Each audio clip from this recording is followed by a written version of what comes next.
You are entering United Colony space. Maintain course and prepare to be scanned.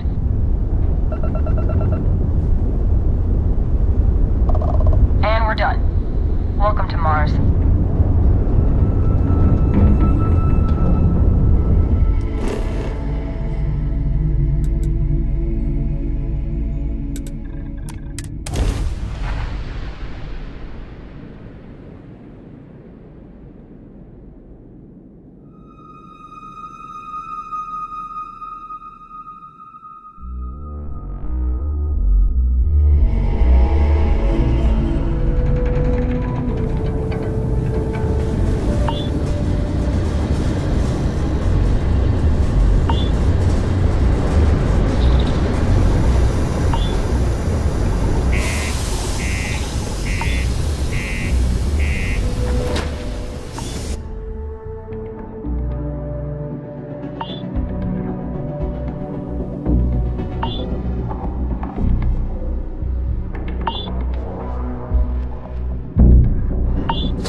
Nice to kick back at the broken spear after a long day.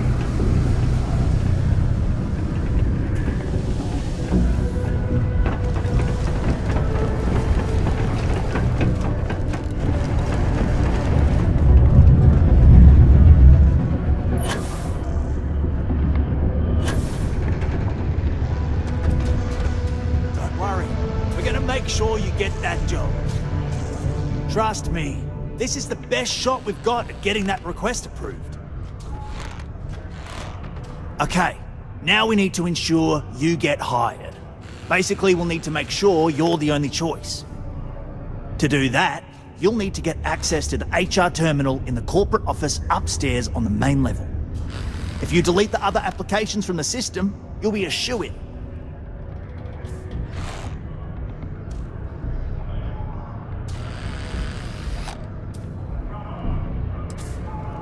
I know it might feel shady, but think of it more like uncorking an unnecessary bottleneck. It's gonna help us all.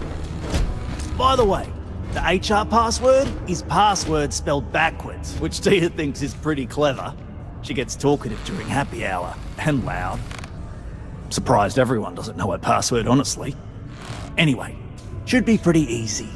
Good luck.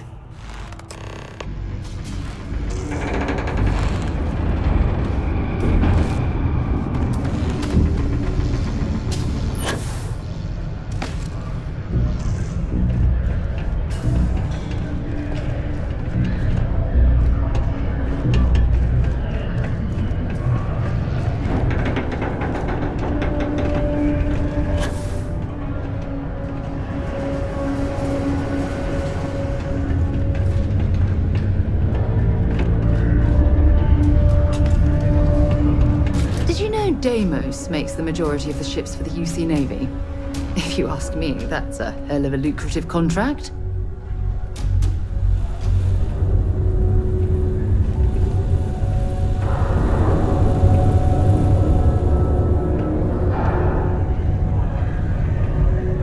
Unless you're a Deimos employee, I can't really help you. There's always something to do around here.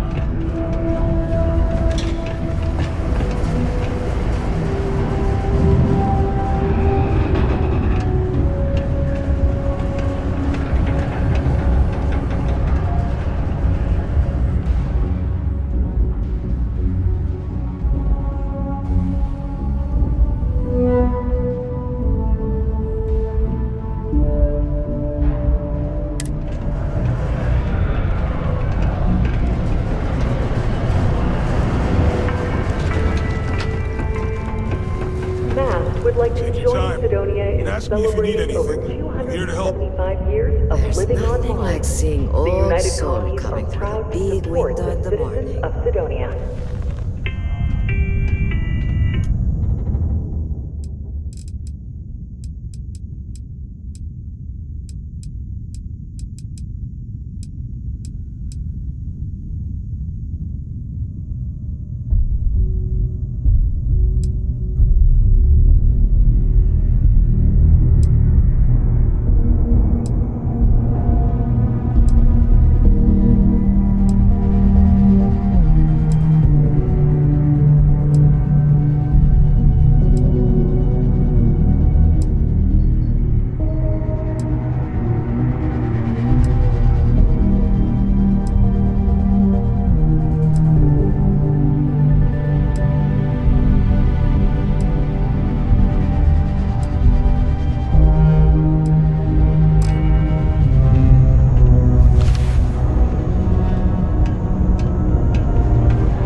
huh?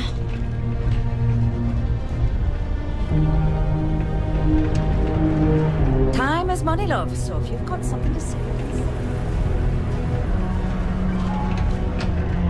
Ever been to Aquila? Those security uniforms are way... While I may technically work in HR, Tia.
Sure you get that job. Trust me, this is the best shot we've got at getting that request approved. And I can say that I've got some good news for you. I just saw the company message go out that you've been hired as Peter's assistant. Congratulations.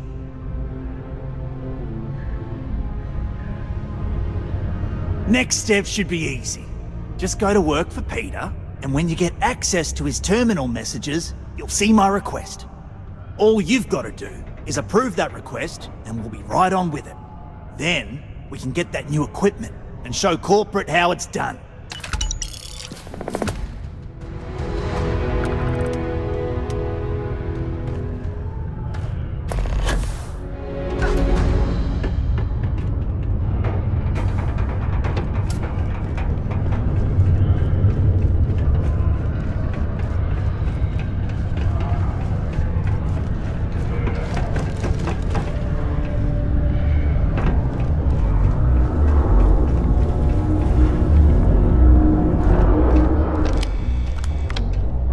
Mining must be a fun job, or else why would we keep getting so many applicants?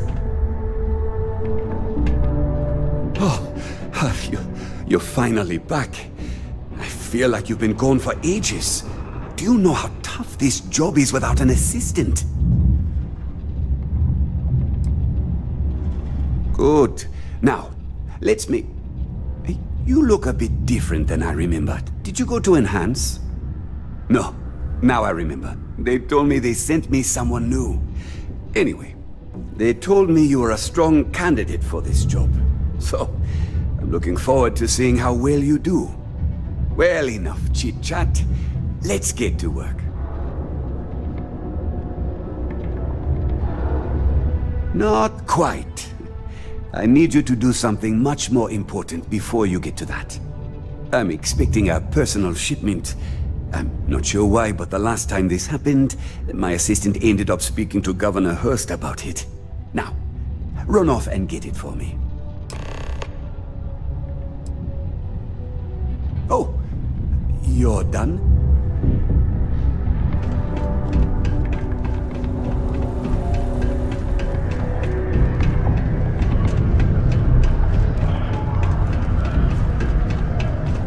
Just because the governor's office is right there on the main level. Ah, hello. Welcome. I don't usually have time to speak with random people off the street, but I'd be happy to help if it's something quick. What can I do for you?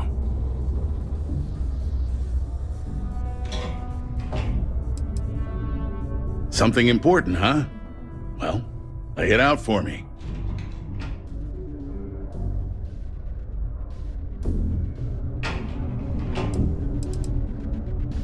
Considering I don't really know you, I'm not sure how to answer that. But Cydonia is a beacon of industry. There's plenty of work to go around. If you have mining experience, you may wish to check with whoever the current Deimos mining director is. Or maybe check with the Deimos Star Yard corporate office. If those aren't your speed, then there are a number of local businesses that are always looking for help.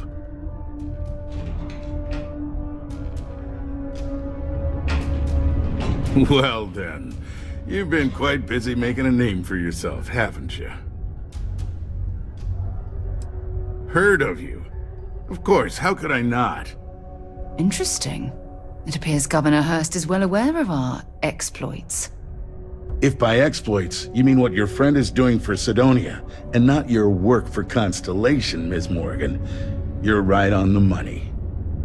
So look, I admire a go-getter like yourself. You're not in trouble, unless you make trouble. And I don't think you're the type. I know you're not really Mr. Brennan's assistant. I don't know exactly what you're up to, but I have little reason to suspect you're up to no good. So let's cut to brass tacks. What can I do for you?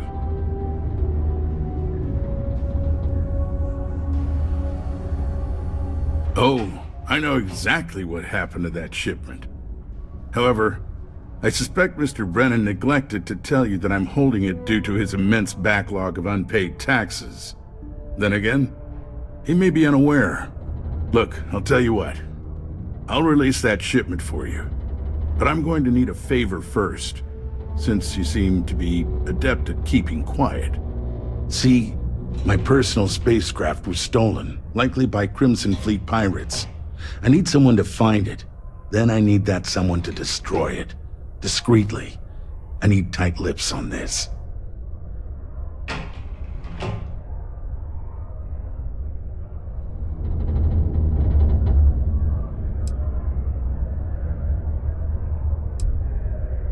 Well, this is a tricky situation indeed. Not to get bogged down in details, but assuming this is the work of pirates, it's best to destroy the ship and everybody on board. Makes it cleaner for insurance purposes.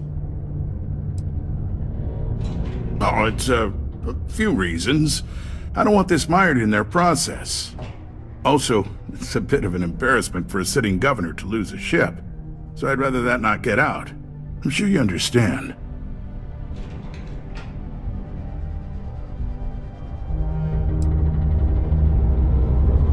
Well, I guess you don't need anything from me after all. Let me know if you have a change of heart.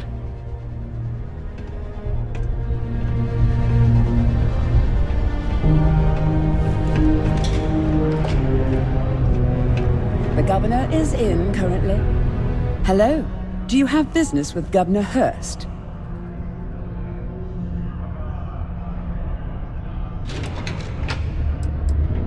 Well, points for honesty, I suppose.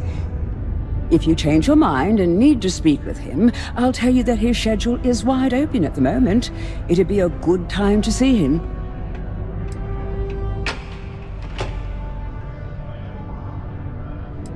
You're very welcome.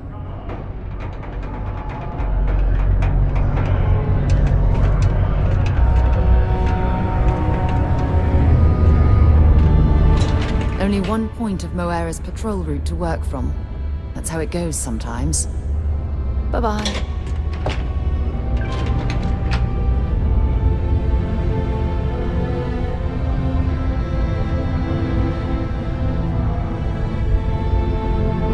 My buddy Mitch keeps asking if I can help him out with something, but I just don't have time.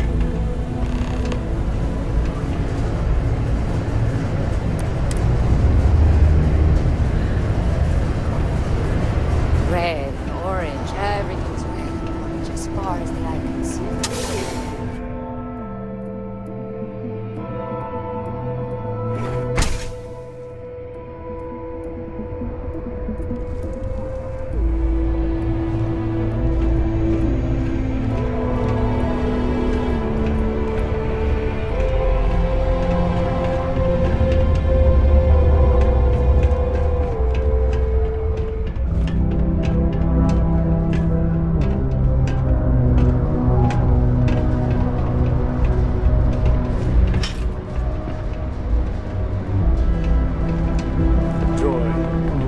like to join me for drinks at the Broken Spear? Oh, Horace, you know that's a terrible idea for our friendship. By the end of the evening, we'll be at each other's throats, debating spiritual philosophy. It'll be just like the last time. No, not at all. We'll stay away from the topics altogether. I swear it. I'll think about it. I could use a night out, and Jack does make strong cocktails.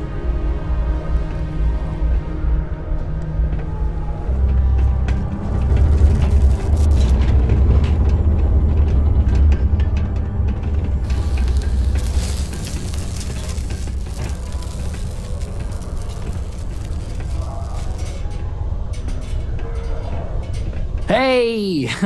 Haven't seen you around here before. Did you just move in? Oh, yeah? Word gets around, I guess. Well, if you got a way to get off world, then maybe you can help. I found out recently that my favorite book series, Dragonstar Force, had a very limited initial run. I really want to collect all the first editions, but it's hard for me to get them shipped all the way out here. I already tracked down Volume 1. Could you go buy it and bring it back here for me? I'll pay you back, of course. Plus, extra for your trouble.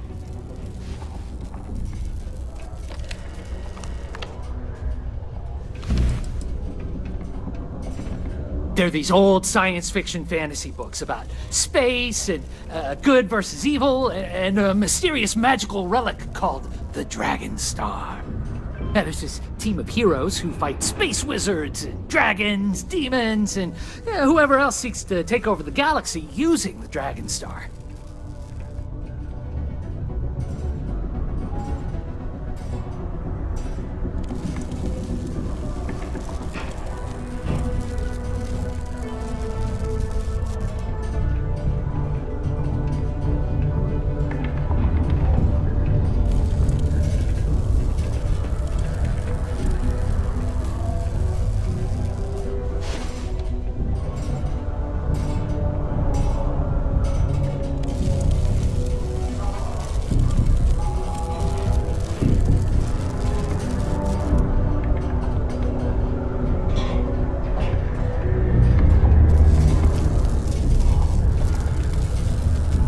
Something wrong?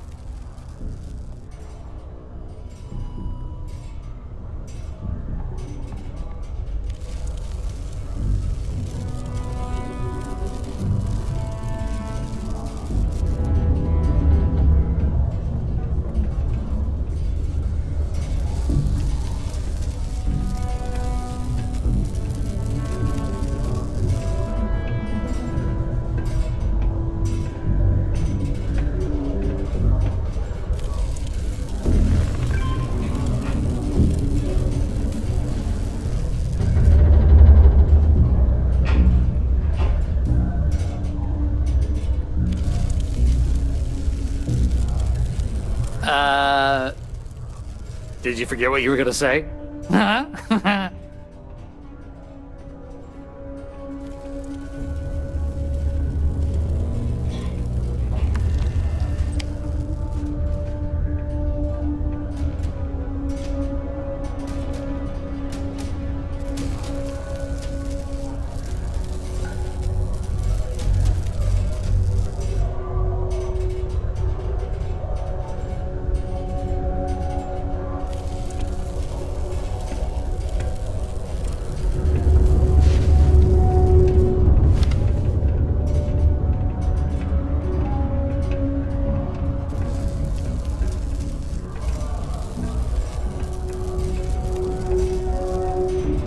Hey, are you gonna say something?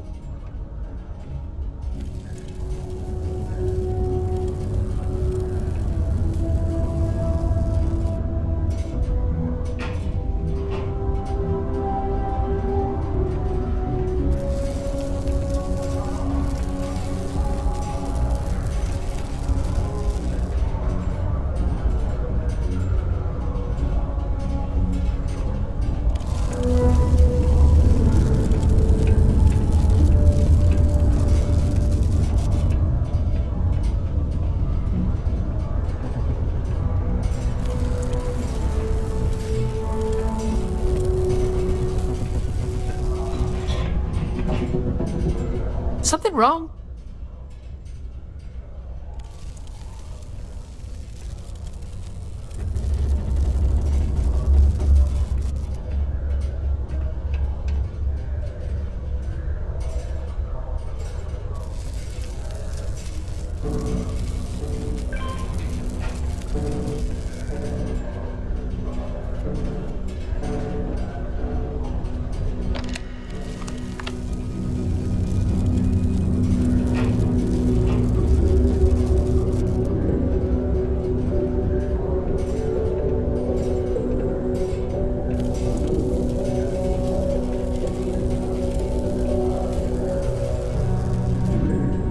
Hey, are you gonna say something?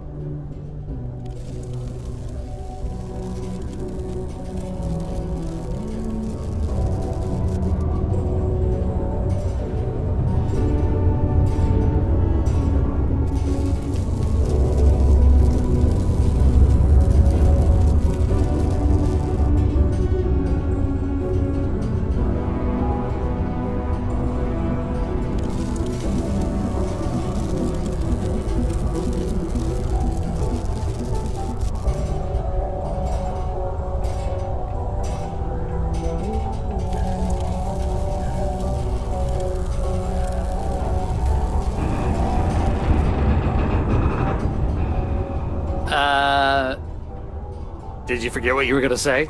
Huh?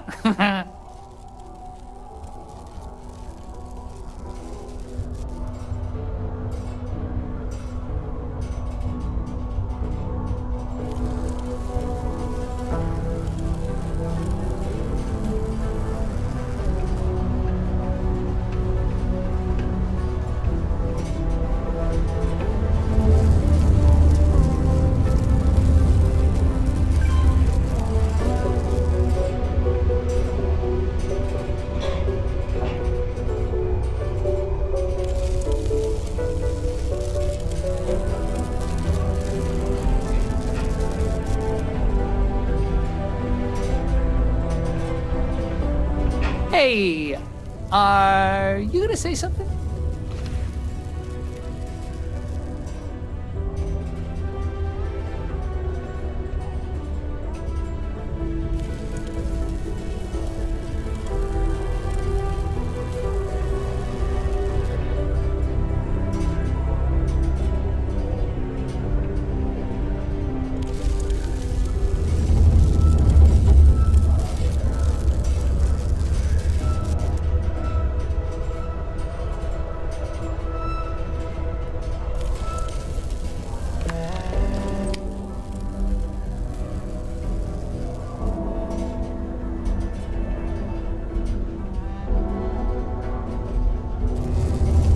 Something wrong?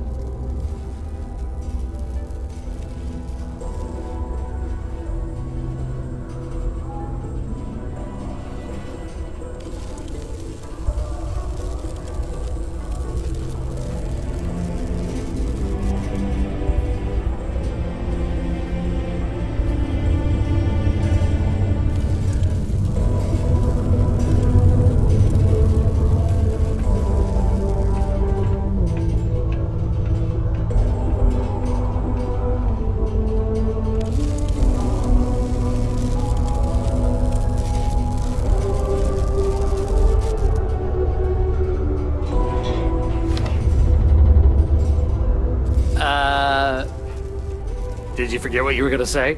Huh?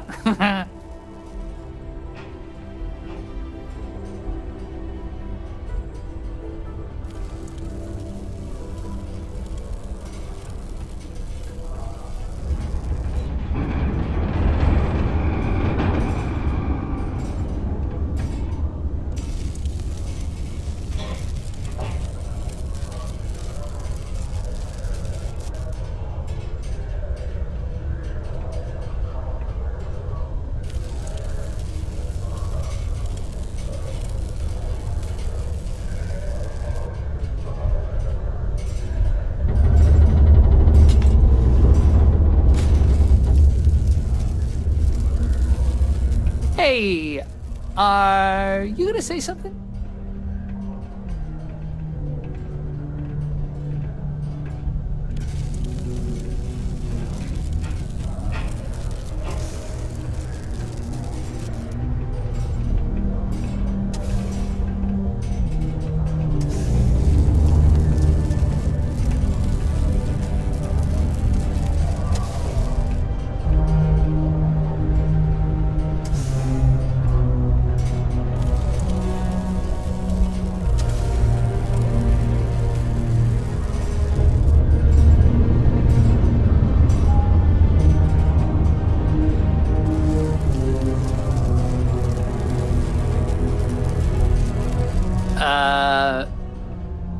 you forget what you were gonna say? Huh?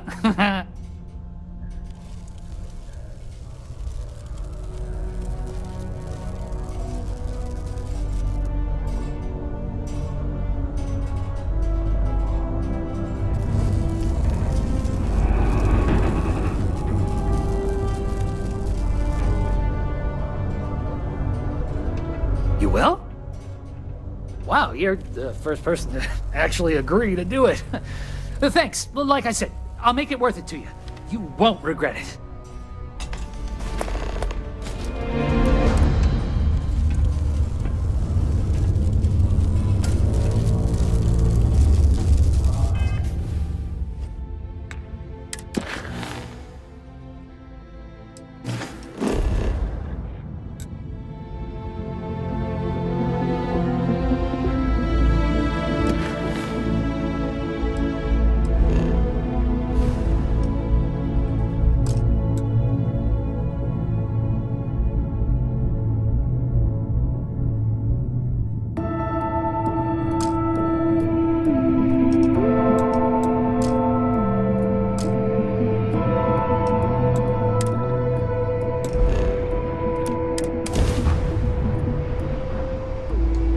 Off when you are, Captain.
Gear looks green, ready to land.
Good day, Captain.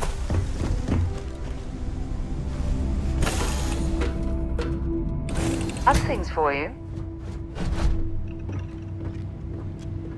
Good work with the bartender. Won't be the last time you'll be hustling information in some spaceport. Yeah, take a look at this. Bye for now. Hi, Captain. Good to see you.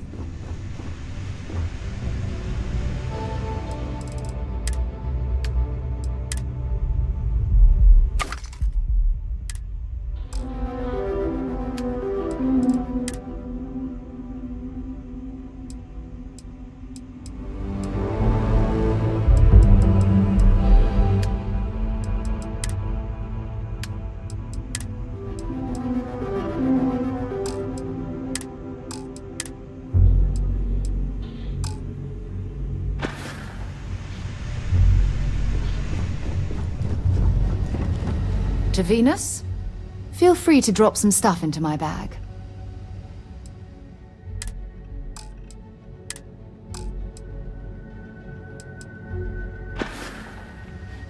Time to go?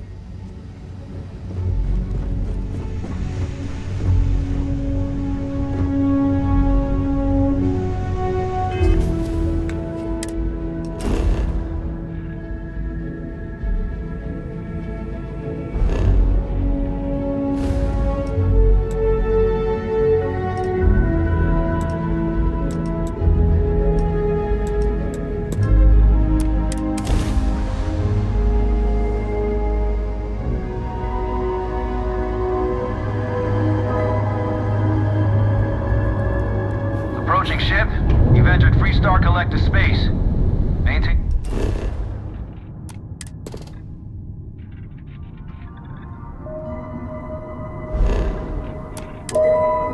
Your current course while we scan for contraband.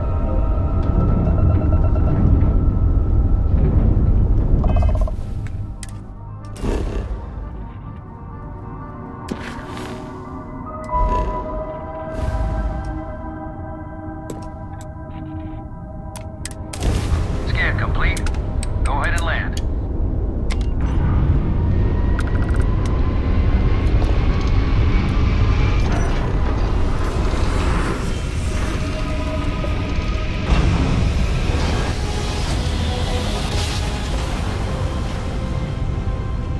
Nice jump. Greetings, Right on pilot. target. This is Jiro Sugiyama, head of Paradiso Security. I apologize for coming over this emergency.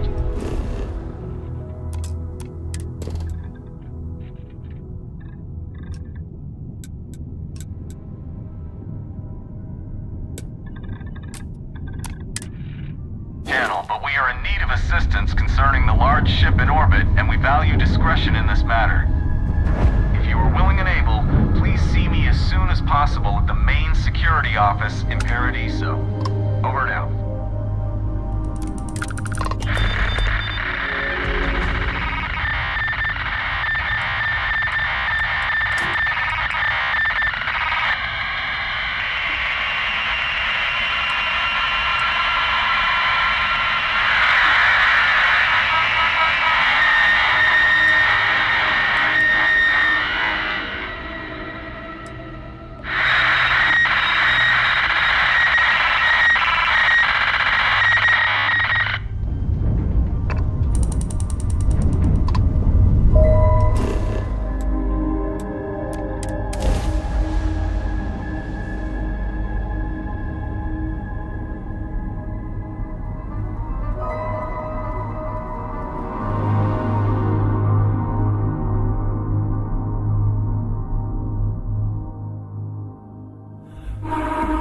Landing site locked. Take us in.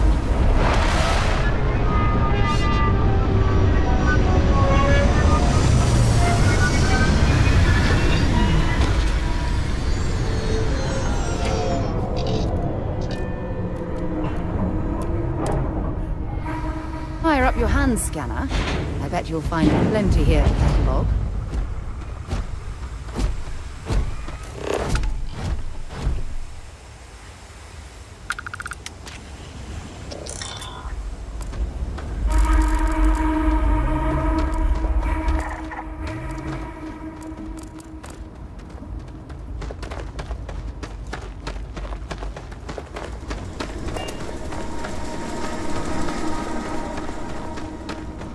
We've got some of the best private security in the settled systems.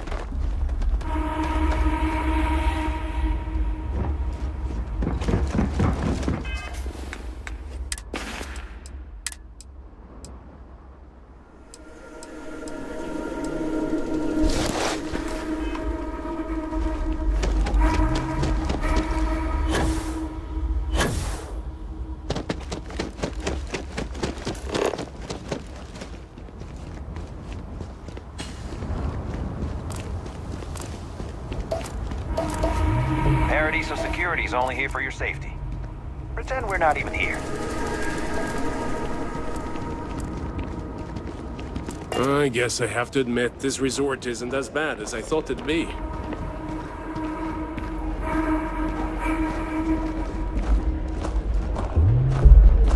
Oh, this looks like a lovely place for a stay. Might also be the perfect time to stop for some food or tranquility. Where should we begin? was worried about my beach body until I spoke with that lady at Enhance here. If I could just stay here forever, I would. Oh, hey, a customer. Welcome to Paradiso Gift Shop and Convenience. Feel free to look around, but don't break anything or you've got to buy it. And before you ask, there aren't any discounts, so don't even try to haggle with me.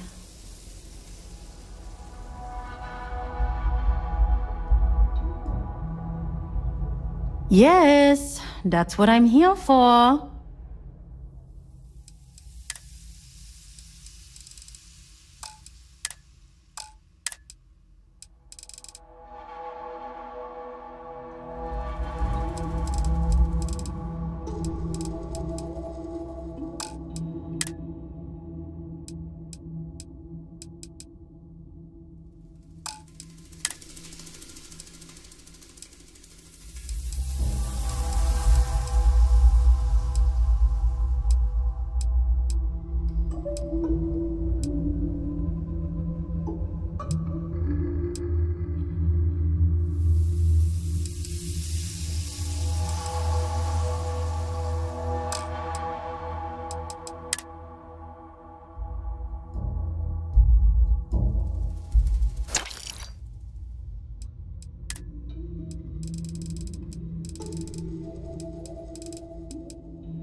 There you go.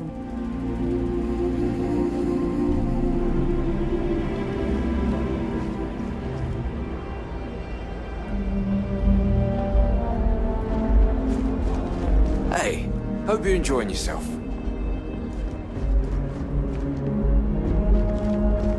Welcome to Paradiso.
Actually, a question. Usually, when I come here, the shuttle takes a certain route, showing me the beauty of this world. But this time, our entry seemed to take longer, and we passed by a lot more open water. Was there something wrong with our normal flight path? I heard the rumors of a ship in orbit. Please allow me to apologize for this inconvenience. This alternate entry was required due to a meteor shower affecting the usual descent route. Nothing to worry about. To make up for this, allow me to credit your account with a 15% discount on small amenities.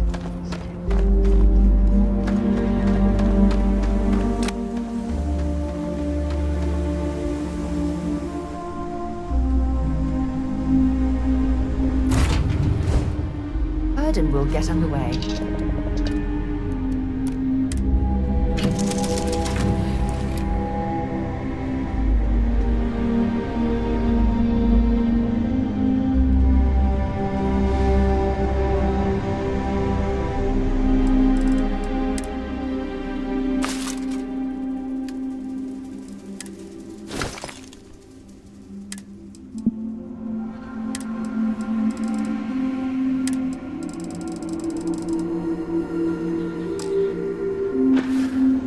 All systems looking good, boss.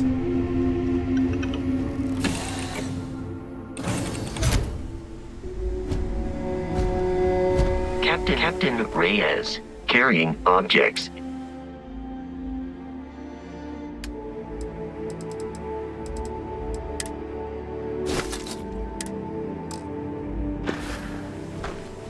Travel safely. Only one point of Moera's patrol route to work from. Bring me anything useful?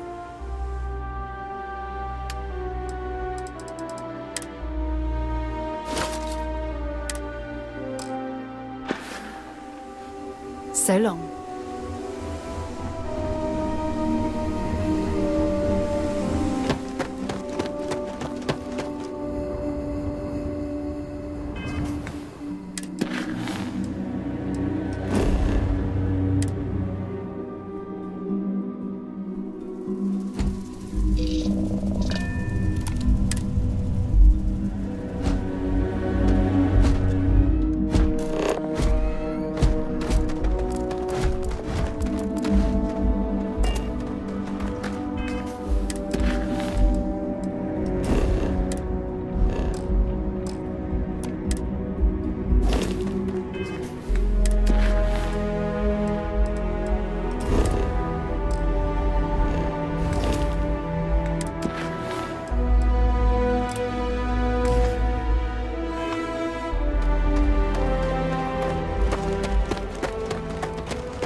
Try to stay out of the guest way, but we are always here if needed.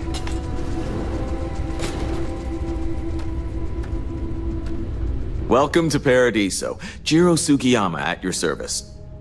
Do you have a security concern, or is there something else I can help you with?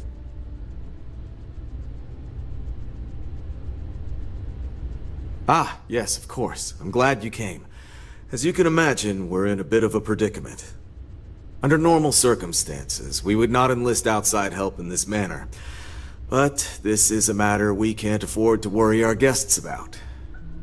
As such, we need to handle this discreetly. Failure on your part to do so could have severe consequences. So, before we proceed, can you swear not to discuss this with anyone else unless explicitly directed to do so?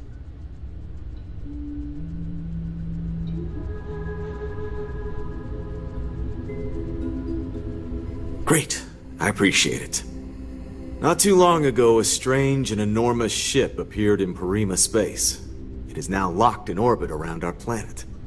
So far, it doesn't seem to be hostile, but any attempts to communicate with it have been in vain, so we're unsure of the ship's intentions.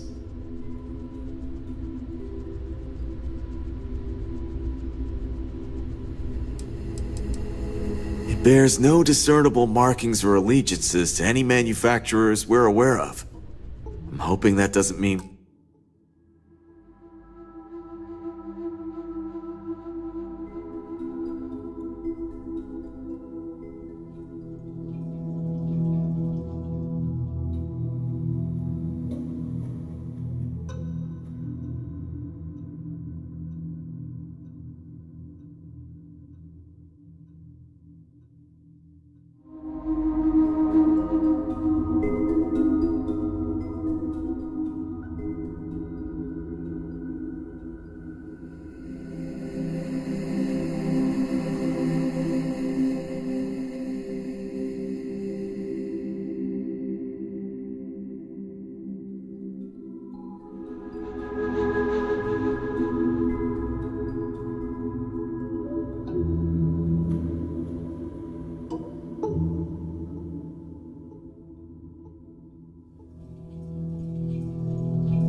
We're dealing with some sort of new deep space threat.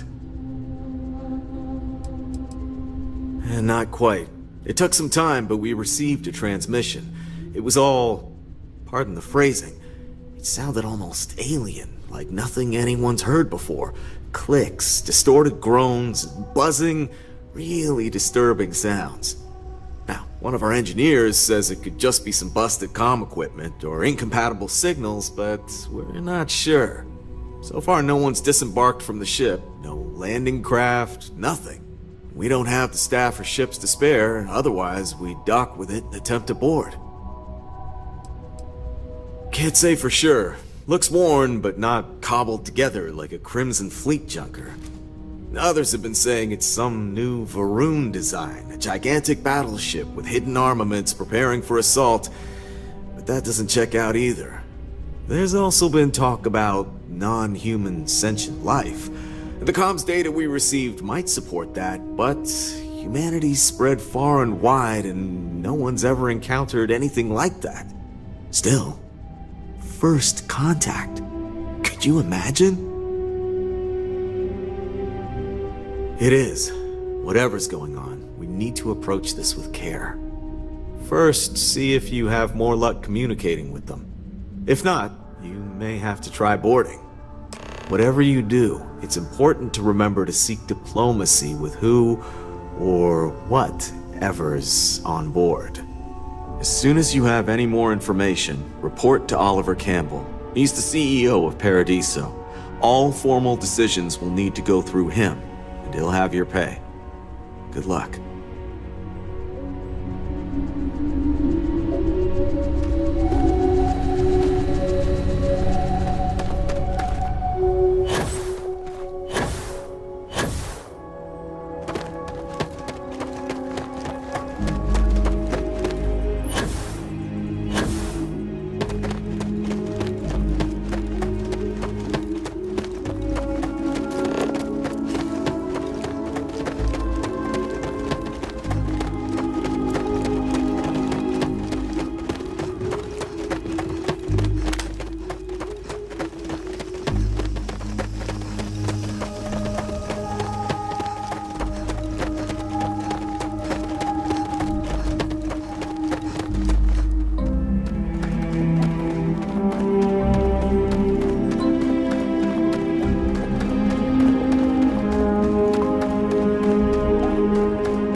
Keep scanning. I'm sure there's something nearby.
Hope you've calibrated that thing.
Scan any promising leads?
You're going to be carrying that gooey mess, right?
Hello, Captain.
Nice work.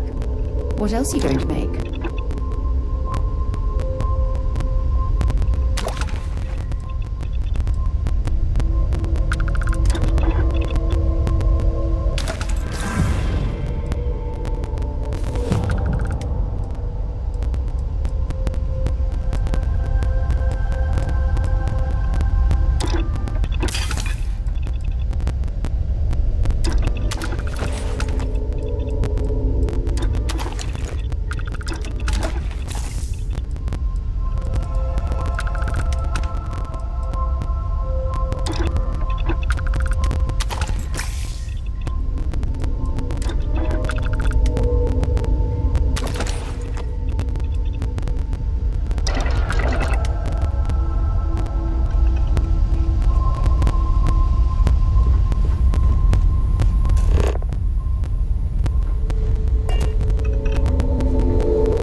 attempted an informal greeting, but I am dissatisfied with the results.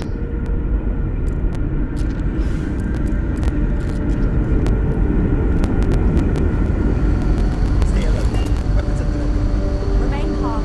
There's no reason to suspect whatever it is hostile. I agree with the captain. Now is the time for diplomacy. Agreed, but we must be ready for it.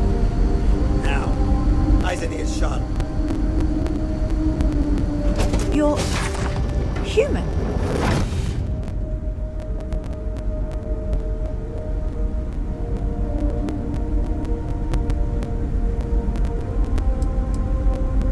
clearly you're not. You're obviously human, but how are you here? We didn't know any others left Earth. Imagine what's going through these poor people's minds right now. There's no reason to tease.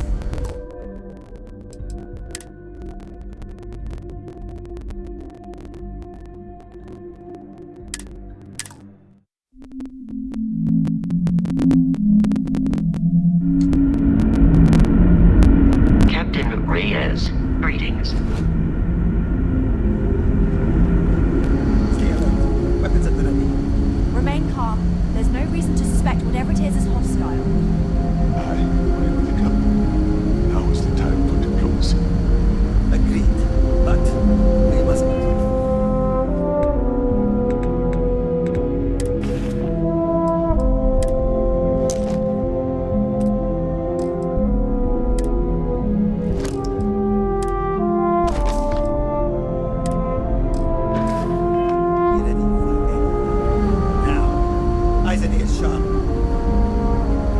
You're human.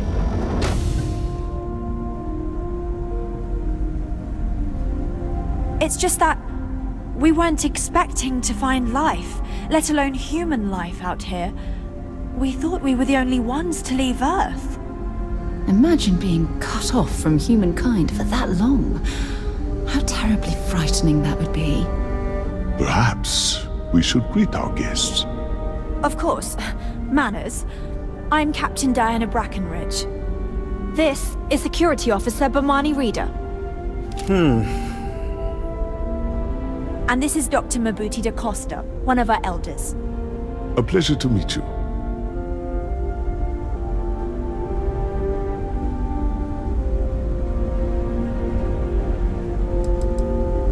You've come aboard the Earth colony ship, Constant.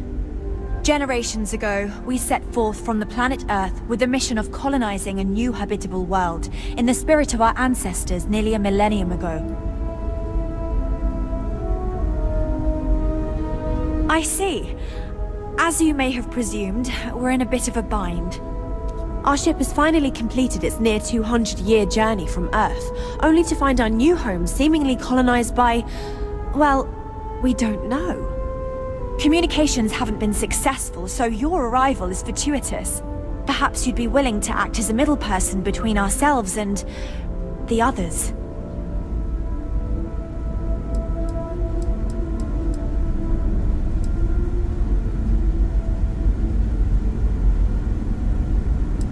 We're not entirely sure. Our engineers believe it's possible that our technology just isn't compatible with theirs. All we hear when using them to communicate with anyone is a bunch of disturbing noise. It gave me the heebie-jeebies at first. Well, the short answer is, we didn't. It's a generation ship, which is to say that most of us lived long, happy lives on board and passed our mission down to our children. It was never intended that the original crew would make it to our destination. The goal was always the preservation of the human race, above all else. Though, it would seem that was perhaps a bit presumptuous. We do. Well, sort of. We saw structures using our surveying equipment. We've also seen the various ships pass us by. Some even seemed to want to communicate, but couldn't. Of course, we had no idea that they were being piloted by other humans. Ah, your question confirms one of our recent theories. It would seem that some form of faster-than-light travel or space-bending technology was invented during our long journey. That would explain why we would find people this far out into space. I guess technology leapfrogged us at some point. Interesting. I can only imagine that our predecessors didn't believe the technology would ever work, and so they made the decision to leave when they did.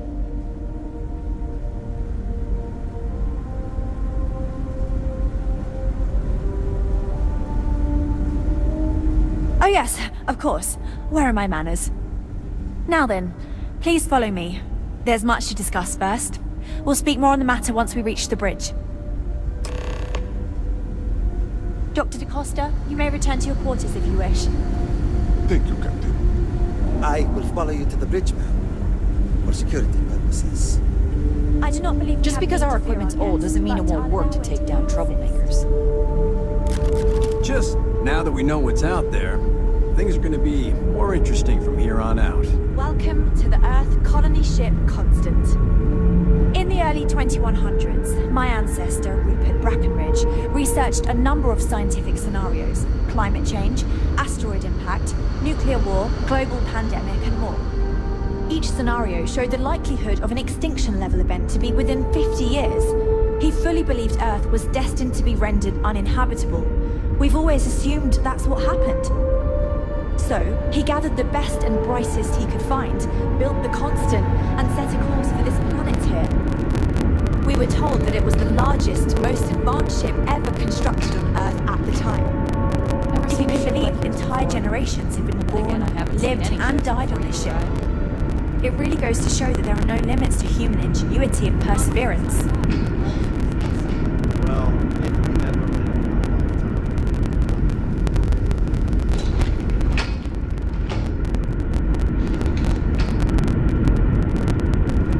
We were never trained to address threats coming from outside our ship. We've got strict rules around here, but they're strict for a reason. So, here we are. Let's talk.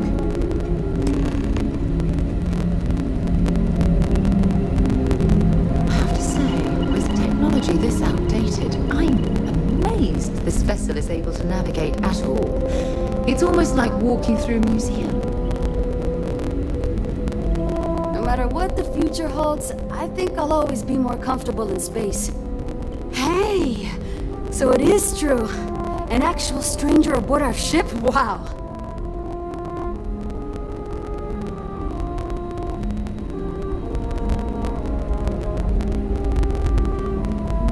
Oh, geez. Sorry, of course you don't know my name. We never met. I'm Yue. Wow, I never thought this would happen.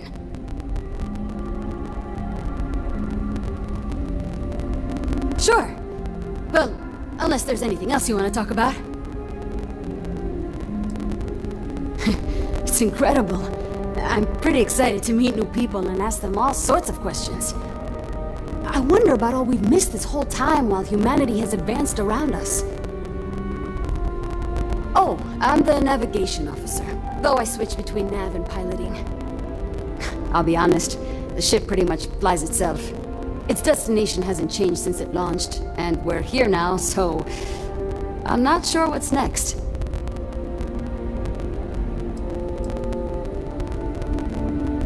See, the nav system's not perfect.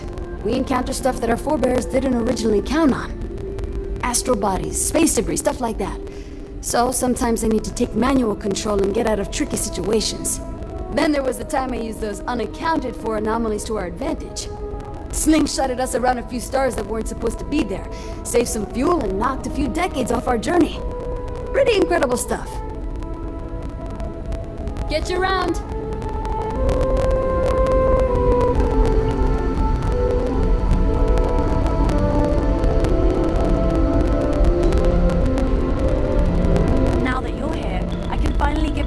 Chance at a new life. No matter the outcome, I won't let my crew down.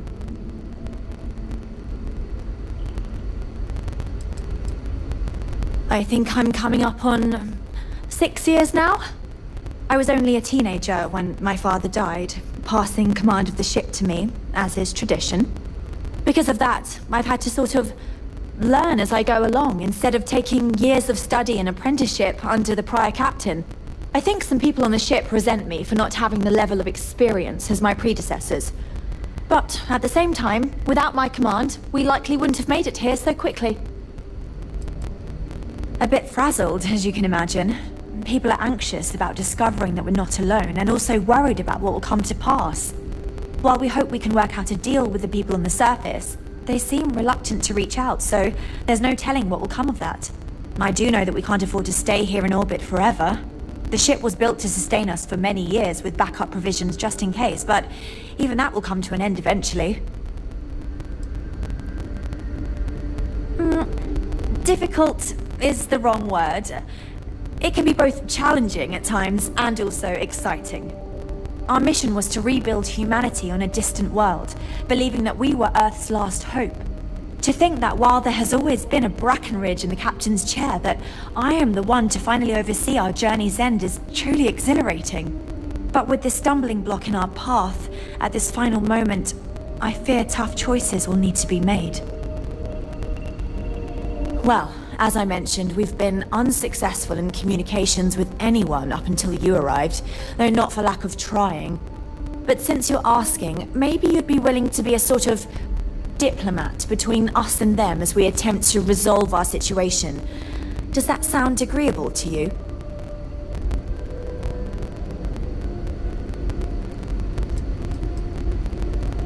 We suspect that our equipment is woefully obsolete compared to whatever you all have now. In all honesty, we never expected to need to communicate with anyone, so our comms aren't particularly robust. That limits our options. We even attempted communicating with lights and sounds, something we saw in an old movie, but I don't believe they picked up on it. If anything, it may have inadvertently alarmed them.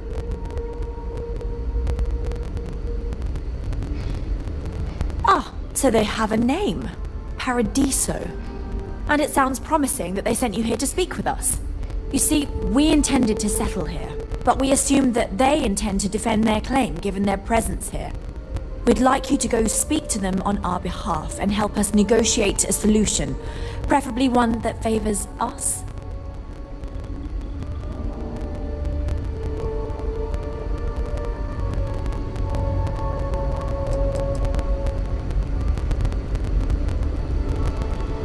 Based on the data our ancestors had when they launched this endeavor, it was determined that this was the perfect planet for us. Even if we had another viable candidate planet, we lack the resources to get there. And as you know, it took us 200 years to get here. Our people have no desire to go back to drifting the stars so their children's children can possibly settle on an inferior planet. When we left Earth, there were no claims to planets this far out into space. We had assumed that we were the only ones attempting a generational journey such as this, meaning that there would be no need for a formal claims process. Regardless, my ancestor, Rupert Brackenridge, did manage to file a charter for this planet's first colony, to be named New Jamestown. According to his records, no one took it seriously when he filed it, so likely it was either ignored or the records were lost to the ages. Given humanity's lack of interest in colonizing the far reaches of space at the time, it shouldn't have been a problem, but again, here we are now.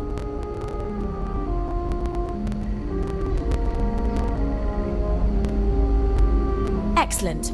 Make no mistake, this is our planet, and we intend for them to see this our way. So, speak with their leadership and see if you can negotiate a solution on our behalf. Preferably, get them to see things our way. Report back to me and let me know what they say, and we'll go from there.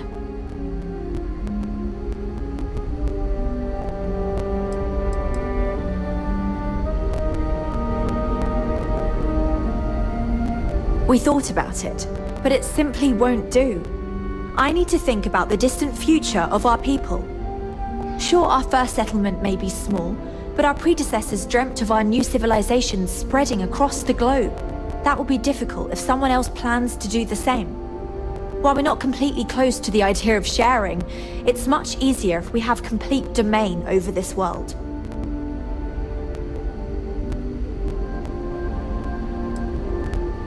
Now, it makes little sense to give up before you try. Thank you, and good luck.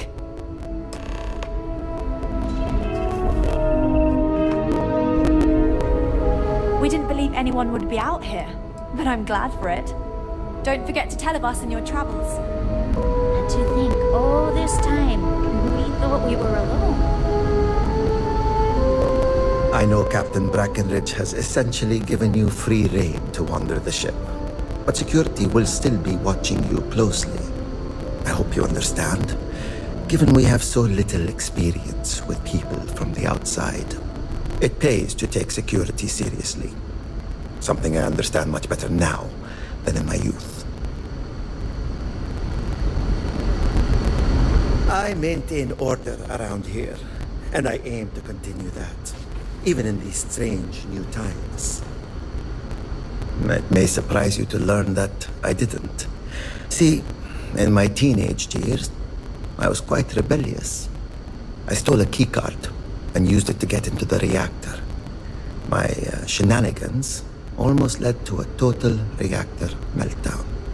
Normally, the punishment for such an act would be ejection from the ship. But my parents pleaded with Diana's father, the captain at the time, for leniency. He agreed. After I served time in the brig, he assigned me a job with the security team. I took the lesson to heart and have been taking my job seriously ever since.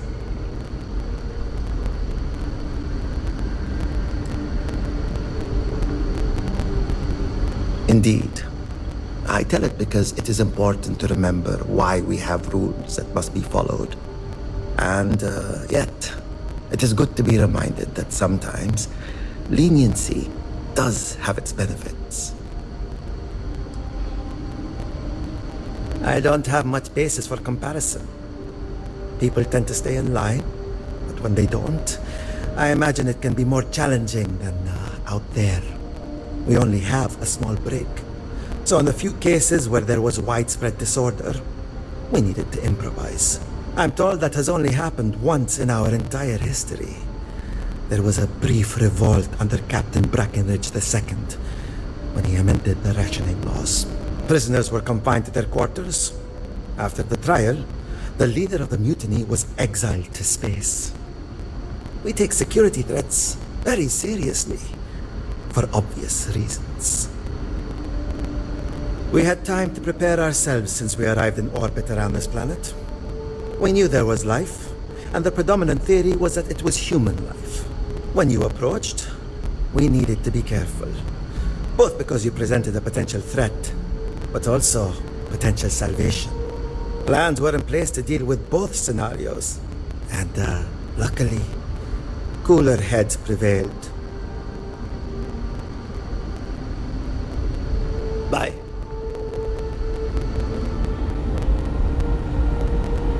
These are exciting times, aren't they? The Constant is a peaceful ship. Don't change that.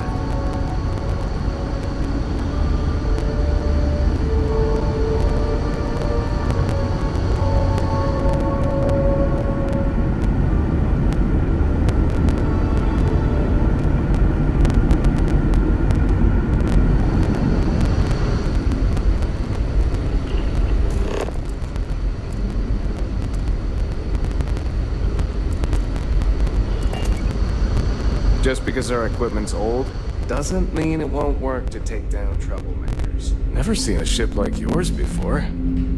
Then again, I haven't seen any ships before you arrived.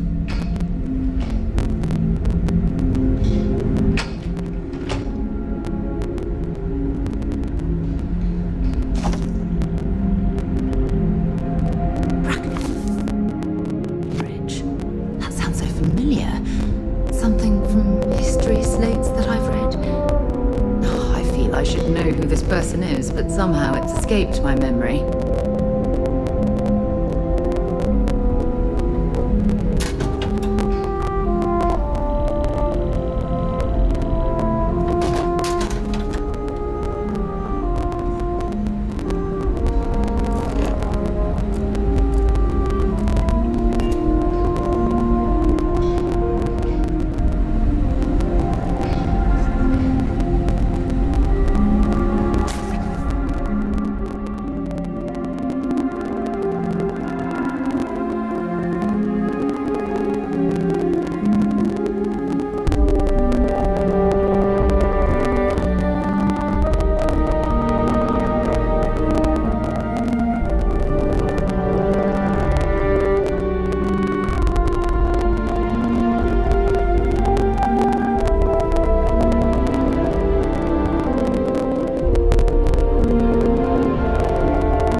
trained to address threats coming from outside our ship.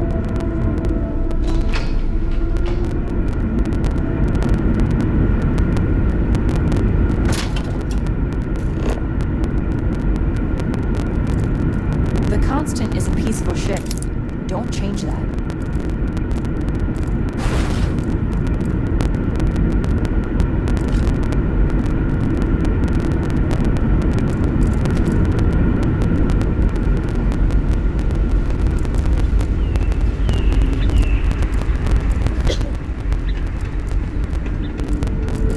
We've got strict rules around here, but they're strict for a reason.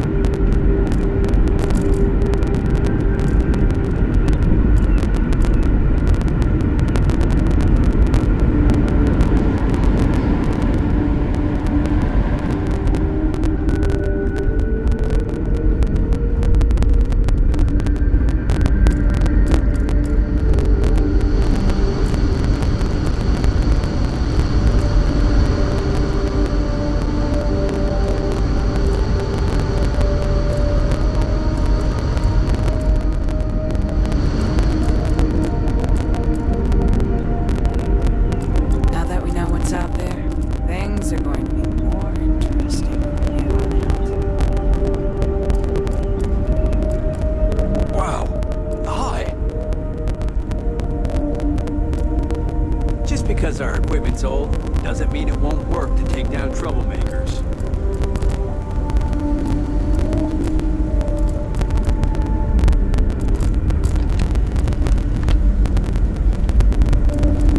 We've got strict rules around here.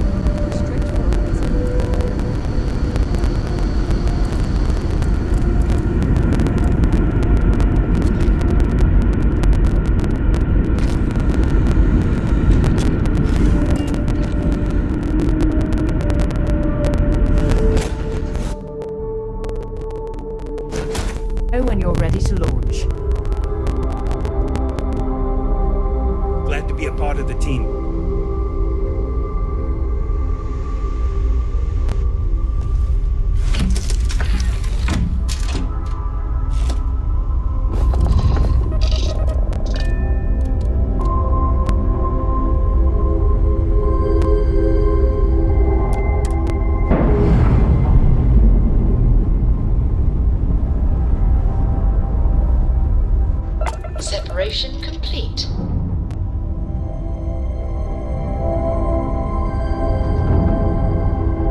safe out there.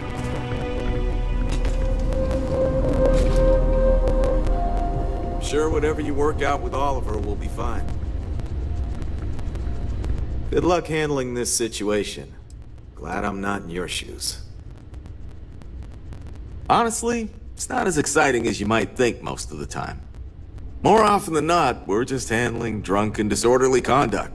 Heck, even pirates leave us alone for the most part. I think it's because some of them actually vacation here. As long as they're not bothering anyone, we've been told not to worry about them.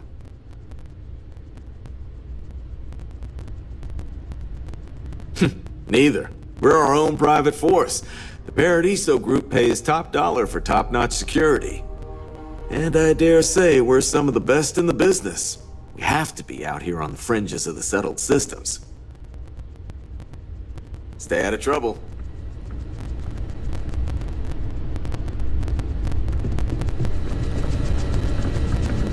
Not sure if those Varun sellers left or got separated from their home planet or what. But they scavenged what they need. Lots of old facilities left over from the colony war.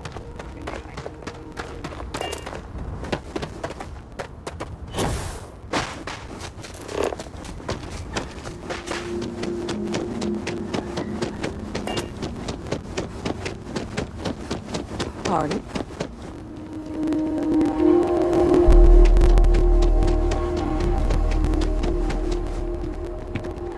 Yes, what? Hello.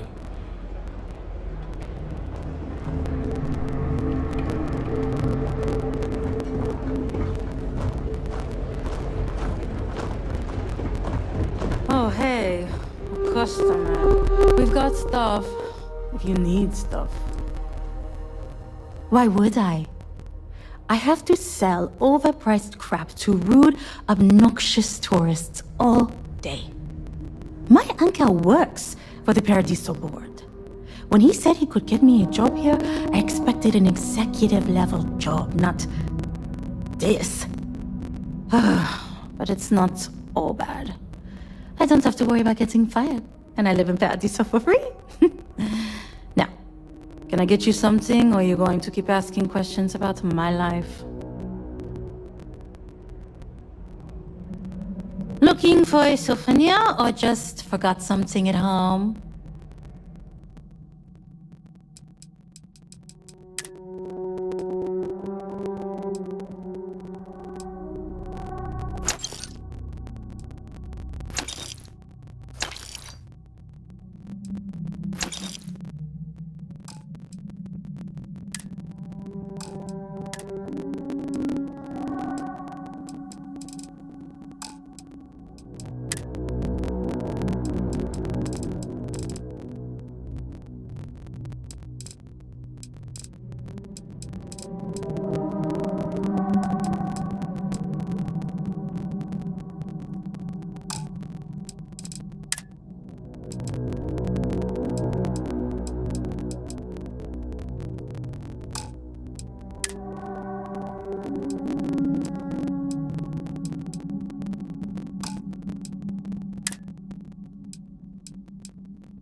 Have fun out there. Good work with the bartender. Glad to haul whatever you need.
Fine by me. My parents considered themselves to be, by the time I was... It's not that I don't want to believe it. Having been out there, I'm sorry. Goodbye.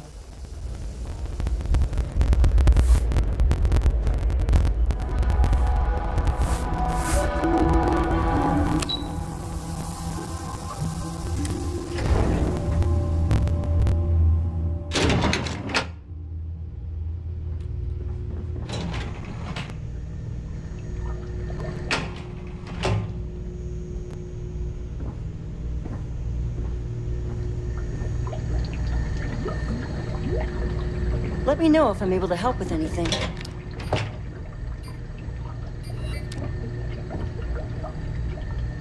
If the Paradiso board is busy in a meeting, you can always count on me to relay your message. Excuse me, you can't just waltz in there. Do you have an appointment?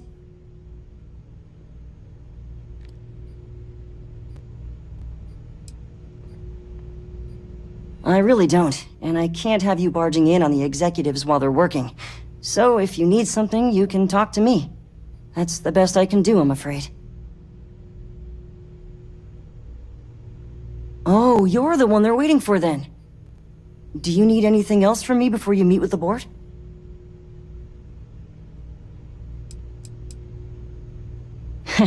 What I could tell you would get me in a lot of trouble.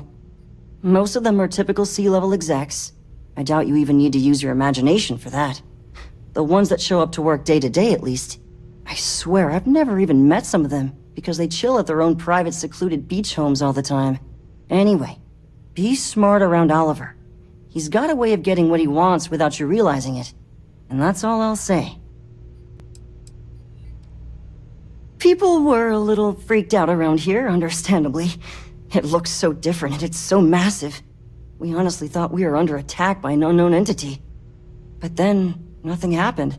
It just stayed there. No one could communicate with it.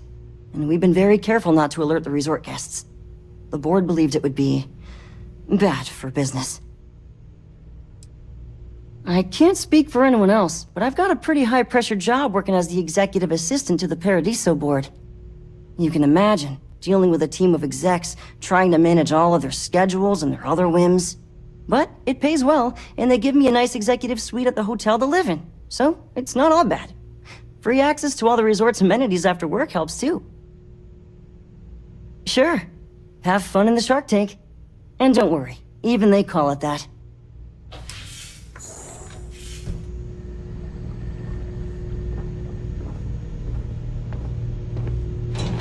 I just feel that we should be focusing on the natural beauty of this planet, not our amenities. There are millions of planets out there. People can go to any one of them. The resort facilities are precisely what we bring to the table. Heck, it's the only thing we've really got to offer. Ah, I don't want to risk us coming off as just another artificial, shady, trash-filled dump like Neon. That's not...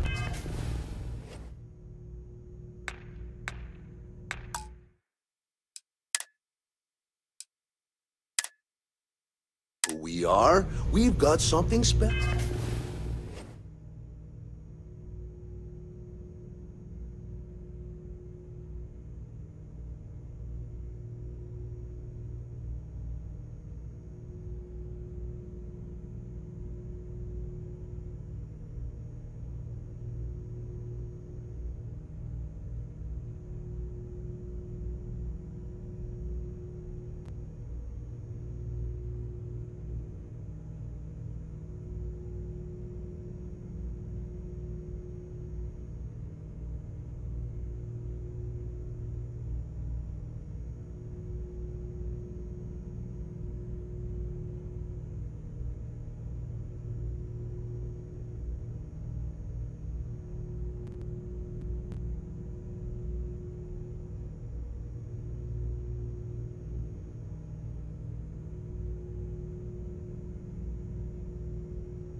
special here.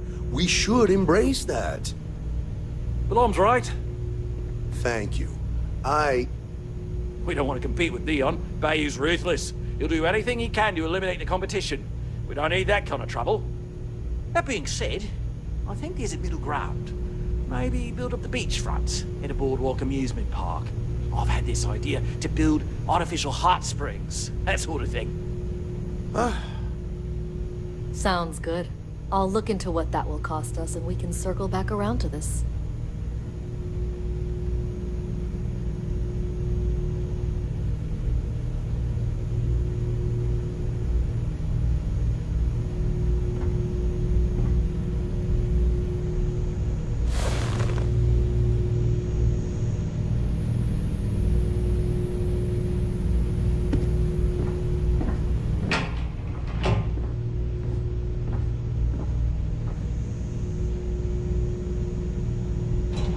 With a name like Paradiso, the marketing for this place writes itself.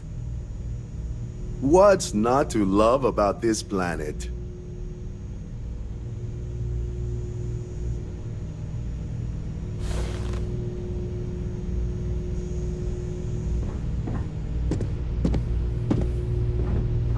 If it's not important, bring it up with Kiwi. I'm sorry. Should I know you? I don't really get paid to chat with guests. Hello? I didn't realize Kiwi was letting people in here.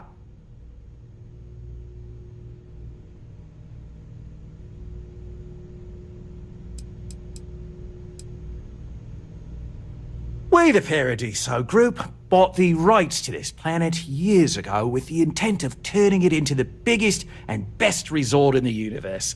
To that end, I'd say we've succeeded. As such, no other leisure enterprises may operate on the planet without renting land from us. But as you can see, none can afford such a deal.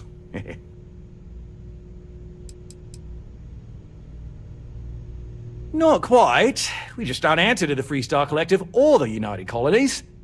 Makes things easier. We don't pay any taxes, we don't need to follow their laws. All the benefits, none of the drawbacks. And no one minds, because half the politicians and other big shots love vacationing here. Works for everyone. No, of course not. There's several more. We're just the ones who show up day to day.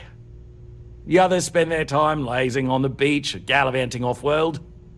Doesn't bother me, though. Less cooks in the kitchen means I get to make all the big decisions around here. Seems to be working out for us just fine. I am. And you must be the diplomat Jiro told me about. Welcome, welcome. Normally I'd offer you an all-inclusive stay at our resort before we spoke. But given the circumstances, I'm going to cut to the chase. We've got our friends, the aliens, up there causing all sorts of problems for our resort. You like that? The marketing team came up with it. The thought is, if we can't get rid of them, it might actually attract more tourism. Come see the aliens!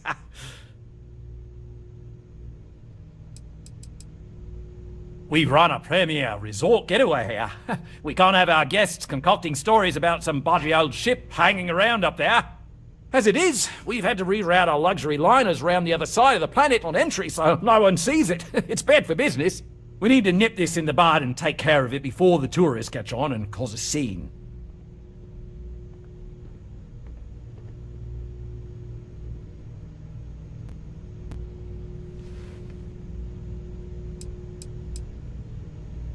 You'd be surprised what people fall for. Locally sourced island fruit essences, for instance. It's just the same old fruits brought over from Earth ages ago, but we get nearly 10 times a market for them. But you're right, no one's gonna buy aliens. Remind me to fire the marketing team. So tell me, what's the actual deal with this massive eyesore of a ship, besides scaring people away?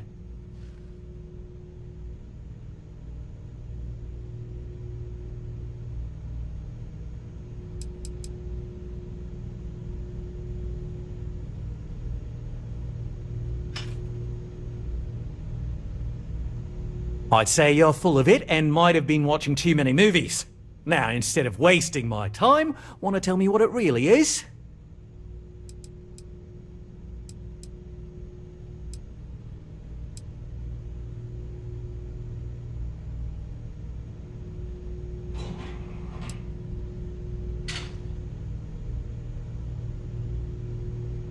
Well, that's something.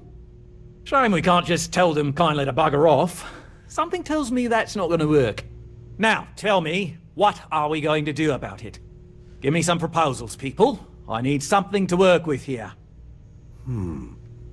We could offer to resettle them here. There's more than enough space. They could stay here, temporarily, but it'll cost them. Quite a bit, too. They'd need to work off all their debts before being allowed to leave. Maybe not. What if we help them get out of here? Outfit their ship with a grav drive so they can find a new home. We could even lend our engineers to help and give their captain an updated star map. What do you think? Sounds costly. We can't absorb that cost, and it's unlikely they even have compatible currency, let alone enough for the transaction. Someone else would have to foot the bill. Oh, I swear this would be a lot easier if they ceased to exist entirely. Anyway, Seema's got the right idea. Either works for me. Just tell me what you want to do.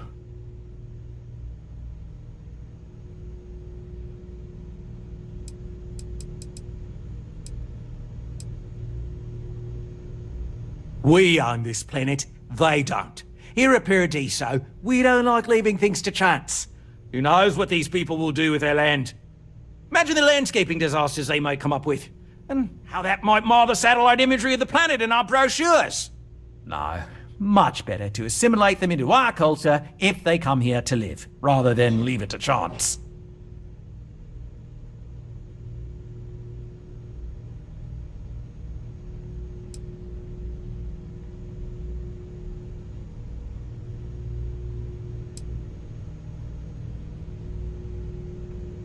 Of course, because you're sensible, like me.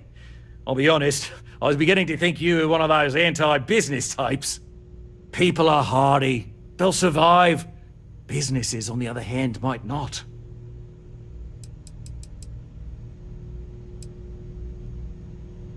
We operate outside of the Free Stars only, you see, partially because we don't want anyone else meddling in our affairs. And we'd rather not draw attention to it. As I've mentioned, it could be bad for business. We'd much rather settle this independently.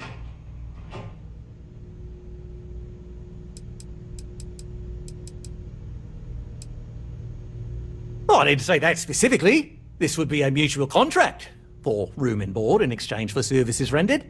Of course, there's no telling how long this arrangement will last, given the substantial costs we'd need to take on in order to accommodate them here, including their continued room and board. But this may save the resort on operating costs in the long term, as we'd be able to let go of some of our current paid staff.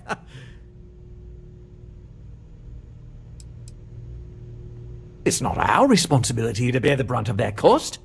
We're being more than generous by offering the use of our engineering team to help install it.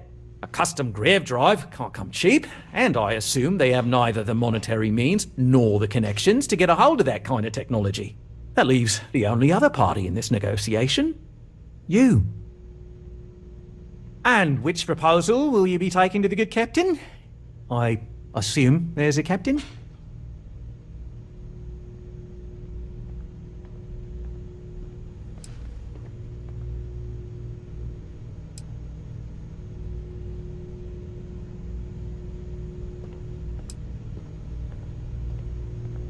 They'd be hard-pressed to defend their claim in any courts. Our charter goes back years. It was registered with both the UC and Free Star Collective, per the Centaurus Proclamation. We may be outside the settled systems, but that charter's official as can be. I'm sorry, but you're going to need to be the one to break the news to them that they need to make a compromise or leave. I have no idea, because I'm not suggesting anything of the sort. But it's a wonder that old ship made it all the way here in such a relatively short time. Must have really been pushing themselves. An engineer friend of mine told me once that the reactors on those old ships have a tendency to self-destruct if they overload. Of course, their engineers must have taken great care not to push it too far. Someone would likely have to override the safety systems in the reactor computer. But who would do such a thing? Don't even think for one moment that this would be acceptable behavior. You can't just blow up their ship. That's insane.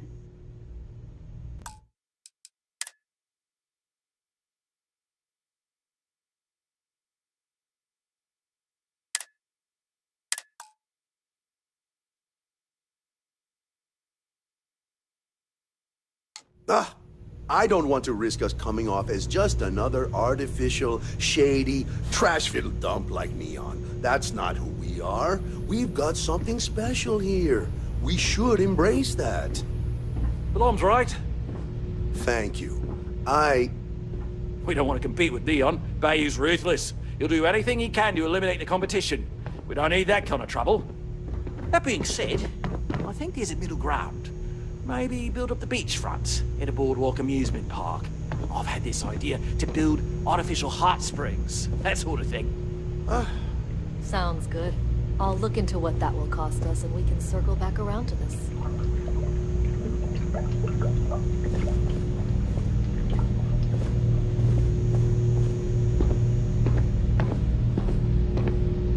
This is a boardroom, not a singles mixer, or whatever you're looking for.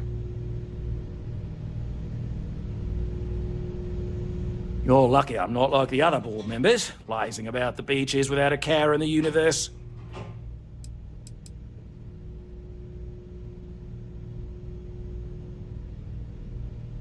Not quite. We just don't answer to the Freestar Collective or the United Colonies. Makes things easier. We don't pay any taxes, we don't need to follow their laws. All the benefits, none of the drawbacks. And no one minds, because half the politicians and other big shots love vacationing here. Works for everyone. We, the Paradiso Group, bought the right as such. No, of course, the others spend it. Doesn't bother me, though. I am. But given the circumstances, you like that? The marketing.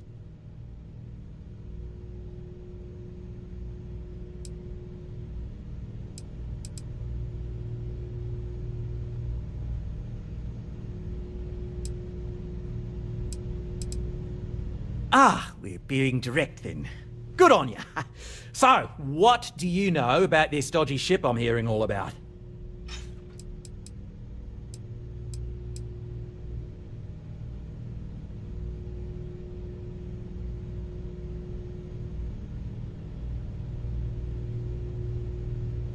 Well, that's something.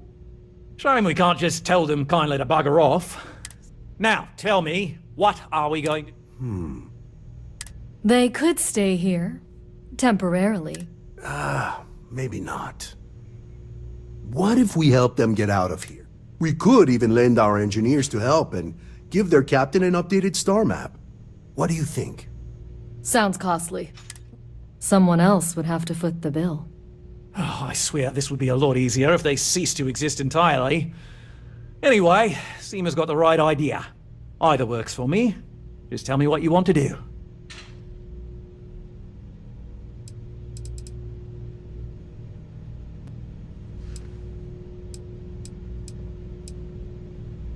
And which proposal will you be taking to the good captain? I assume there's a captain?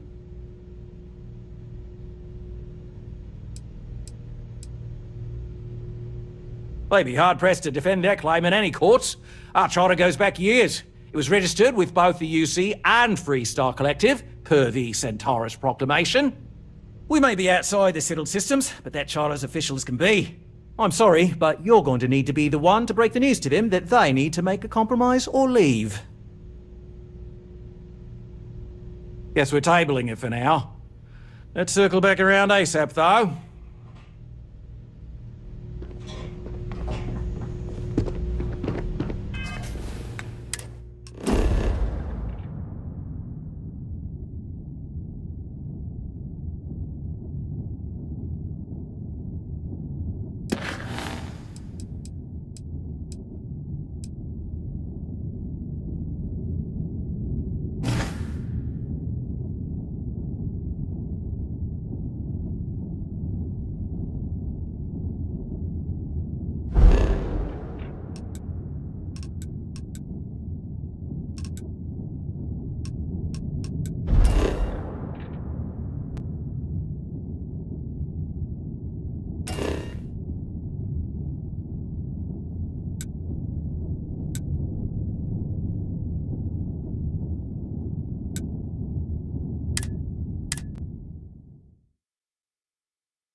We lifting off right away, or do you need a little bit of time?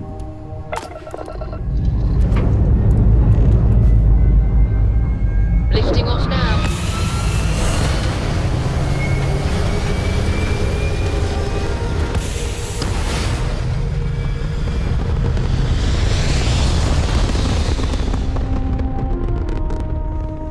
Apogee kick complete. Orbit steady.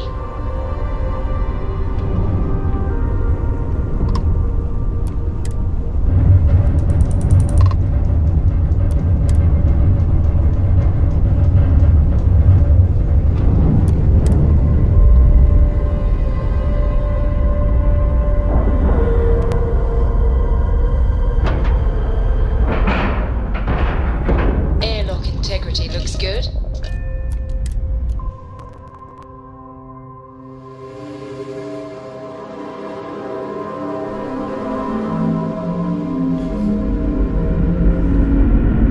How can I be of service, Captain? Just stay out of trouble. We were never trained to address threats coming from outside our ship.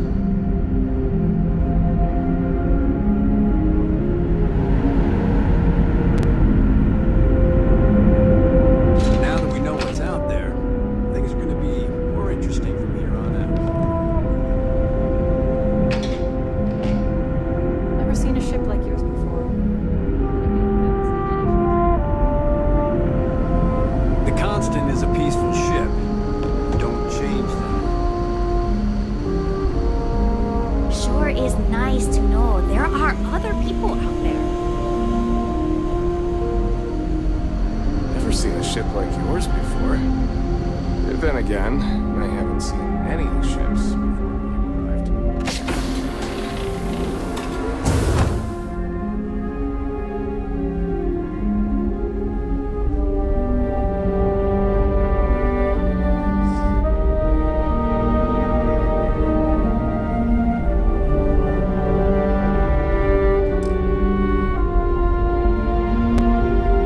We didn't believe anyone would be out here, but I'm glad for it. Until next time.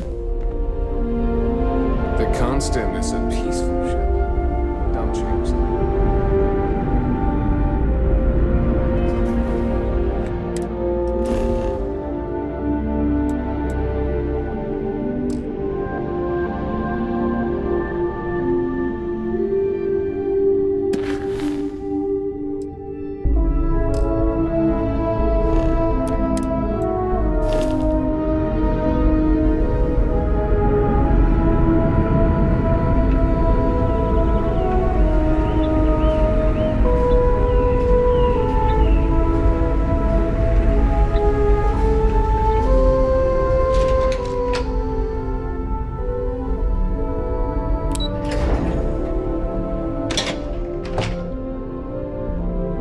We've got strict rules around here, but they're strict for a reason.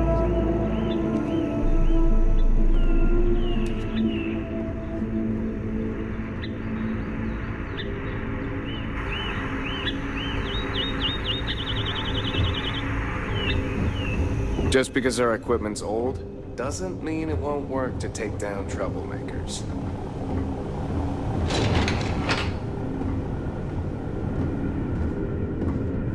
We were never trained to address threats coming from outside our ship.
special type of person to live their entire life, birth to death, aboard a single ship traveling through space.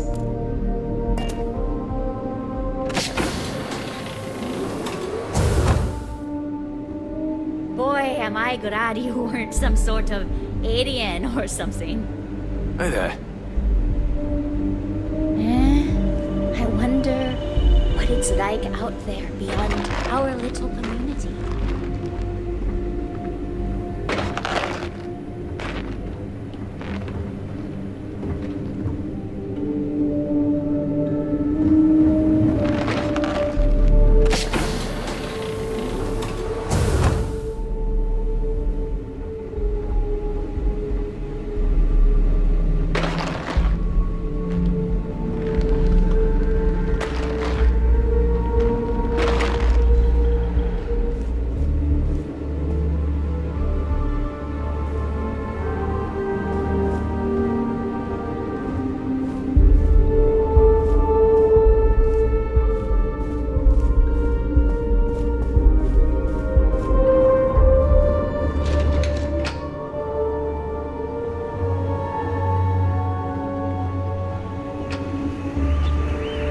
Hey.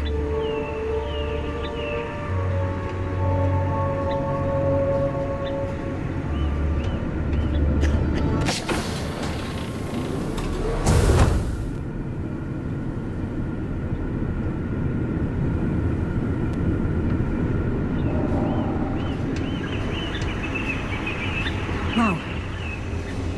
I've heard about you.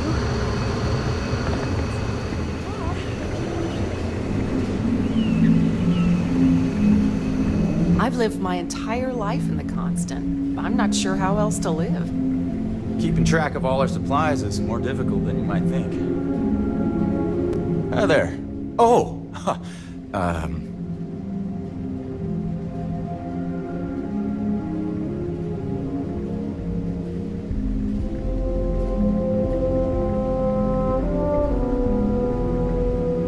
Nice to meet you. And that's true. As you can imagine, everyone kind of just knows each other around here. Meeting new people isn't really a thing for us.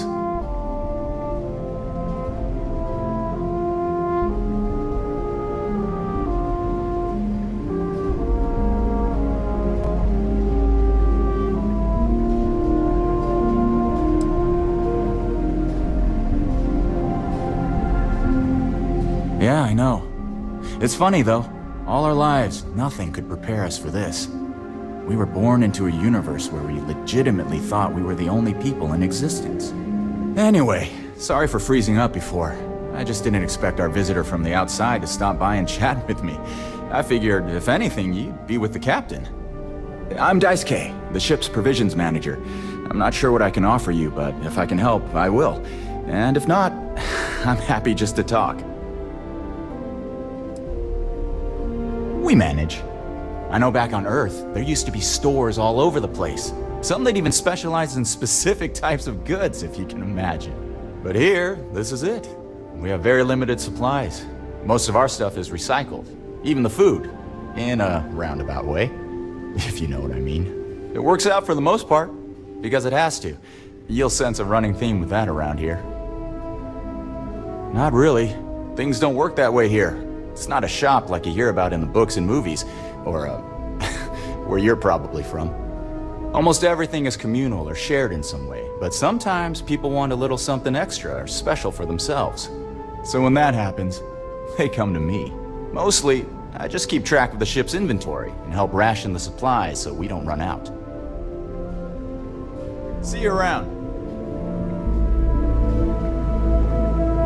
There's so much more to learn about now. I wonder what else is out there.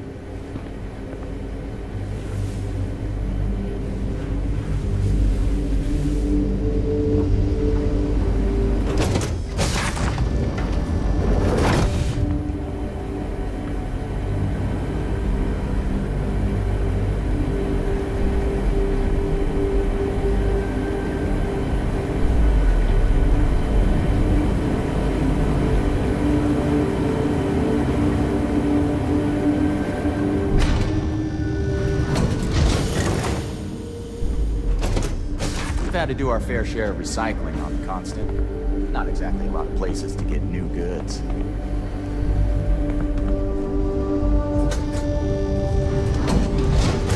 Sure is nice to know there are other people out there. Wow. Hi.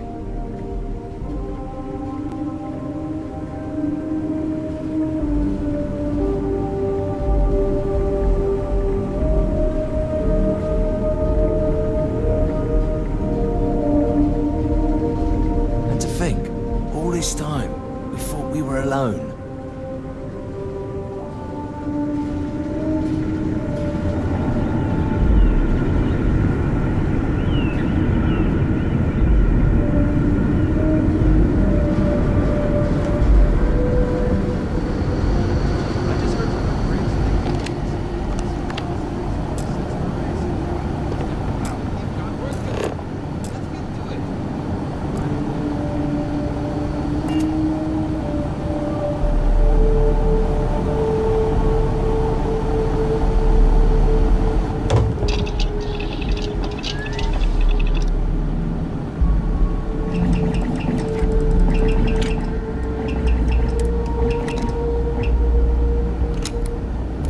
Good thing you had the schematics for that.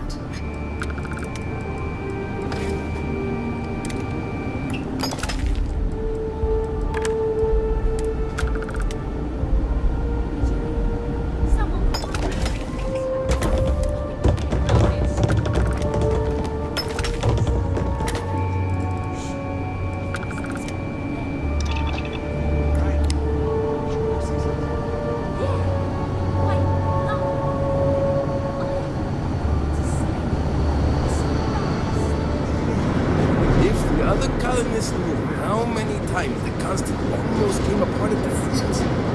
Whew. Thankfully, I never let it. I was hoping to talk to our visitor from outer space, and here you are! Welcome, welcome! I have a million burning questions, but I won't overwhelm you. There will be plenty of time for that later. Please, indulge me just a couple. How did you do it? Did humanity finally discover faster than light travel and eclipse our poor old ship?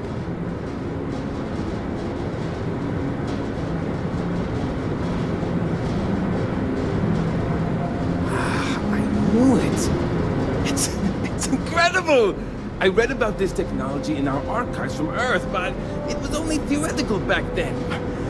Amazing! I'll have to learn more. Oh, I've got so many questions, but I'm being rude. I haven't even given you my name. Chief Engineer Kazemi, but you can call me Amin. And, I might add, I'm one of the reasons we're still floating out here today.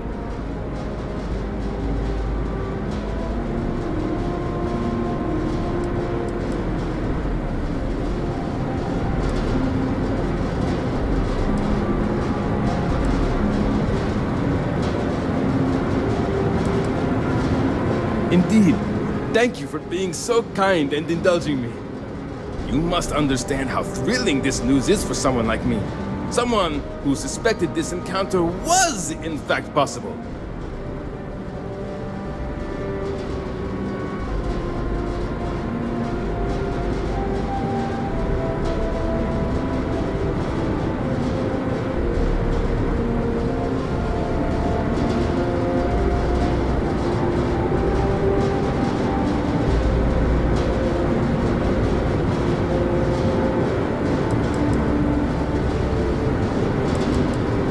You okay there?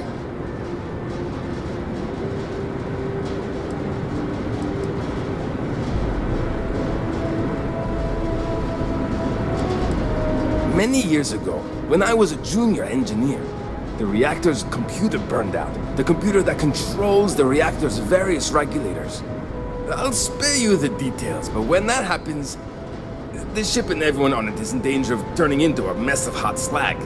I had to jury-rig parts from old media devices to prevent a meltdown. And that's how I became the boss around here.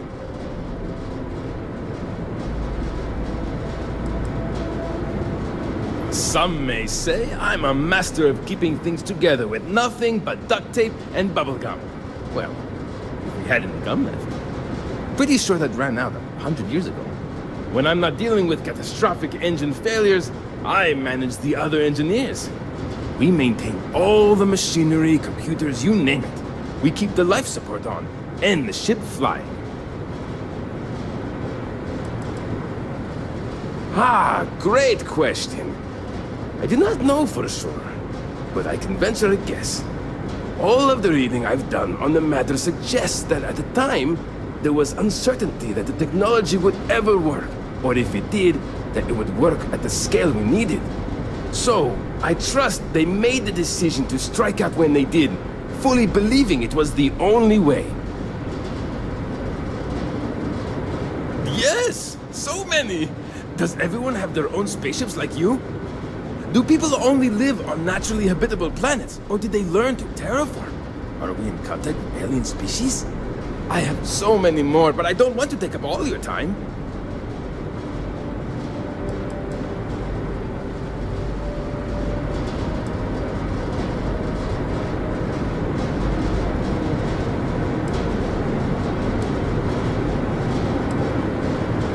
Haha! I knew it! Incredible! Amazing! Simply amazing! In our ancestors' time, only the very wealthy could afford to build ships.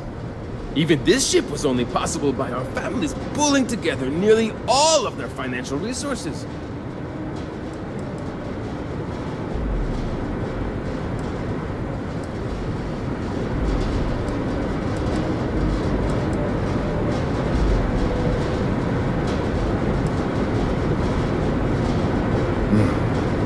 Disappointing, but not unexpected. When you showed up, I tried to tell the others about the Fermi paradox. I suggested that the most likely explanation for you was that humanity had developed faster, more advanced technology and had leapfrogged us. Seems I was right. I'm not surprised. The amount of energy it would take to terraform an entire planet seems improbable. I can assume these types of colonies are strictly for mining and gathering rare resources, since there are nearly limitless habitable planets to choose from out there. Ah, thank you for taking the time to talk with me. I can have a bit of a big personality, I'm told, so let me know if I ever get on your nerves. Good luck out there! I'm glad you weren't some sort of alien or something. Someone owes me another half ration. No problem. I'll handle it.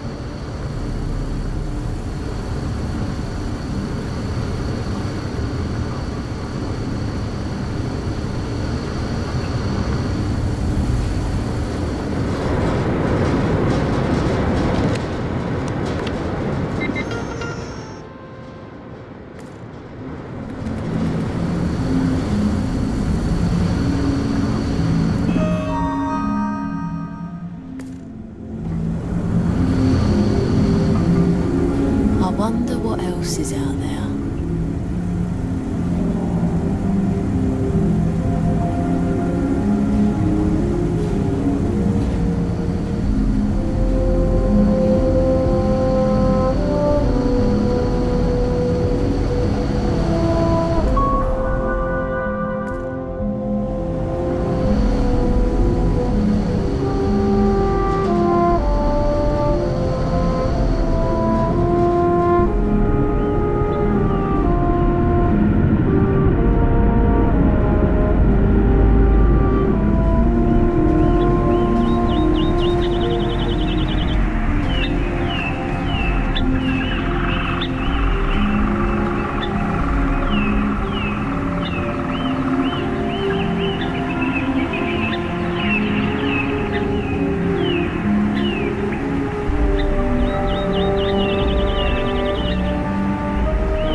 that we know what's out there, things are gonna be more interesting. Hey,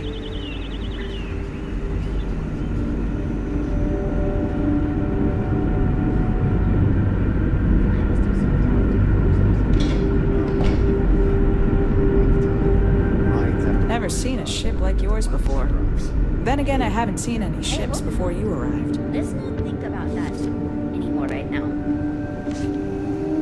Wow, I've heard about you, but oh, here you are. I wonder what it's like out there beyond our little community. These are exciting times, aren't they?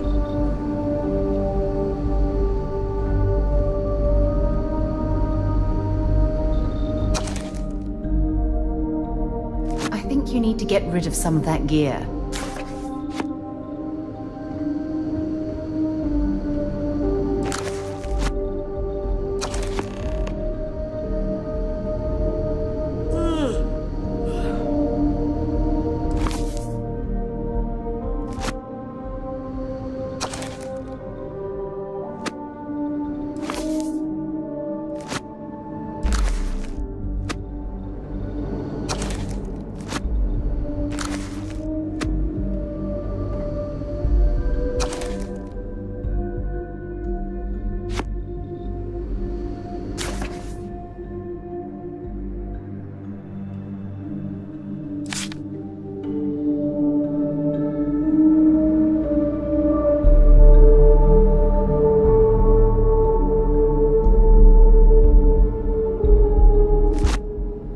Hey there.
I've spent my entire life in the constant.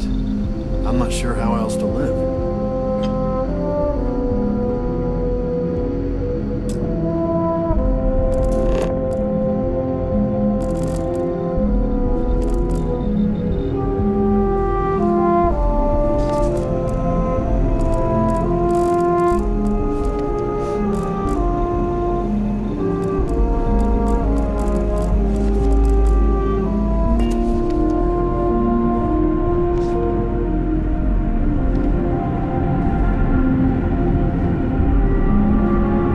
Because our equipment's old, doesn't mean it won't work to take down troublemakers.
There's so much to learn about now.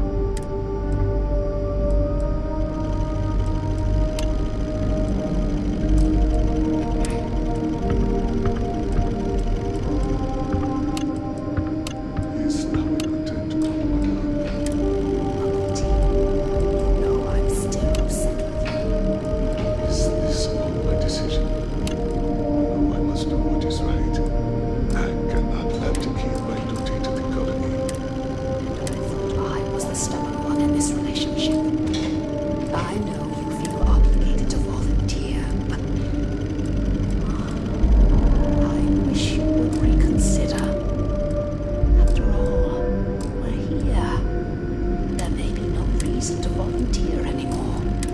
True, but we must be prepared in case it is an impossibility. Just because we met with a stranger does not mean they are willing or able to help us. You know this. I just wish you would give it some more thought. Be patient. Let's see where things go, then decide. This is one case where once You're carrying too many odds and ends. Time to get some. Very well, my dear. I will not pursue it any further. I will speak no more of it for now. We'll talk more later.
Just stay out of trouble.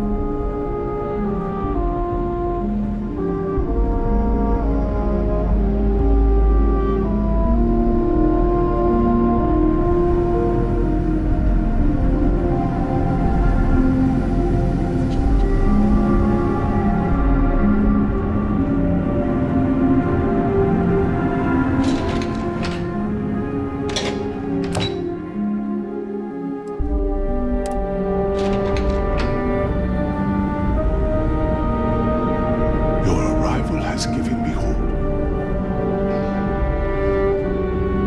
We got strict rules around here.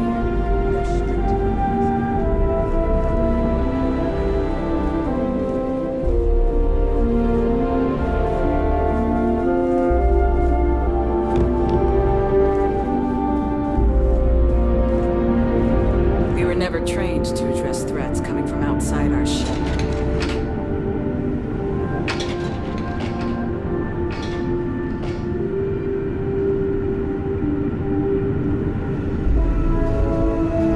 Hey.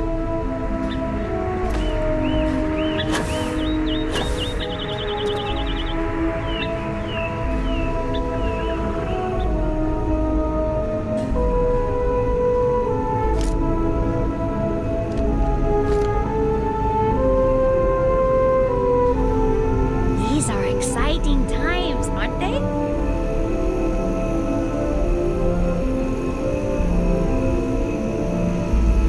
I've lived my Of course. This must be how the colony ship kept itself fed over all these years in space.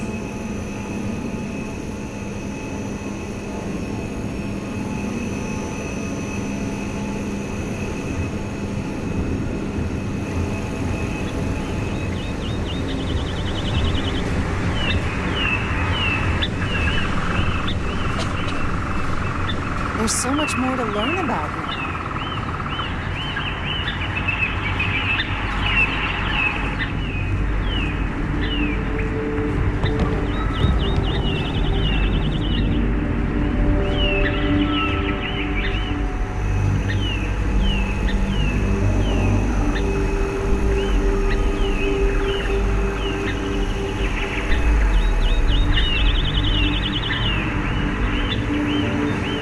Oh. Wow, you're new? Weird. Okay, wasn't expecting this. I guess I should introduce myself? I'm Janet. What's up? Oh, you?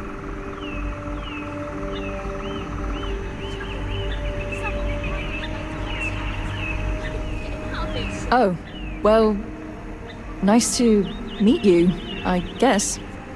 I could take a break to chat if you want. Oh my god, it's terrible.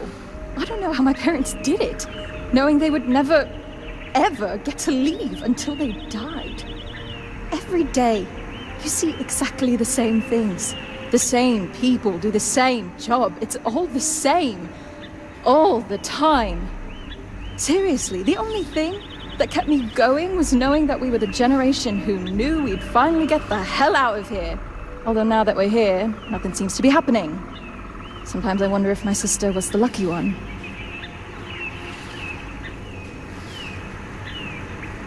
Well, one of them. I do have a sister on board, Julia, but I'm not talking about her. Julia and I were actually triplets with our sister Jen, but the ship ran out of one of her medications and she didn't make it. Sucks, but it is what it is. We only have so many supplies. We couldn't exactly get anything new along the way. Anyway, it happened a long time ago. I don't really feel that she's lucky. I'm just frustrated. Certainly not what I want to do.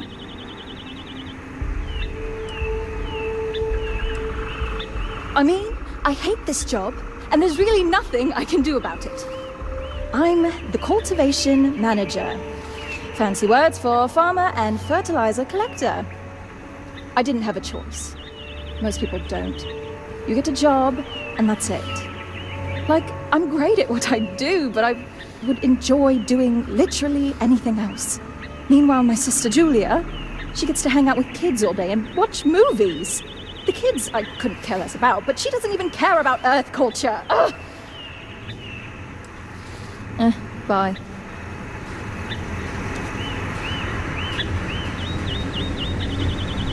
Wow, Wow, I've heard about you, but here you are. Hey there. I wonder what it's like out there beyond the little community. Sure is nice to know there are other people out there. And to think all this time we thought we were alone. Boy, am I glad you weren't some sort of alien or something.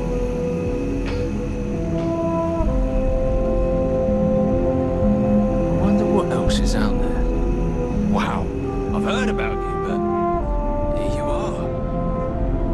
The Constant is a peaceful ship. Don't change that. Just because our equipment's old doesn't mean it won't work to take down troublemakers.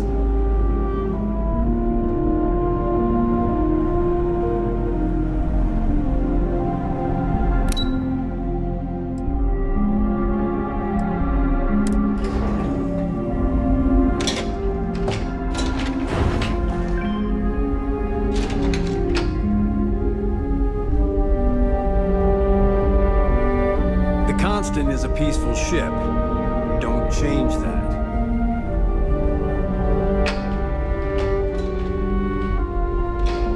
Now, we've got strict rules around here, but they're strict for a reason.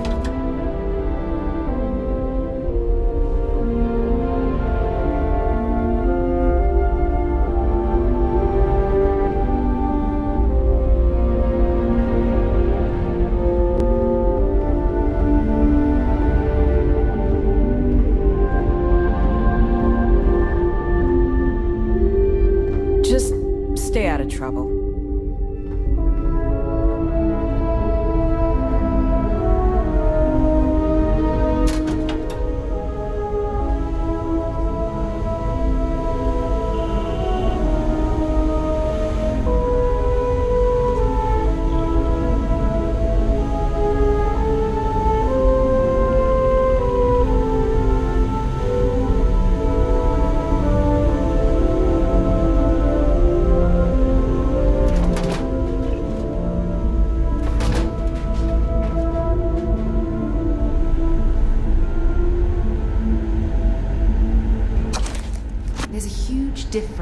between being prepared and carrying too much.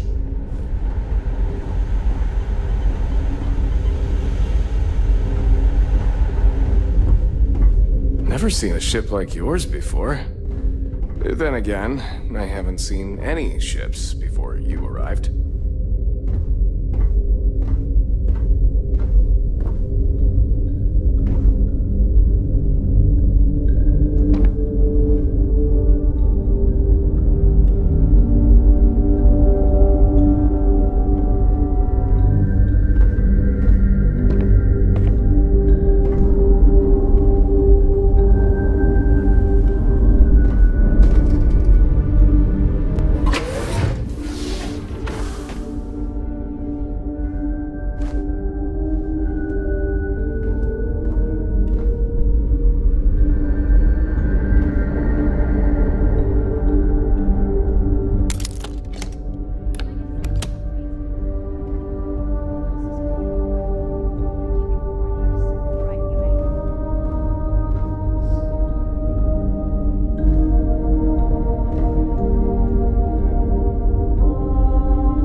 Trained to address threats coming from outside our ship.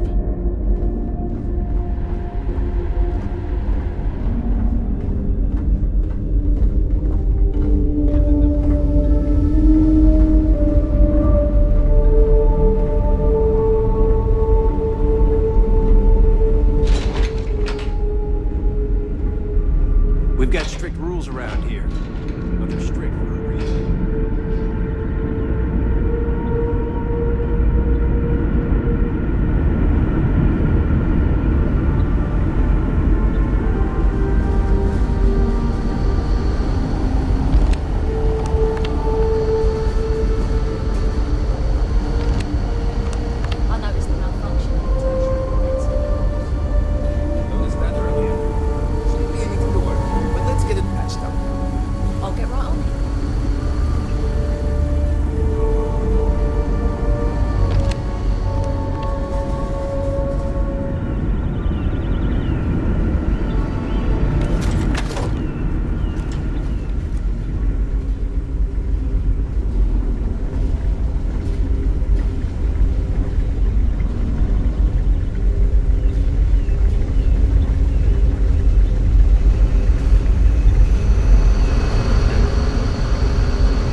There wasn't enough room on board when our ancestors left Earth. We only had room for people. What about the new planet? Will there be animals there? Maybe. We don't know yet for sure. But if there are, they probably look a lot different than the animals we studied. Oh, cool. I can't wait to find out. Captain Brackenridge says the future is bright. But I think the constant was pretty bright too, so I don't really know what she means.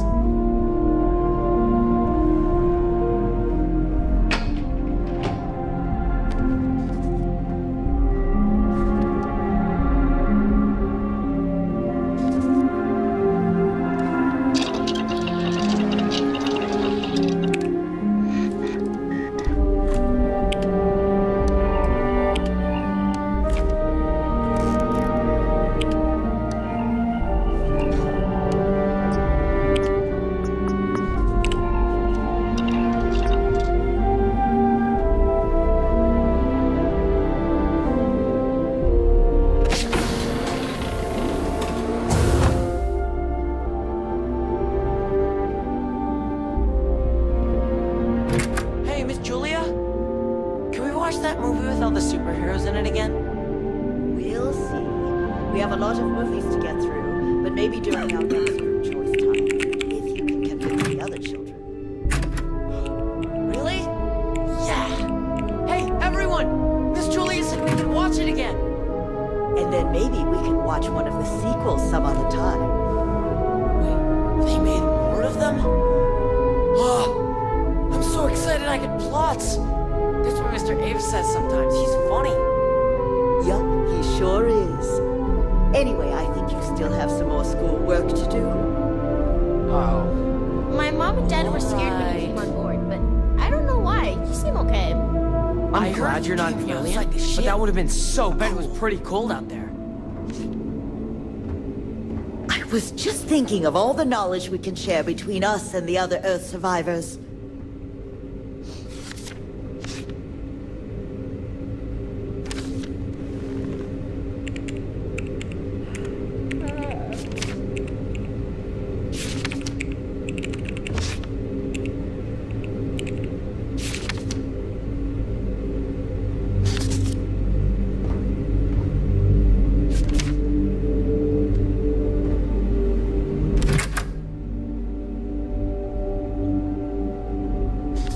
I bet you've been on lots of cool space adventures. Just like in the old movies. Hello there. Given that I don't know you, you must be this visitor I've been hearing so much about. I'm Julia, the Constant's chief historian. It's nice to meet you on this momentous occasion. As chief historian, I can tell you a lot, probably. What do you want to know?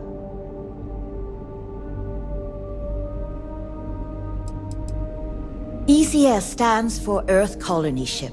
We wanted a fairly inclusive name to represent the planet, and not a particular nation of origin. There was an old colony ship that sailed across the oceans of Earth from a country called England to settle on a new continent.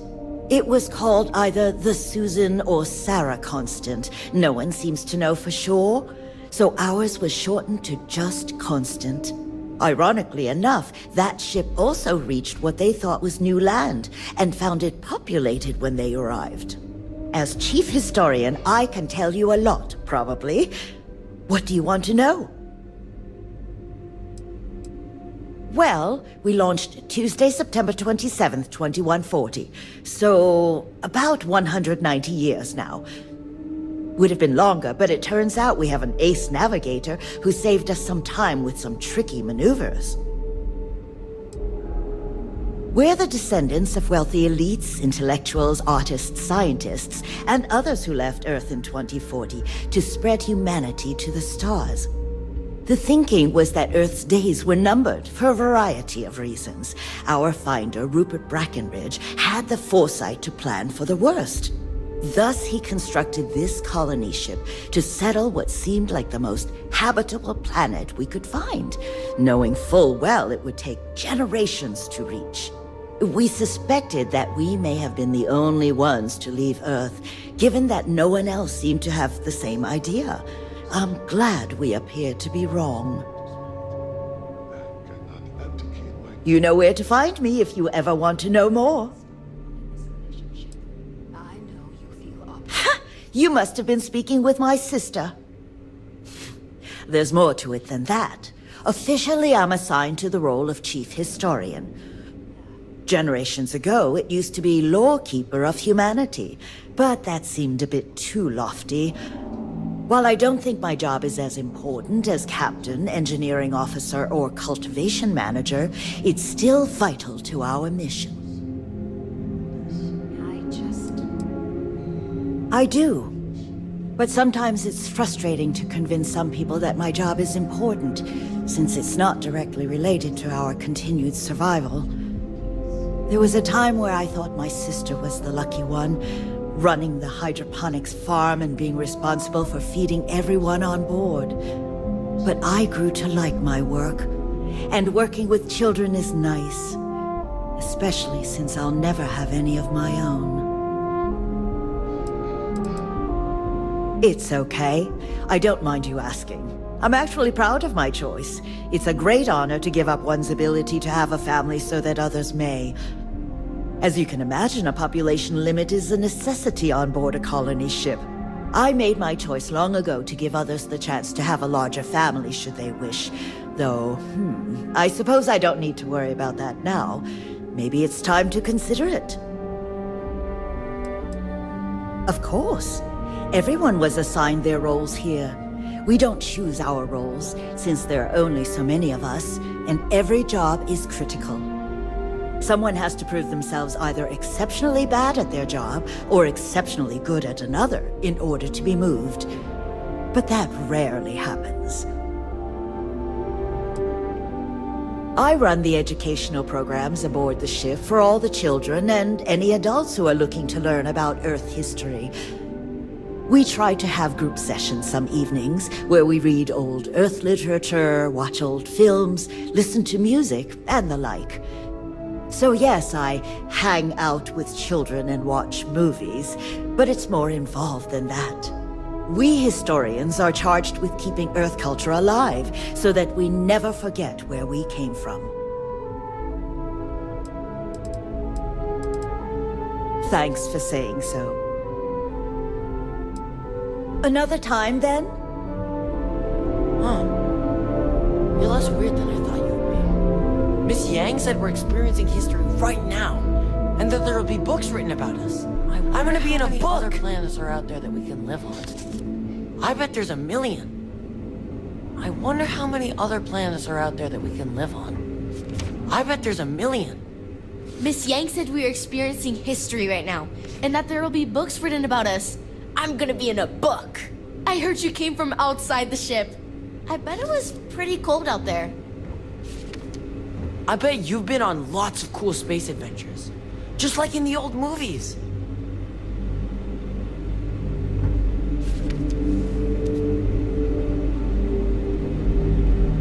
My mom and dad were scared when you came on board, but I don't know why. You seem okay.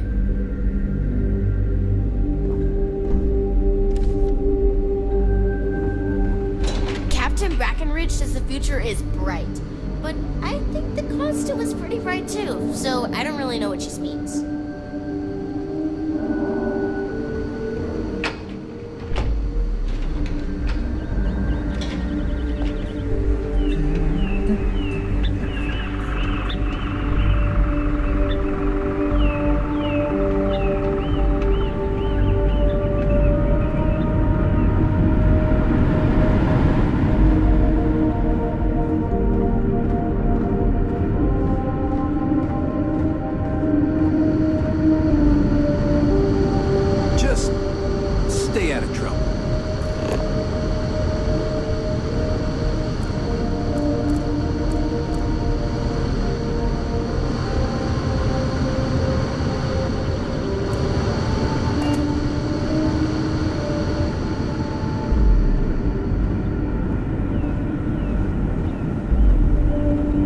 Now that we know what's out there, things are going to be more interesting from here on out.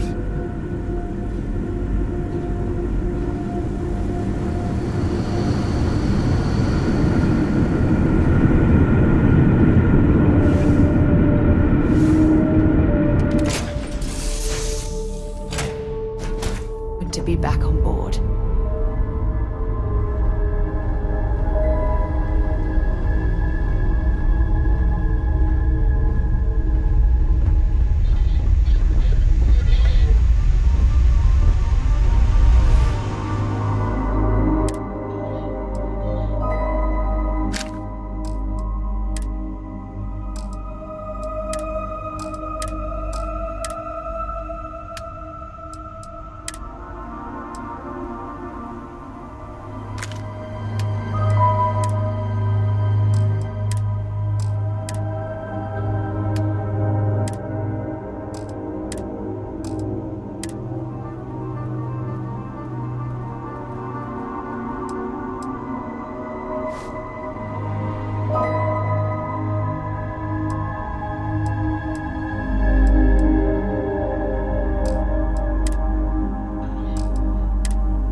way now.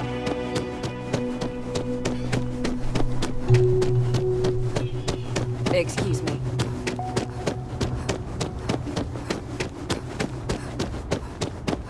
Hey.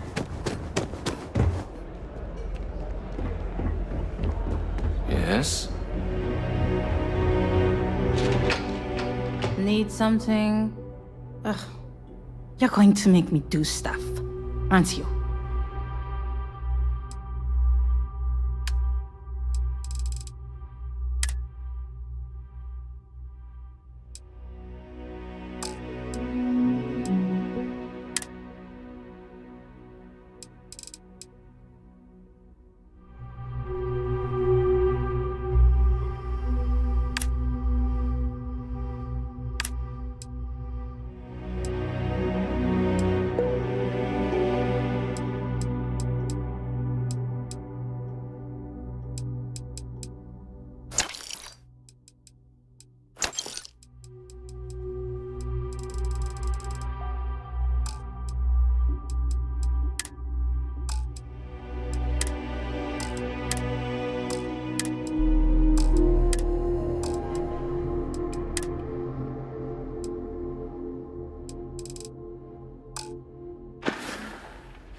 Okay. Thanks for shopping. To Venus? I'll only carry the good stuff. Just kidding.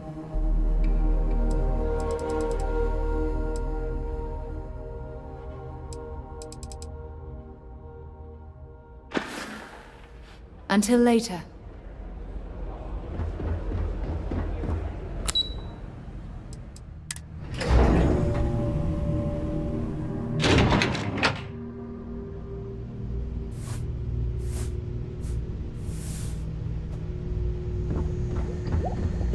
Okay.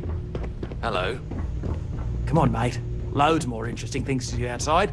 I need to make some time for you, but keep it. You've heard our proposals. We can help them resettle here and work off their debt, or we can outfit their ship with a grav drive at your own personal expense. Which one would you like to pursue?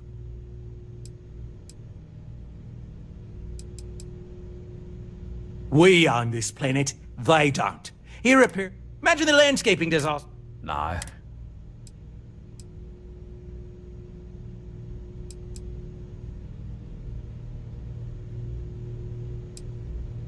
And that's within your right. But so, as much as I appreciate your feedback, it's not in the best interest of the Paradiso Group to take it into account.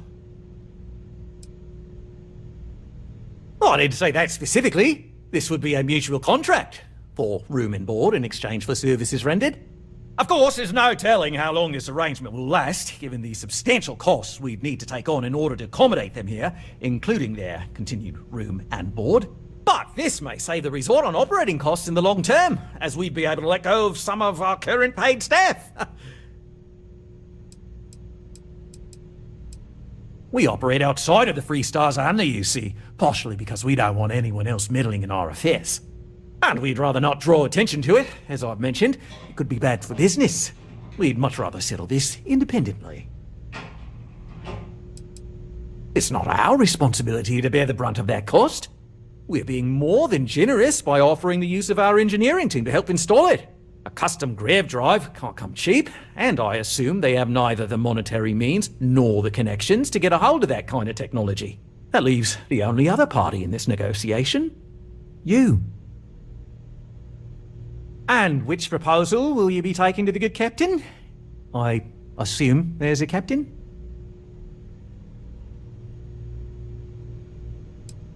Ah, good on you. You want to see a man named Benny St. James over at Hope Tech. He's the best in the business. If anyone can retrofit a 200-year-old ship with a modern grav drive, it'd be him.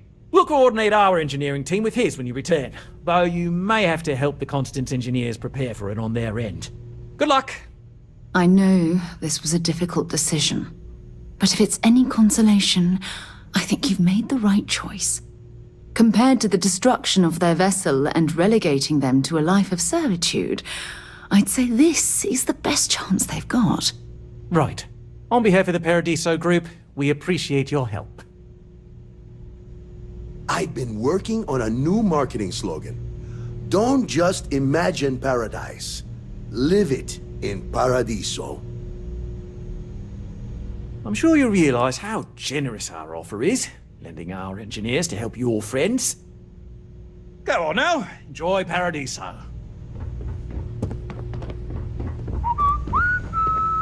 Let me know if I'm able to help with anything. Oh, part of the job, I guess. Gotta put on a smile to keep it, you know? And it helps for those rare opportunities I get to talk them out of some of their crazier ideas. Like, did you know they wanted to dye the entire ocean on this planet pink so it would look more magical or something? They almost did it too, until I reminded Balam that guests won't appreciate the water dyeing their swimsuits funny colors.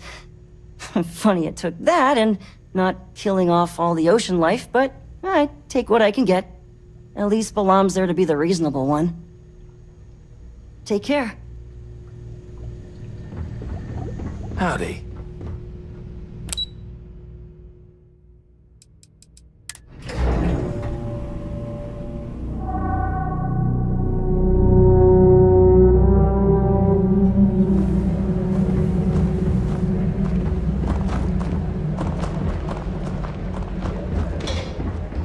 Okay.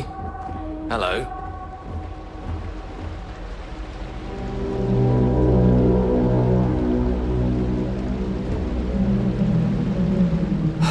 Another lost belonging notification in the system.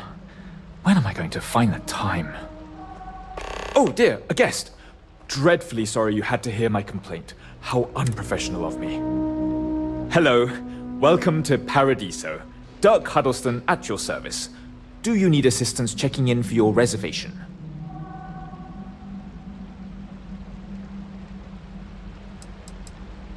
Oh, no, nonsense. Just a small scheduling issue. Some of our guests have misplaced their belongings, and I am responsible for finding and returning said belongings. Just one of the many services we are happy to provide here at Paradiso. Nothing to worry you about. May I continue to check you in?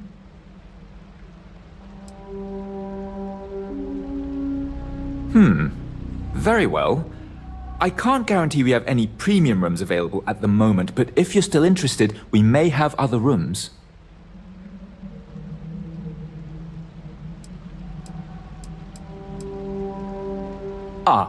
Parima 2 is owned independently by the Paradiso Group. We exist outside of the United Colonies and Freestar Collective, yet entertain visitors from both. The Paradiso Group is run by several board members, many of whom take residence within the resort itself. They established the resort as a getaway for all on the most beautiful planet in the universe, and I can tell you that there were substantial monetary investments to make sure of that.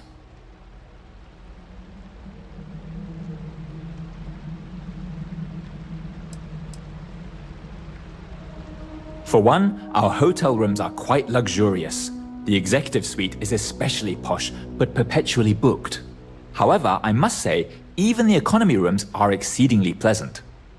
You'll find our beach relaxing, and we have several top-notch shops and dining experiences. I particularly enjoy a spot of afternoon tea from Tranquility. Of course, we also have the galaxy's only gourmet chunks. And if you're feeling adventurous, I believe the Enhance is still running a very popular Paradiso Getaway Special. Broad question, but I'll try my best. Paradiso is the premier resort destination in the known universe. This planet is as perfect as one could possibly imagine. That is, assuming pristine beaches, constant beautiful sunny weather, and fabulous resort accommodations are to your liking. Oh no, you're on vacation. I wouldn't dream of asking a guest to find other guests' lost belongings. But if you want to take a look at the list in the system and you happen to find anything while you're out and about, I suppose it would help me out. Please, don't feel obligated, however. The system shows that we do in fact have a room available. And what is your desired length of stay with us? Enjoy your stay.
to be a downer, but this place is almost too perfect, right?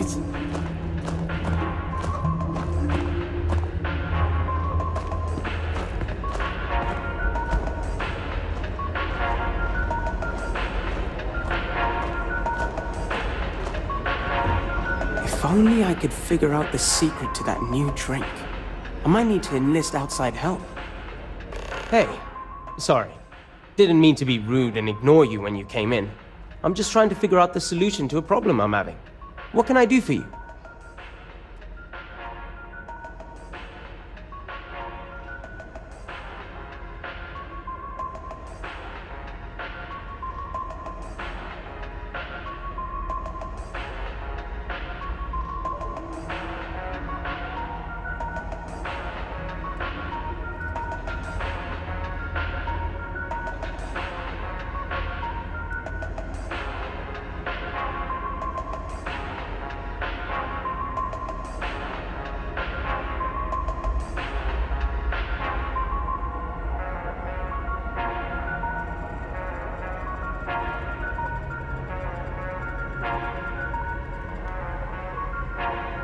Still need something? Not bad. Well, it'd be a little better if that tranquility went within spitting distance. I'm not saying anyone should spit on tranquility, by the way. Just maybe don't buy their tea. Drink coffee instead. Yeah? Yeah. Well, I'm not sure if you know this, but most coffee is synthetically created. Ours is 100% organic. Made from coffee beans rescued from Earth hundreds of years ago, and cultivated by Cafe Luxe authorized growers. Trust me, you can really taste the difference between our real coffee and the other, stuff. Matter of fact, I am. We keep losing business to Tranquility. It seems like they're always trying new things, new recipes. And well, we just have the same old coffee here. I have an idea, but I don't know if I have the skills to pull it off.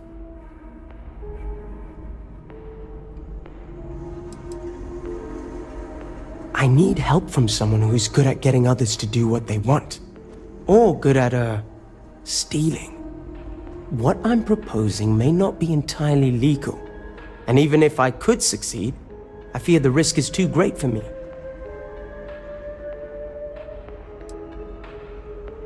No, I mean, yes, I do. What I mean is that's not the problem. It's not about brewing better coffee. We already have the best, most authentic coffee on the market. It's about finding new flavors. I think Tranquility has it right in that regard. I want to find out more about what they're planning next, but I barely know where to begin. A tea sommelier from Tranquility Corporate is on vacation here. I overheard them talking to Polly about some new tea product they're working on. If you could convince them, or otherwise get the recipe, before it goes to market, I'm sure it will help me succeed. Maybe I can even move up the corporate ladder.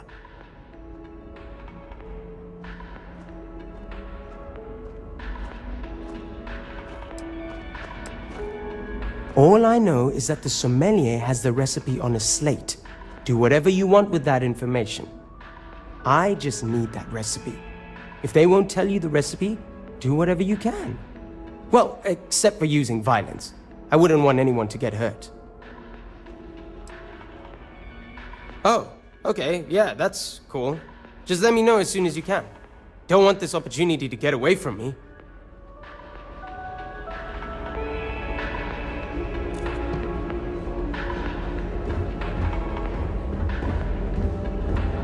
Thanks for choosing us over Cafe Luxe. Tea's better than coffee anyway. Hello, welcome to Tranquility. If you fancy a cuppa, we have some new and classic blends that are sure to satisfy even the most discerning tea aficionado, whether you want to relax at the end of the day or energize yourself while watching the latest Red Mile feed. What? You've seriously never heard of it? The Red Mile is only the most entertaining blood sport in the galaxy. I'd say it's kind of underground, but I thought by now everyone knows about it. We're lucky enough to be in the same system as Parima 3, so we get the local video feeds here. I'm a huge fan. Donovan Reese himself came here and ordered tea at our little shop. He's easily one of the best runners. I almost died a little when he kissed my hand. Anyway, you should go there and check it out sometime.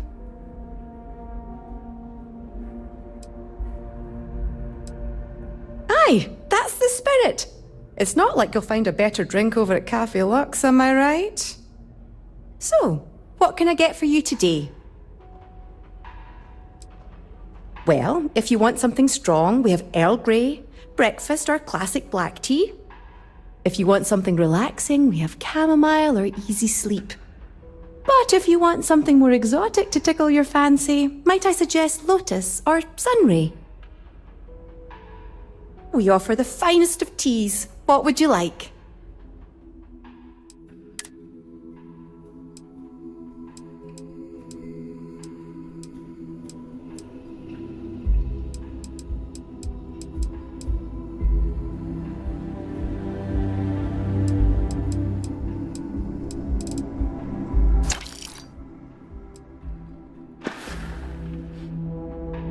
Come back anytime for a wee cup of tea.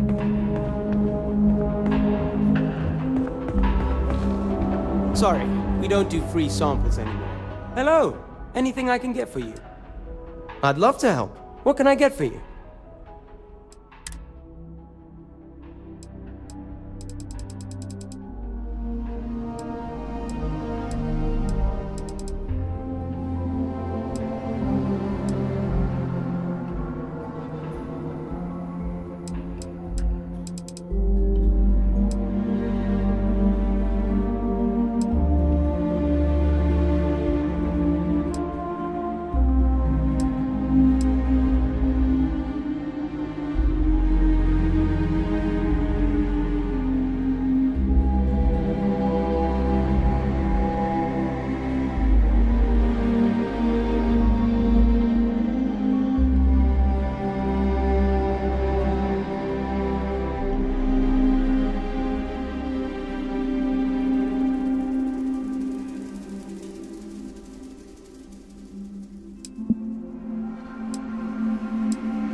See you later.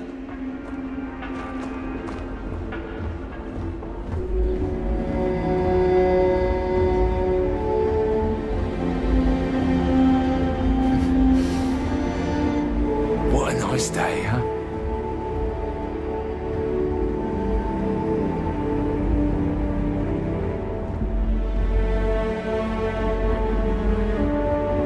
No major incidents in a while. Let's hope it stays that way.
So, what have we got?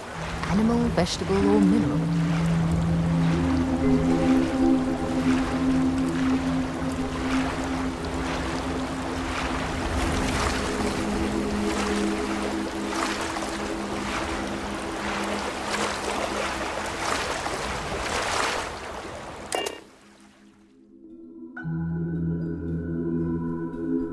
I have something for you when you have a moment.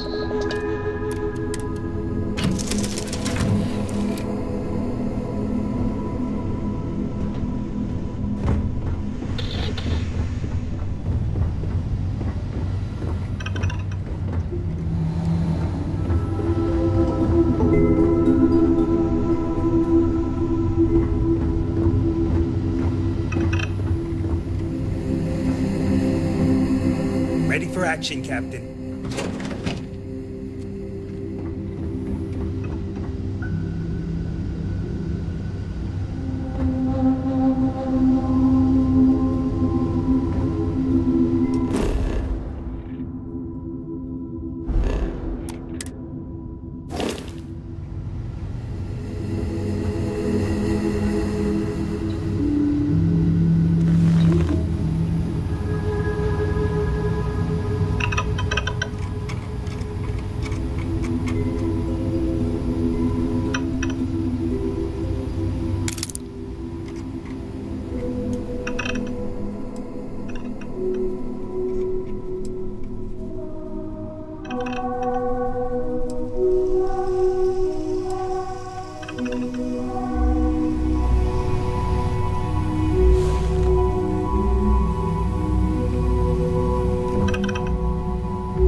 Only one point of Moera's patrol route to work from. That's how it goes sometimes. Actually, yes, I do. Here you are. Dropping off a few choice items.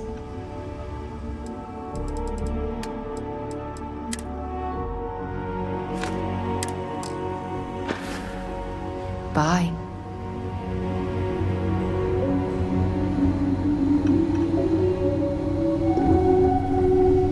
Captain on deck?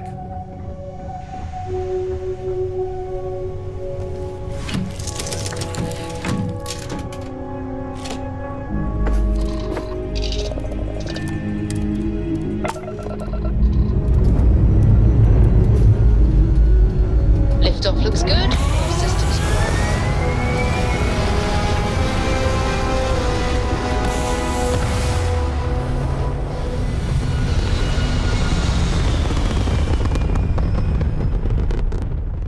orbital pattern locked in.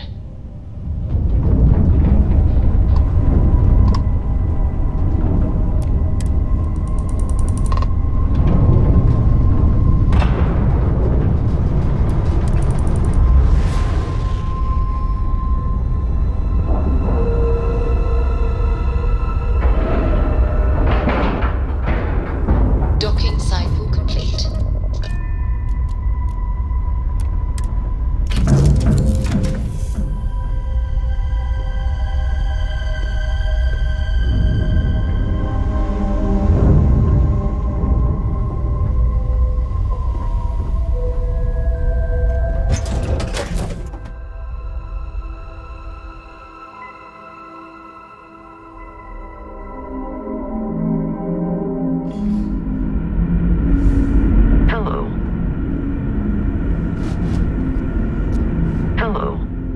I will keep your items.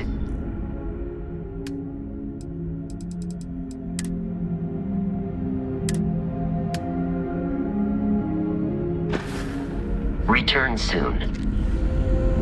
Good work with the bartender. Won't be the last time you'll be hustling information in some spaceport. If you have any gear you want me to haul, I'm happy to help.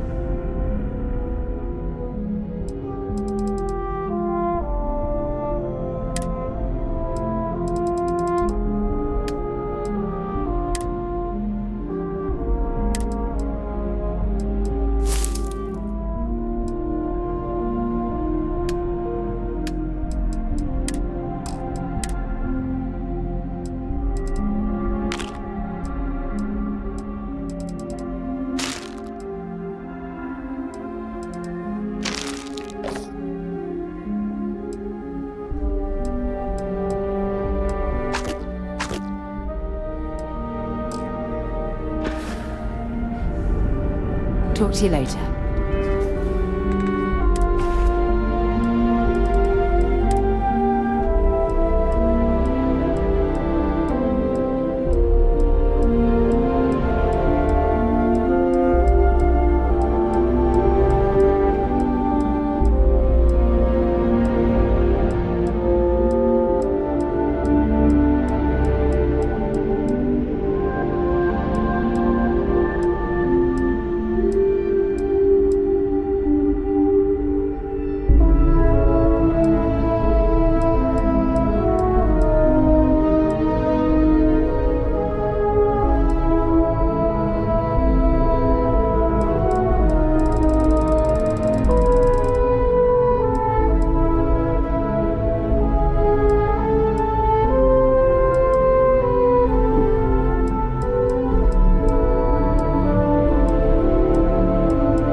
Constant is a peaceful ship.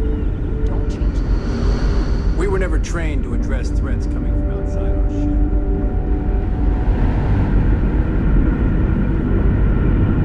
Never seen a ship like yours before. Then again, I haven't seen any ship. Just because our equipment's old doesn't mean it won't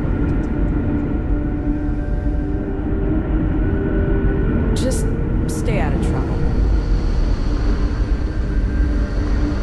Never seen a ship like yours before. Then again, I haven't seen... No matter the outcome, I won't let my crew down. Safe travels to you.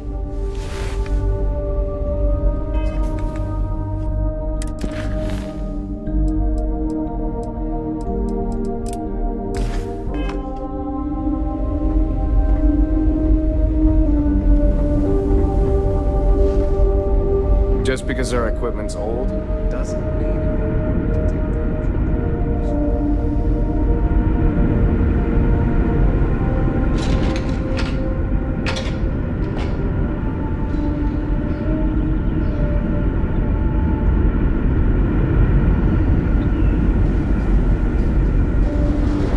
Keeping a 200-year-old ship running. Careful not to touch anything on your way out.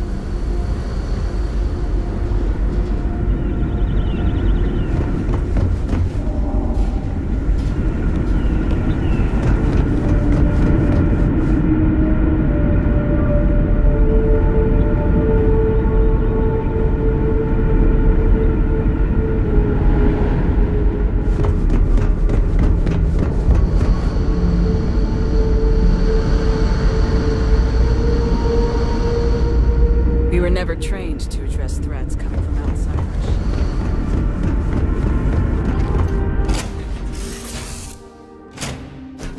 You're accounted for. We're ready to depart.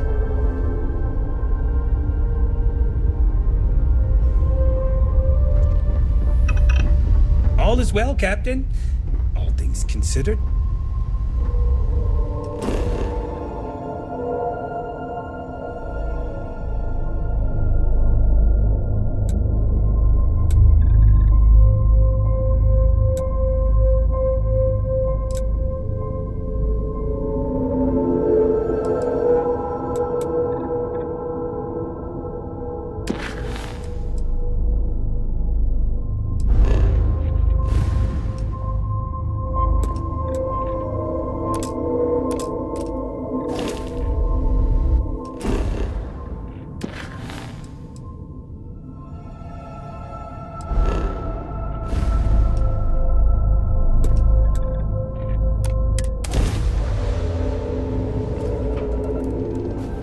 Star Space. Please hold your current speed and heading while we scan you for contraband.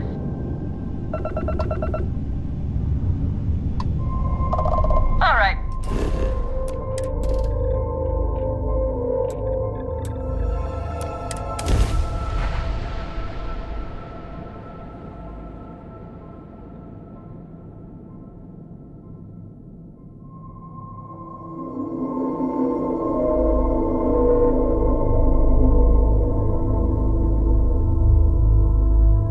Landing site looks clean.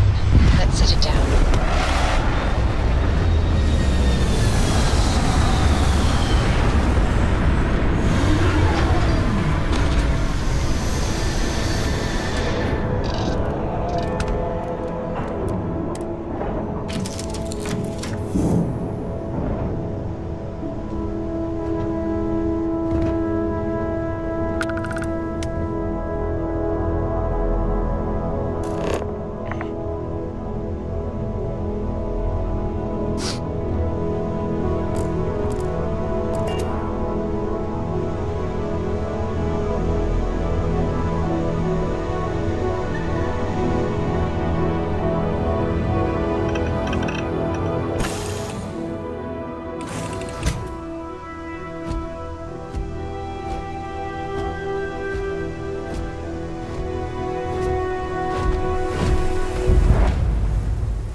Oh, same as usual. Except now all she does is goes on and on about how her youngest has made it. Tells everyone you met the Ron Hope. I mean, Ron Hope's, well, friendly. And incredible. But everyone on the factory floor bumps into him on occasion. It's not that big of a deal. My brother. Big shot at Hope Tech. Let's get you settled in.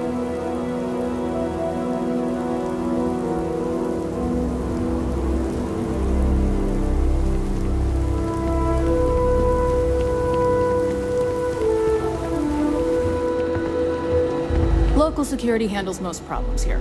I only get involved when it's something big. New face, huh? Got some business with me, or just learning the lay of the land?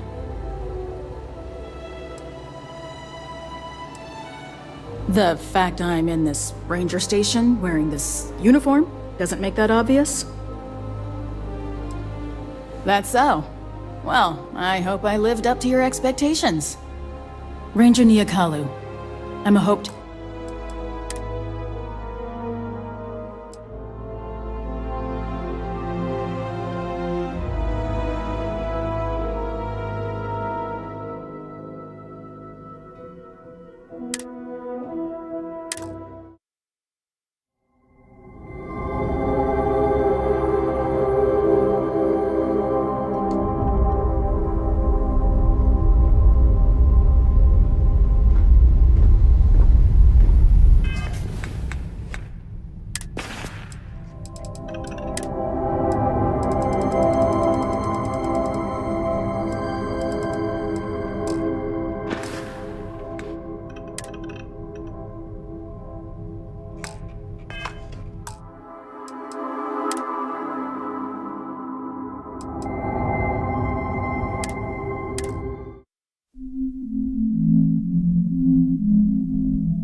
Please maintain your current course while we scan your ship.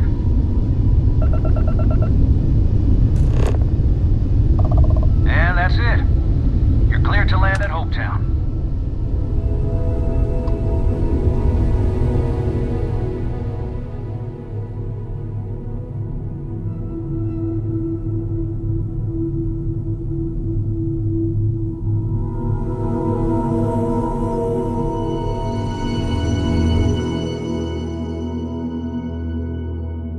Beginning landing cycle.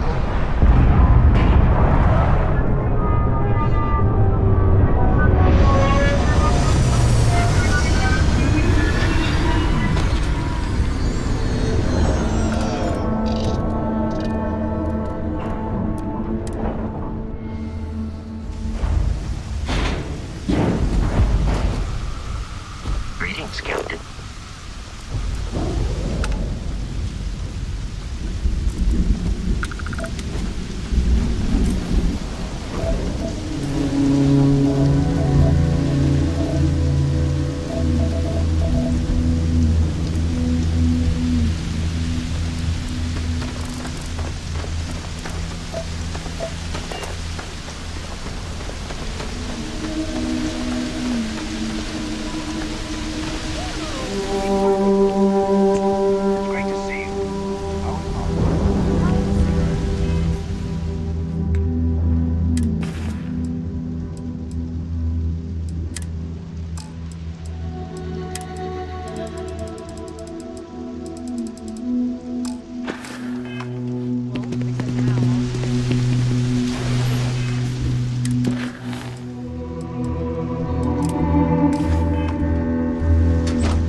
Folks from all over the Freestar Collective come here looking for work. New phase, huh? Got some business with me, or just learning the lay of the land? That's so. Well, I hope I lived up to your expectations. Ranger Nyakalu. I'm a Hopetown girl born and raised, so I know a lot of the locals. Helps me do the job. That being said, keeping the peace around here is more the job of local security.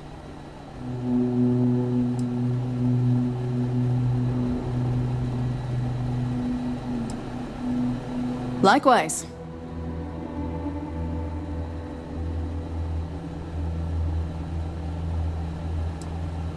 Not usually. Local security handles most of their issues. Every once in a while, though, we need access to sensitive information as part of our work. Badge or not, some folks aren't fond of letting us poke around in their books and personnel files. Honestly, though, it's not that common. Most people are willing to work with us because they know it's in everyone's best interest.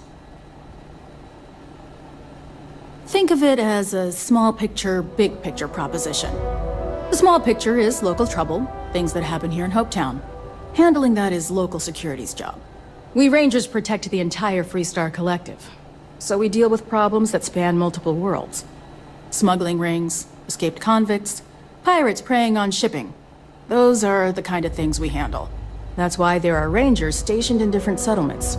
It lets us cast a wide net. Bye.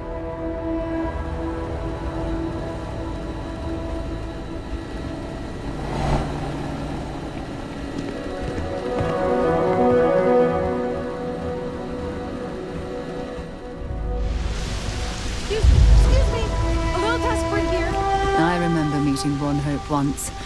Idealistic and perhaps a bit of a dreamer.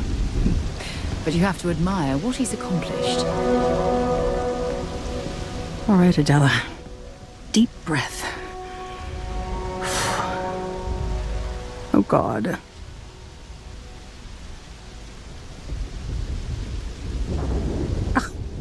I'm just great. Grand, really. When I signed on to be a freight captain, I was expecting long hours and dull routes. And now I'm a hair away from being executed. Or worse.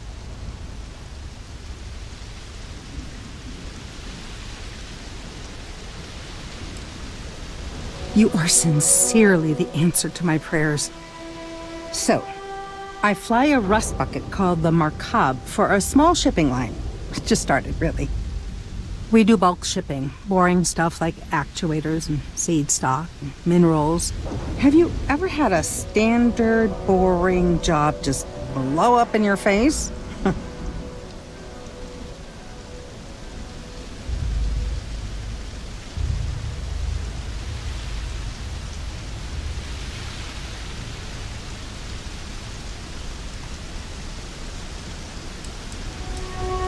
That's not helpful. So I just got assigned to the Markov. The first shipment, slag steel. Nothing special. As soon as I left Neon and got scanned, things got crazy. Spacers, Freestar security, the works. Everyone demanding I power down, hand over the contraband, or sometimes just firing first. I skipped the system, ditched the cargo, and have been running ever since.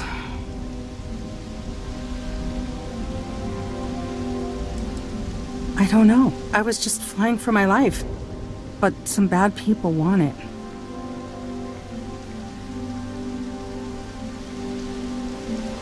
It gets even worse. A tracker just landed and I just know he's hunting a bounty. Me. But the trick is, everyone knows the ship. But my info isn't in the database yet. All they got is my last name, Fahim. So if you go into the pit stop and claim you're Captain Fahim of the Markab, maybe you can deal with the tracker?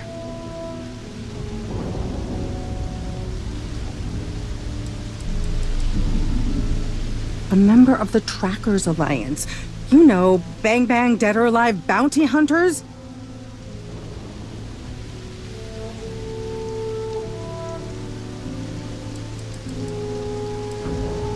I don't know. I don't want anyone to get hurt. But he may not give you any choice. You are the best!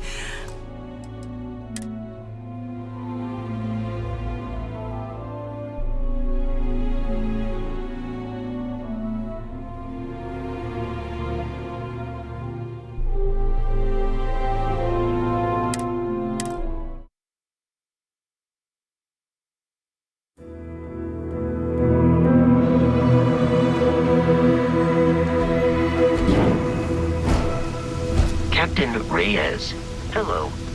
I am satisfied to see that you survived your most recent sleep cycle.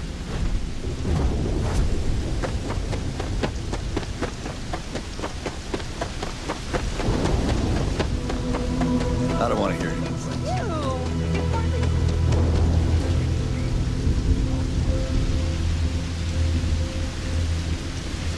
Excuse me. A little desperate here.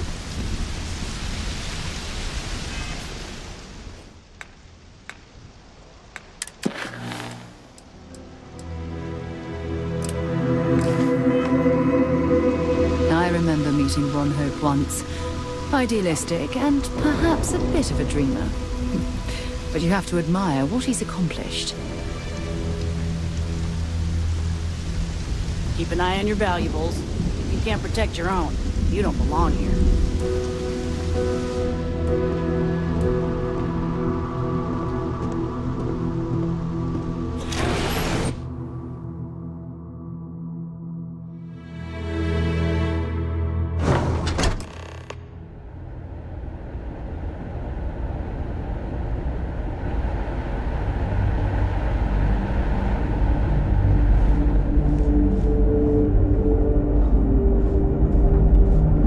Dust, except for the factory.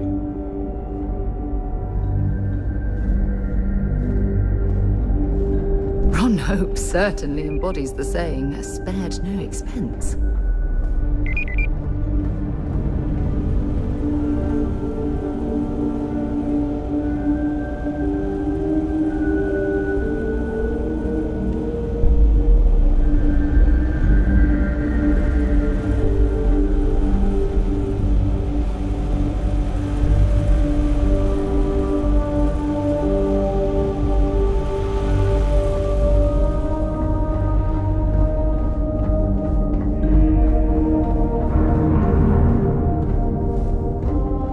Off-worlders.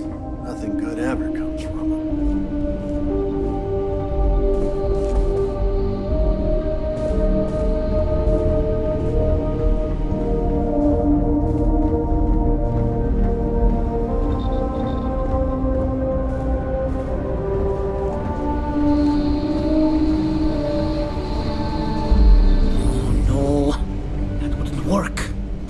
needs enough capacity for the whole ship.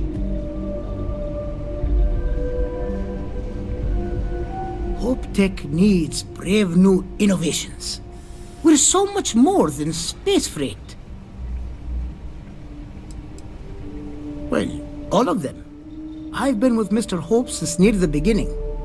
I think he appreciates my attention to detail and my focus on the fundamentals. Although he has been hinting that the R&D budget may dry up if I don't produce results. Oh, it's marvelous. Generally, they only care about efficiency, cost-effectiveness, and reliability. Oh, sure, there are the odd complaints about comfort and lack of decent airflow, but they almost always side with the numbers. Sure, that sounds like me. What can I do for you? I'm a little busy, but I think I could spare some time.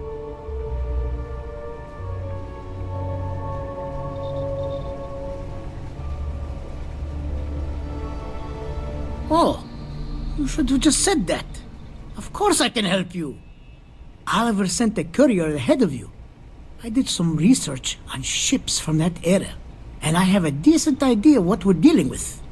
So grav drives didn't really take off until after the ship was built. But I've got access to an ancient grav drive that looks like it could be compatible. With some minor adjustments. It's in good shape, too. Parts not cheap, though. Neither is the labor. Just pay the combined cost of parts and labor, and it's yours.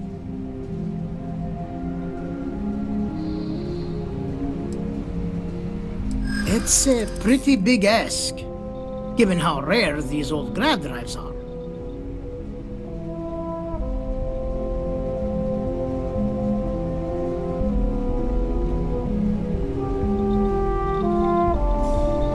Perhaps not, but I don't want to just settle for an offer far below its value. This part is incredibly difficult to come by. Maybe it is selfish of me to demand such a price. Tell you what, sounds like this is for a good cause. While I can't give you the part for free, I won't charge you for the work. Sorry to hear. But this is an expensive piece of equipment. They don't make them like this anymore. I'll still be here if you scrounge up the change.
Painful memories or not, it's good to be home.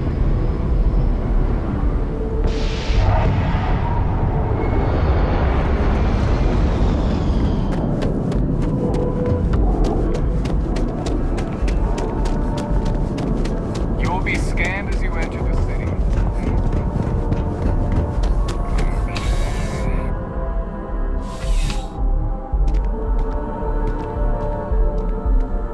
Ah, if it isn't my favorite part-time security officer.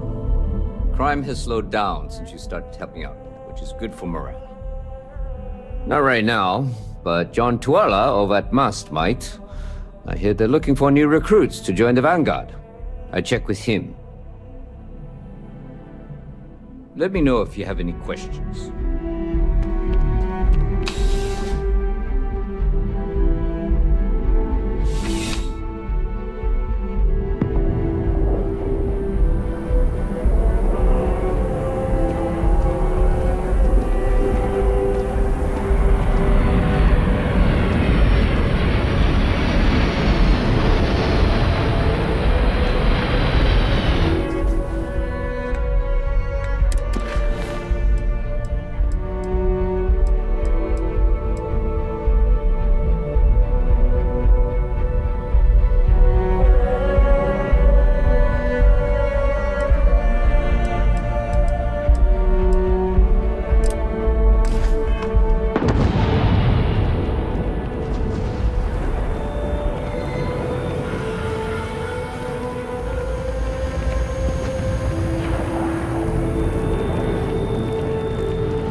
If you're in the market for artwork, I'm sure I can find something to suit your needs. Shh! Are you crazy? Keep your damn voice down. When's the last time he delivered? Oh, that guy.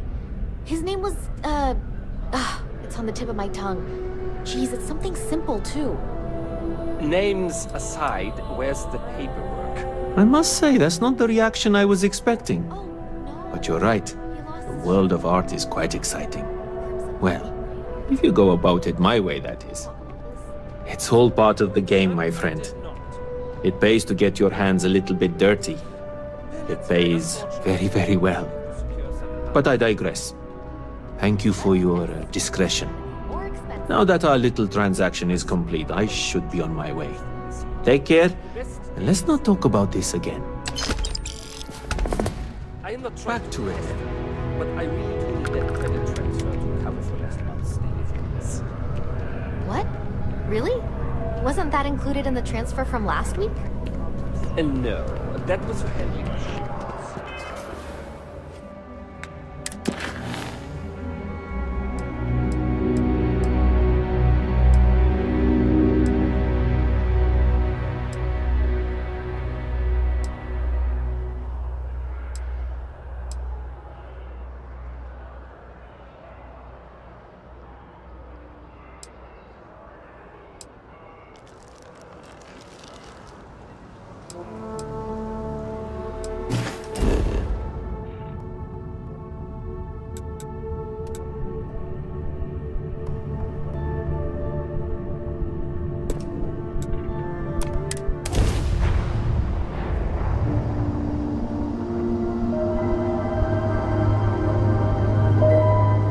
Let's get this crate into space. This is 3-star Collector Space.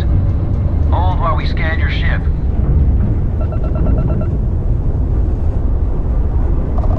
That's all we need. Enjoy Neon.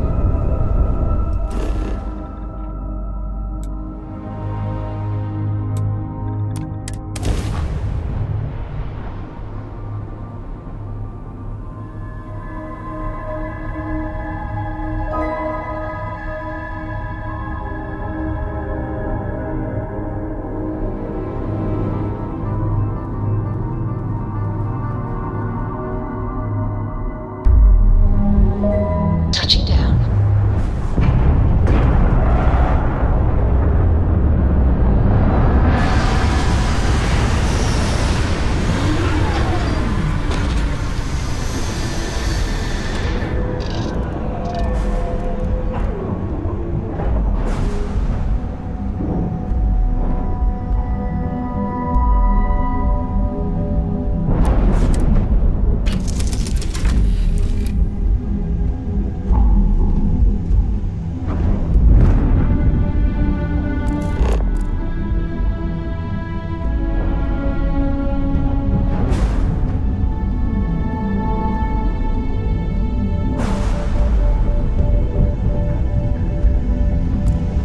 Always a pleasure, Captain.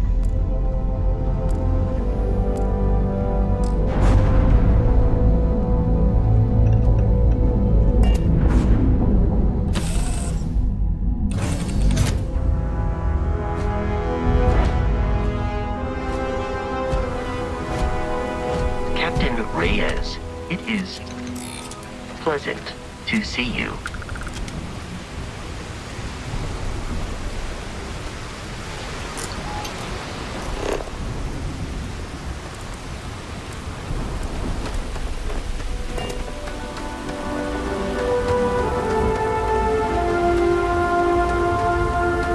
See that shroud covering Neon? Believe it or not, you're looking at the only city in the settled systems that powers itself from lightning.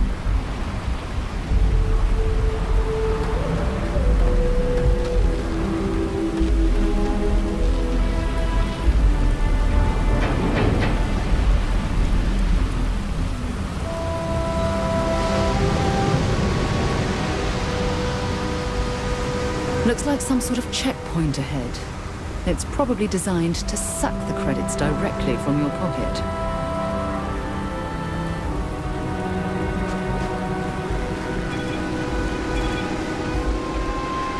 Don't move, Yesha! Cut the act. Snippers picked up the Aurora you're carrying the second you step through. All right, get up slowly and turn around. Try to run, and we open fire.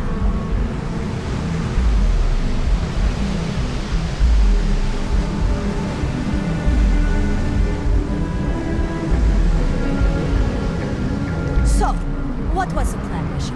Smuggle the Aurora into Aquila City or New Atlantis? No, I just forgot I was carrying it, was all. Honest mistake, right? Can we just settle this right here? I can pay the usual. We don't make rules. That's Administrator Bayer's job. Now, shut up and start walking. Move it. Let's go.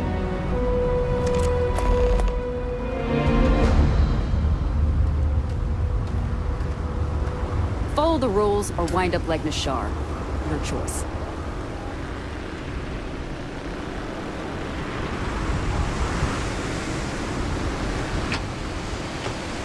New around here? Make certain you familiarize yourself with our rules and regulations regarding the transport of Aurora. After all, you don't want to end up like Nashar, do you? Aurora is a hallucinogenic, which is legally available for purchase in Neon.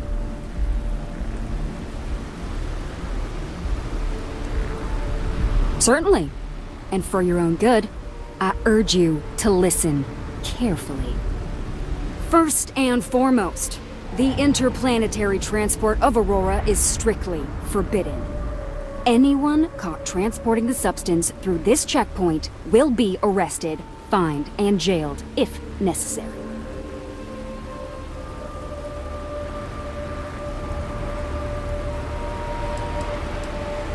You are free to carry and use Aurora anywhere within the city limits, yes.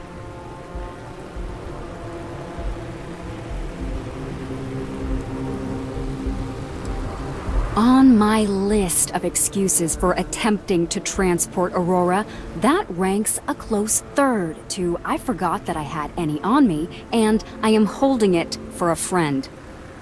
The other regulation you...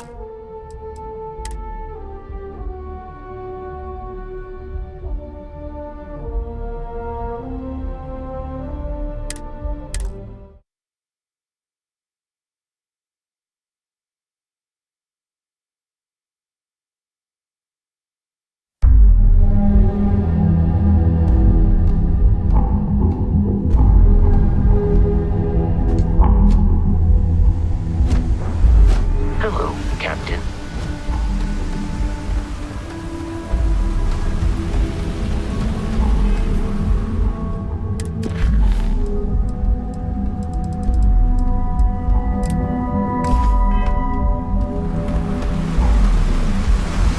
See that shroud covering Neon? Believe it or not, you're looking at the only city in the settled systems that powers itself from lightning.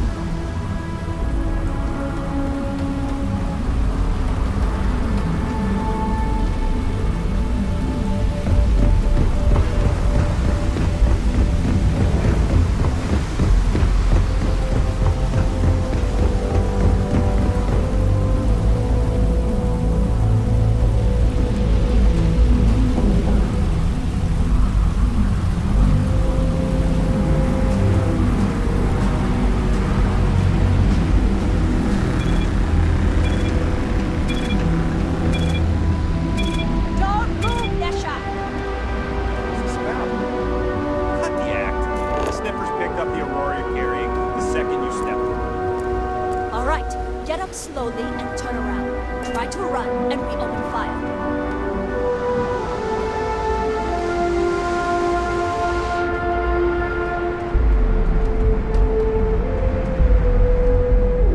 So, what was the plan, Masha? Smuggle the Aurora into Aquila City or New Atlantis? No, I just forgot I was carrying it, so honest mistake, right? Just settle this right here. I can pay the usual. We don't make rules. That's Administrator Bayer's job. Now, shut up and start walking. Move it. Let's go.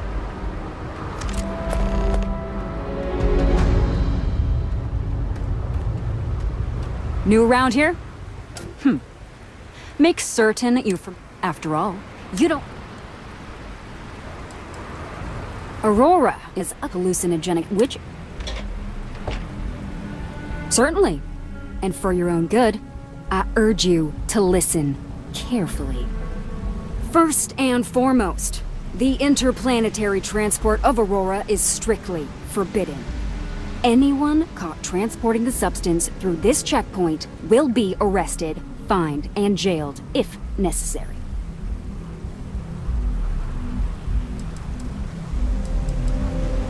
Good. Then you won't have any problems from me. The other regulation you should be aware of is that Aurora is only available for purchase in the Astral Lounge. Buying it from any other business or a street dealer is illegal. You will be arrested, fined, and jailed for participating in such a transaction.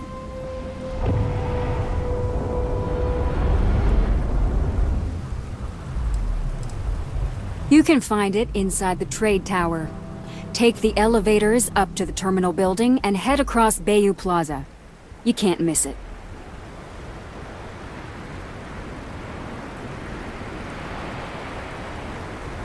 Perfect. All right then, that's it. If you have any additional questions, let me know. Otherwise, keep your nose clean and move along.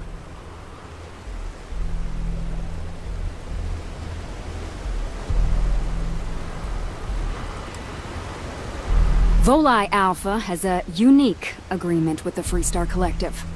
We allow their ships to patrol the spaceways, and Neon Security maintains the peace within Neon itself. The only exception is the Freestar Ranger outpost located in the city, but Ranger Price fully cooperates with our department. Aurora is the #1 product produced by Xenofresh Fisheries, the company that originally founded what is now called Neon. Clinical studies sponsored by Xenofresh have proven that using Aurora has no long-term negative health effects, and so it was approved for public use. And before you ask, yes, this was also approved by the Freestar Collective, as long as Aurora stays within the city limits. Stay safe.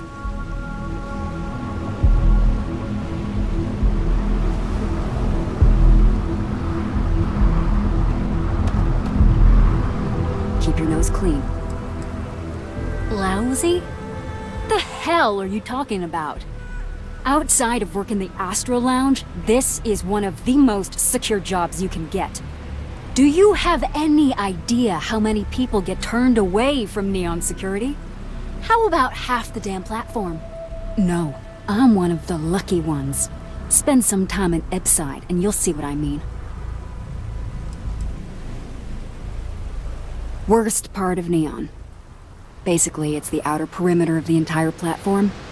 We're talking poverty, drug dealers, lowlives, and gangs. It's not worth a visit. If you want to enjoy your visit, stick to the safer parts of town.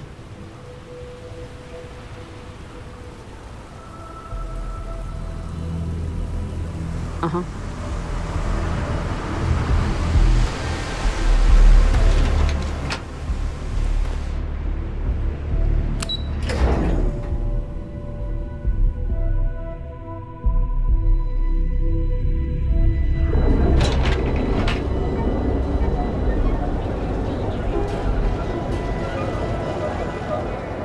Want to challenge your instincts and hone those corporate skills? Reunion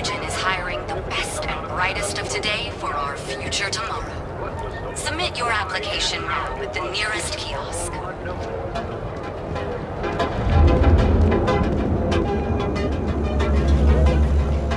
Interesting. This district certainly provides evidence that Ryujin's influence has spread from their tower and out into the city.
Better weapons than Neon. The ones I'm selling here.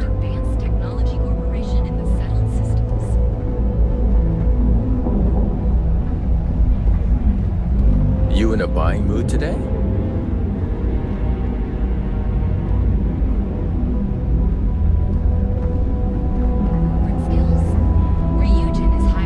Welcome to the Ryujin Industries product store. Looking for a NeuroAmp? NeuroAmps are Ryujin Industries' signature product. They're small pieces of wearable tech that enhance some of the user's brain functions. Some of our best sellers can help with anything from focus and short-term memory to communication and confidence boosting.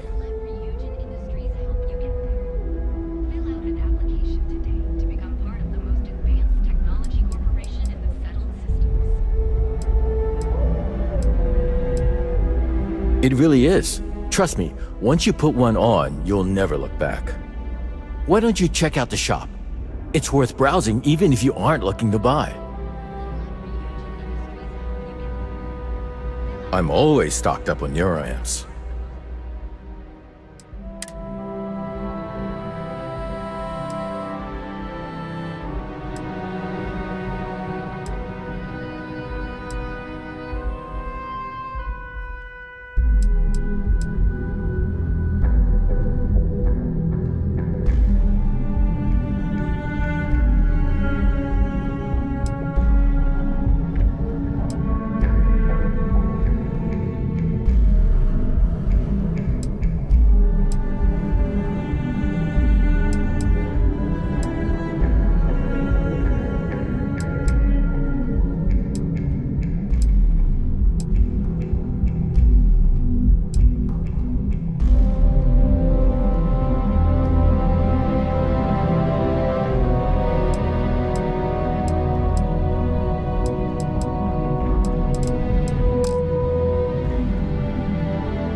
Bye-bye.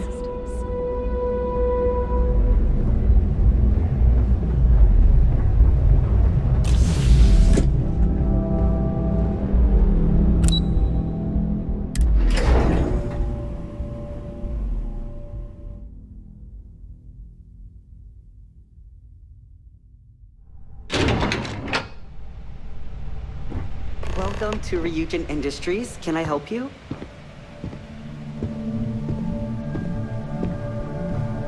You must be one of the candidates that Imogene Salzo is interviewing today. Her office is down the hallway to my left. Take another left at the conference room, follow it around to the right and up a small flight of stairs. Then take a left and keep heading that way until you see her office. Sounds like a maze, right? So if you want me to walk you back there or have any questions, just let me know. And hopefully I have some answers.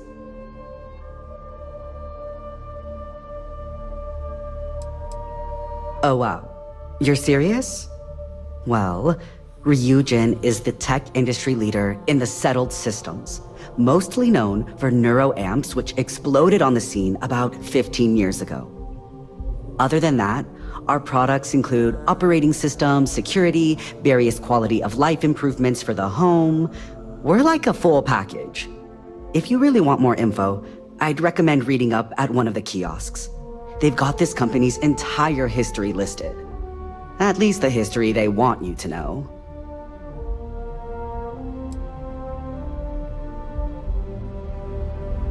Imogene Salzo is my idol. She's ruthless, but still knows how to behave around everyday people, if you know what I mean. She's probably next in line to take over for Ularu Chen, head of operations here, which would be a godsend considering Chen has no filter and loves to speak her mind. No one loves brutal honesty that much. Between you and me, I think Imogene is about done with the whole process. You won't believe the people we've been getting. I heard the hiring algorithm Yuko made approved all applicants. And of course Yuko bailed when interview time hit. It's technically her job. And Imogene is furious.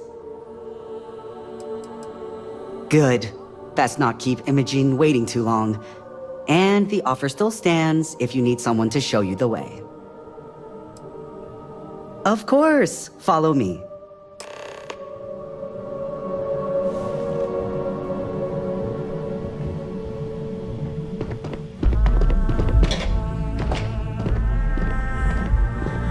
This current floor we're on is the main operations level. It's where the grunt work happens for this department. Research, data entry, more busy work than you can stand. Most of the people... Oh, I can't imagine being forced to spend my days doing menial work in an office like this, instead of exploring the stars on the bridge of a spacecraft.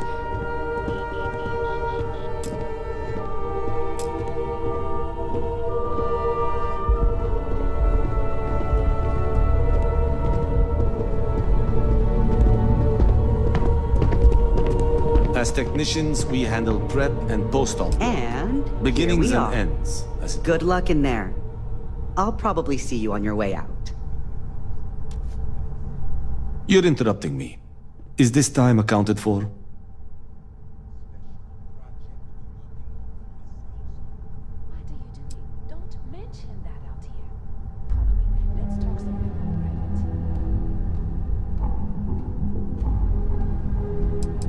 We're on a strict schedule.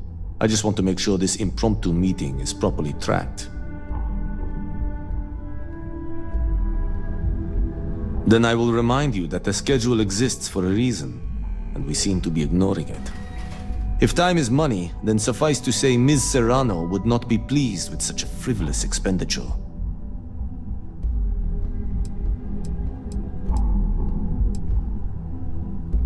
Hold on. I didn't say we should stop. And since you clearly have bandwidth to spare, maybe you can help me clean up a, minor indiscretion.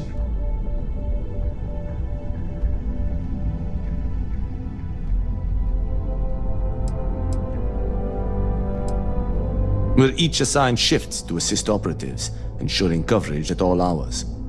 Personally, I like to keep my circadian rhythms intact. Early to rise, early to bed, as nature intended. I'm not at liberty to say. I will remind you of another common phrase: loose lips sink ships.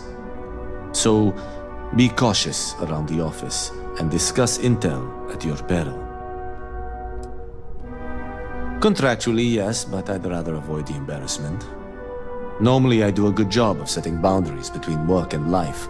This incident is an exception.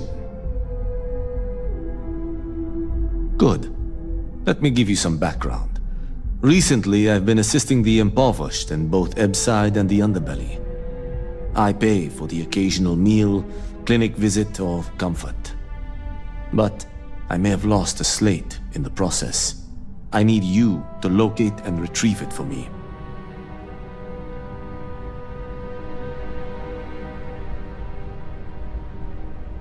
Then we have an agreement. Good. Go to the underbelly and talk to the panhandler, Huang.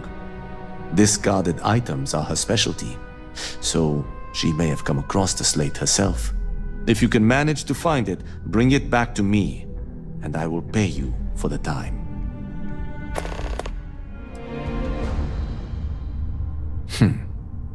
Perhaps I can best explain with an analogy.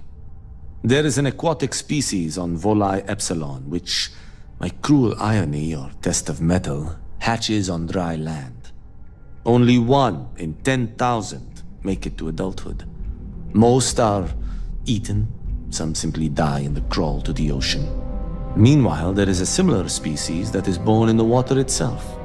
They never make this journey and thus never know its hardship. Which begs the question, is that fair?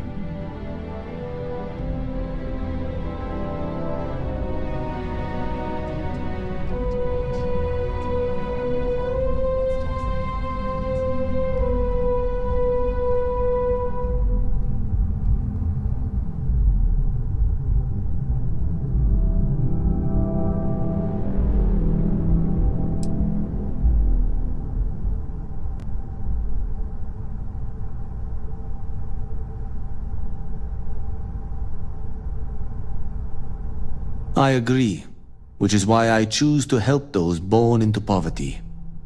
I know what you're thinking, and I am not what you'd call a bleeding heart. Moreover, I find the underbelly filthy and unsanitary. But I also believe in equity.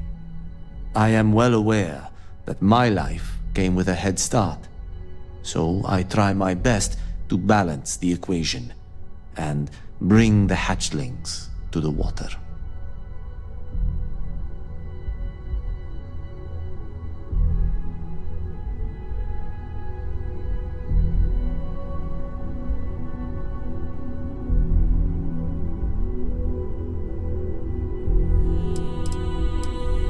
The conditions are character building. On that, I will concede. But as much as I dislike the underbelly, I will say this. It is a welcome change of pace. When you spend all day keeping secrets, a burden is placed on one's conscience. The time I spend volunteering sheds some of that weight. Goodbye. I wouldn't keep Miss Salzo waiting if I were you. You're more prepared than the last one. Have a seat. And your friend can wait outside. I'm sure they understand. When they ask for your greatest strength, tell them you... All right, just to get a few things straight here. I'm Imogen Salzo, Senior Operations Specialist here at Ryujin Industries. I don't normally do this, but my counterpart Yuko is indisposed at the moment, so here I am. We're looking for someone to fill an entry-level administrative position. Apparently, our algorithm has failed us and believes you to be a decent match, which I'll take up with our technicians later. So, let's get this over with. Why do you want to work for Ryujin Industries?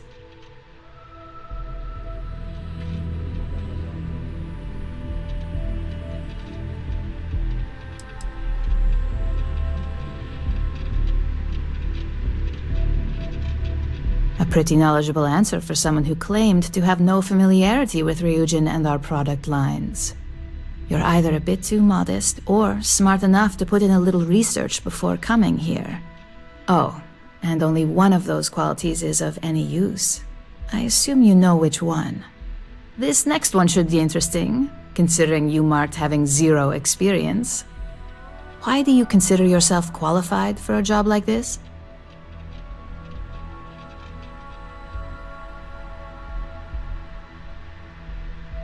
A bold answer, and hopefully one with truth behind it.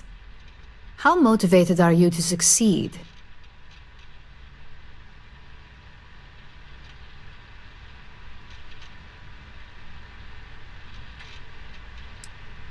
Here at Ryujin, that's completely up to you. It's not unheard of for someone like you to reach an executive level position. Plus, we're pretty good at finding any untapped potential, so if there's a role we know you'll excel at, we'll find it.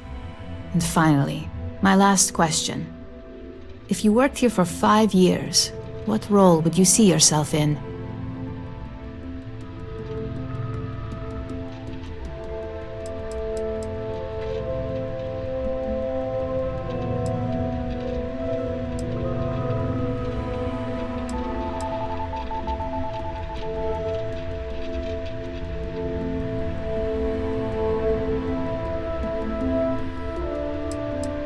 Well, you've certainly come to the right place for that.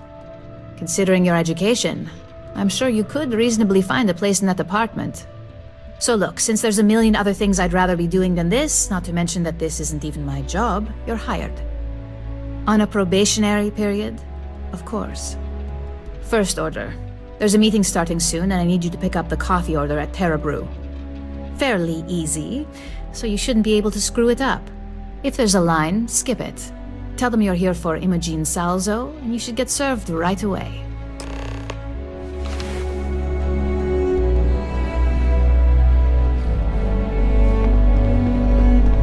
I'd hate to be on Miss Salzo's bad side.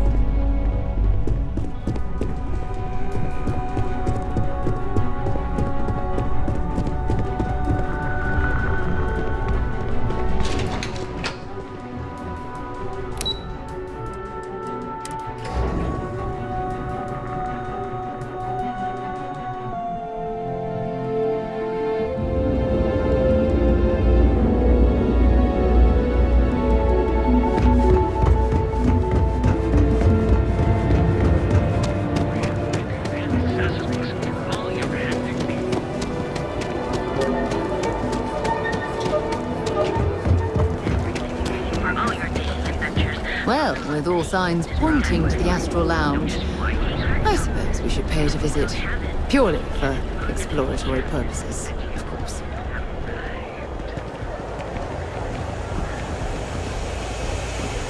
Over galactic all the way. When it comes to ship design, The Trackers Alliance always finds their mark. and Enjoy one of original our is its distinct another coffee word. flavors, all brewed using the secret techniques of ancient. Late. Yes, Is it Lana? Hi there. Welcome to Terra Brew. How can I help you? Oh, the Ryujin order. You must be new. What happened to Tomo? Did he finally get that promotion? I got fired is what happened. And this is the soulless suit they got to replace me. Tomo, I'm sorry. I know how hard you were working for that promotion. 4 years behind a desk, getting coffee, kissing up to that high and mighty Ularu Chen, just to get replaced by this nobody?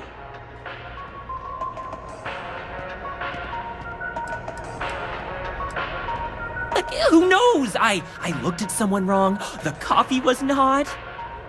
They didn't even have the decency to tell me. They just had security escort me out of the building, like some criminal. You don't even know your own boss's boss? Ularu is Ryujin's head of operations, or resident shark, if you ask me. If she smells blood in the water, you're dead. Yeah, I bet you are. No one's ever sorry in this business. And now that I've been terminated, it's only a matter of time before they send you after me. So I'm taking matters into my own hands.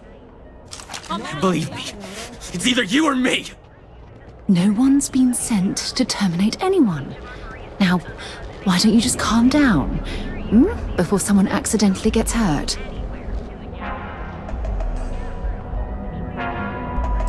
You want to talk? I'll tell you what.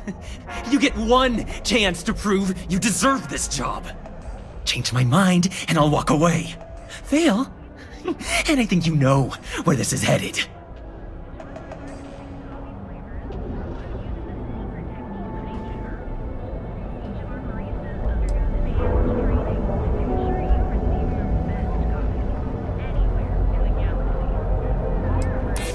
If you don't start anything, and I don't start anything,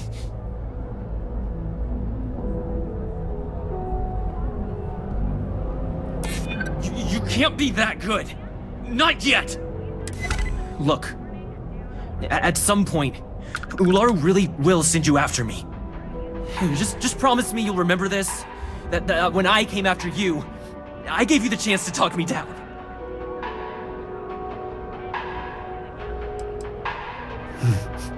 Let's just say, Ryujin doesn't like loose ends. Chen fired me, and now she's gonna see me as a liability. And that's why it's just a matter of time before our paths cross again. Okay, and when they do, I'm just hoping you'll listen to me, like I listen to you. You're either one of the few good people in Neon, or you already know a thing or two about leverage. Just don't make me regret this.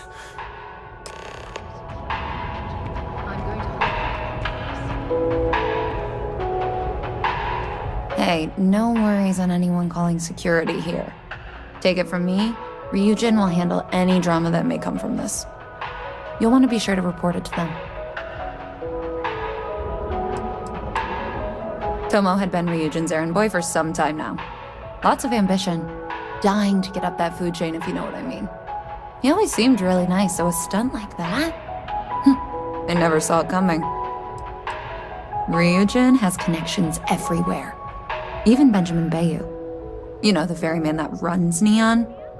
They're practically untouchable around here. Just getting in with them, you're setting yourself up for life. Well, provided you don't get fired first, of course. Are you serious? That's the most excitement I've had in months. I feel like I should be thanking you. Yes, of course. Here it is. Oh, and please let Mr. Cho know that we did have the recommended maintenance done. I triple-checked the grind myself, and a mistake like that will never happen again. Enjoy one of our distinct coffee flavors, all brewed using the secret techniques of HUS. Exclusive. You fought hard, and if we can't get it, no one can.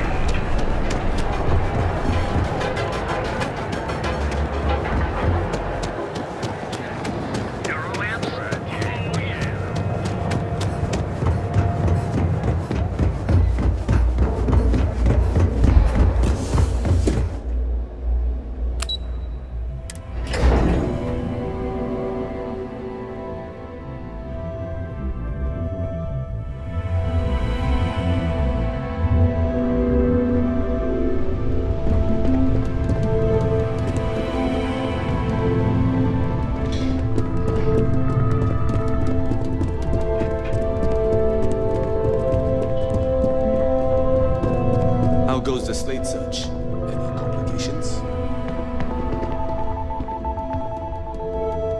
I hope that coffee is still hot considering the time it took you to get it. You either need to learn this city or how to deal with distractions. So, what was the holdup?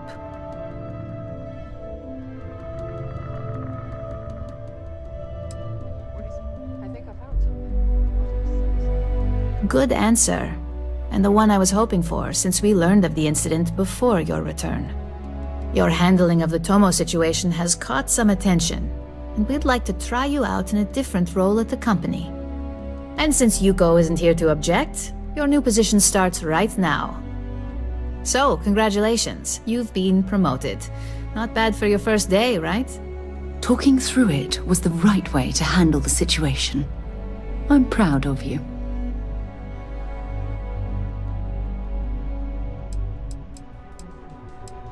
No more coffee errands, but depending on how you look at it, the word errands technically still applies. Let me explain. I'm promoting you to junior operative. The position is a bit more complicated and completely confidential. Your main duty is to add influence when necessary to ensure success of the business. Any questions so far?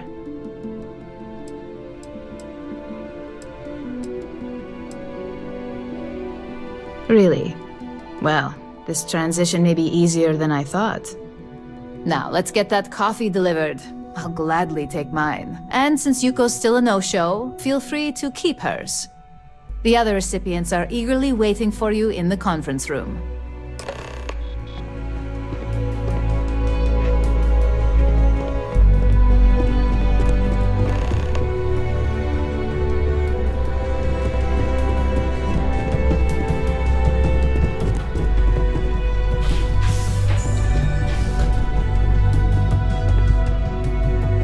Ah, coffee. You'd think we'd want to support our own subsidiary and get tranquility more often, but Terra Brew it is.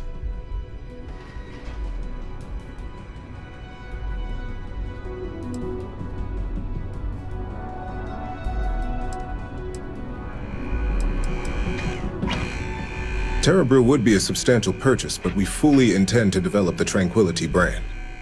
Current projections are set to surpass Terra Brew within the next 5 years. Tea-talk aside, allow me to introduce myself. I'm Lyndon Calderi, Chief Financial Officer. I'll be the one deducting expenses from your pay every time you manage to screw up. Which hopefully won't be often.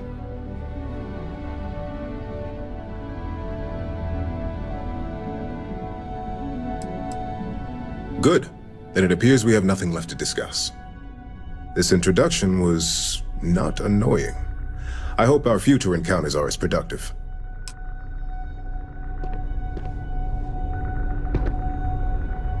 Just what I needed. Imogene said she hired someone new. I'm Genevieve, Head of Marketing and Public Relations.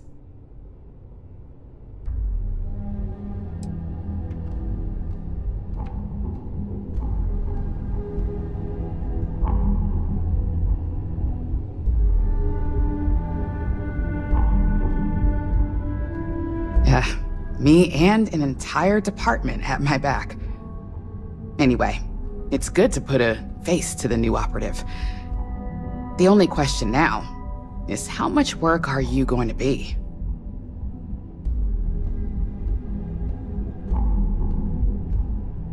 Yeah, that's what they all say.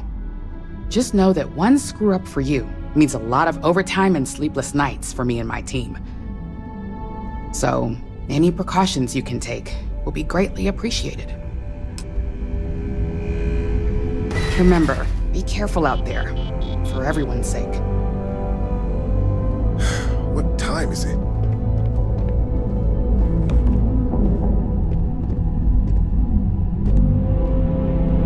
Coffee, finally. Well, let's have a look at you.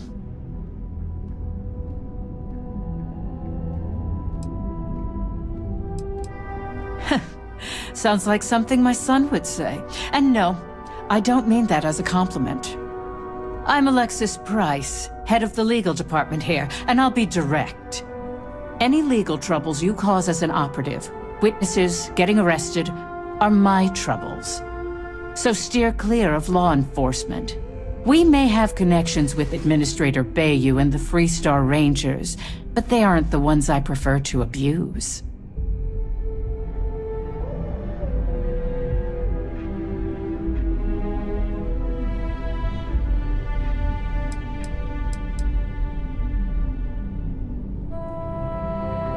For one, our connections with Bayou automatically grant us a slight connection with the Rangers.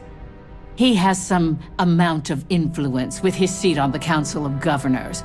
But our strongest connection is local, with Ranger Price.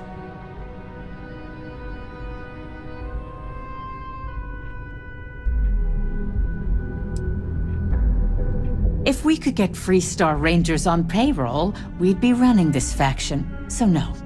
That's not the case. Jalen simply knows...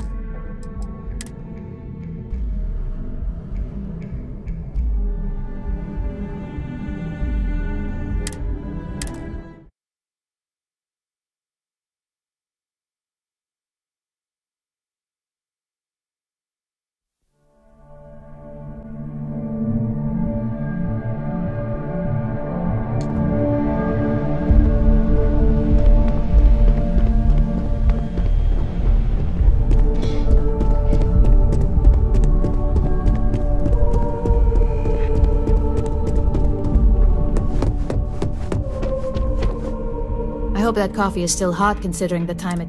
You either need to learn this city or... Good answer.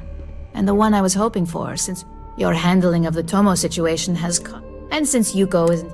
So, congratulations. Talking through it was the right way.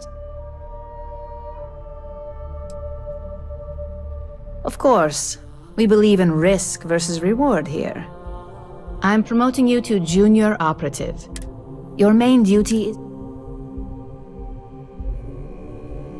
Really? Well, Now, let's get that coffee. The other recipients are eager. There's always work to be done. Pace yourself. Ah, coffee. You'd think we'd want to support our own subsidiary and get tranquility more often, but Terra Brew it is.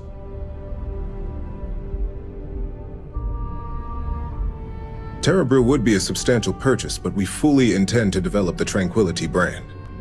Current projections are set to surpass Terra Brew within the next 5 years. Tea-talk aside, allow me to introduce myself. I'm Lyndon Calderi, Chief Financial Officer. I'll be the one deducting expenses from your pay every time you manage to screw up, which hopefully won't be often. Good. Then it appears we have nothing left to discuss. This introduction was not annoying. I hope our future encounters are as productive.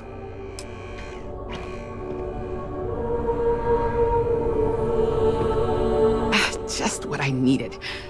Imogene said she hired someone new. I'm Genevieve, Head of Marketing and Public Relations.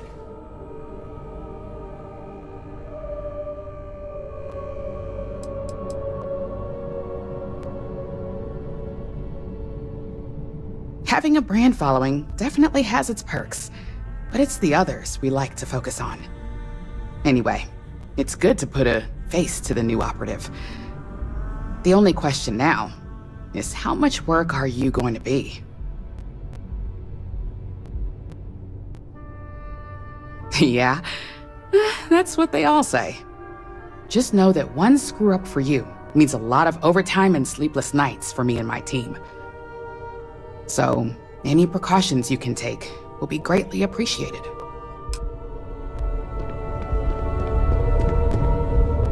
Coffee, finally. Well, let's have a look at you.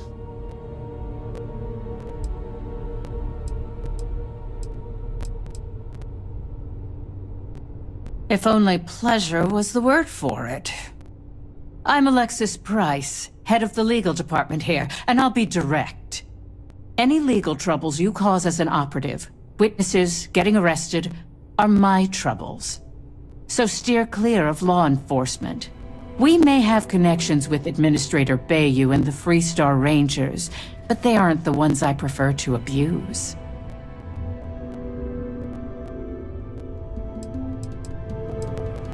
For one, our connections with Bayou automatically grant us a slight connection with the Rangers. He has some amount of influence with his seat on the Council of Governors. But our strongest connection is local, with Ranger Price.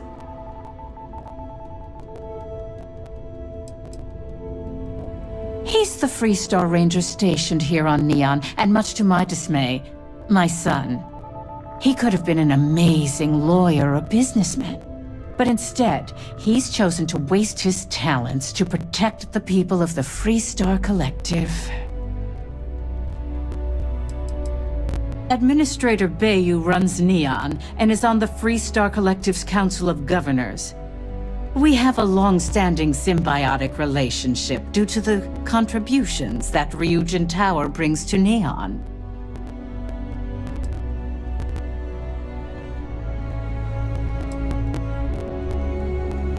Good. Then we should get along just fine.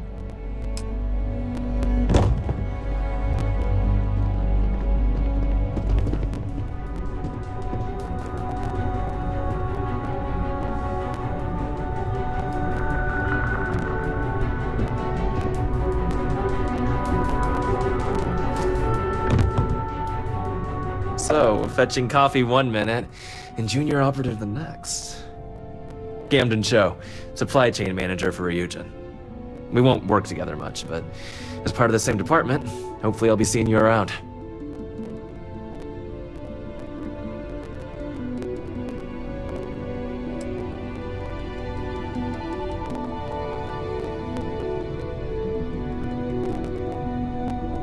Ah, so she remembered. Not that I expect much out of Terra Brew coffee, but hey, I suspected their grinder was on its last leg. Anyway, welcome to the team. Oh, and just a heads up, People in your position don't typically see the brighter side of Ryujin Industries. But rest assured, this is a great company, and the work we do goes toward benefiting millions.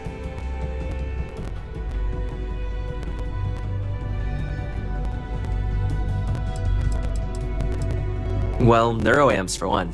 They aid in mental illness, confidence boosting, and focus. Drone robots for maintenance and security, tranquility for relaxation, Arbron for protection. Your work only helps us improve and expand upon these products that so many people love and benefit from.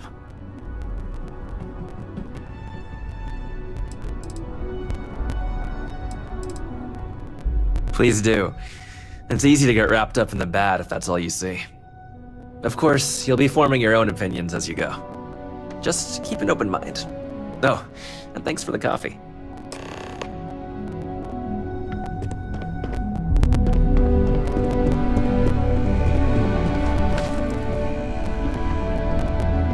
I hope you enjoyed your little meet and greet. I thought you'd like to know the execs who you'll be impacting while on the job.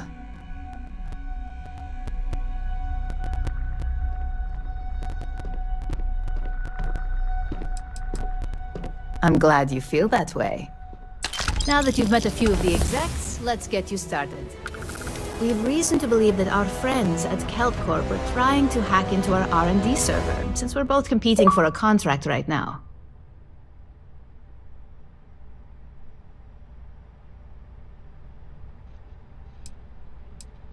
Hardly. This is the standard run-of-the-mill tactic we've come to expect from them. We can't allow them to win the contract, nor can we allow the action to go unpunished. I'll be giving you a data slate with a file that you'll need to upload through one of their computers.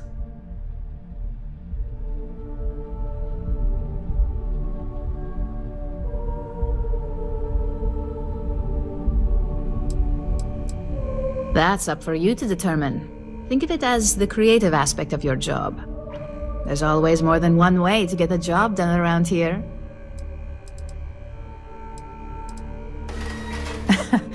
I should hope so, considering this is your job, not a favor.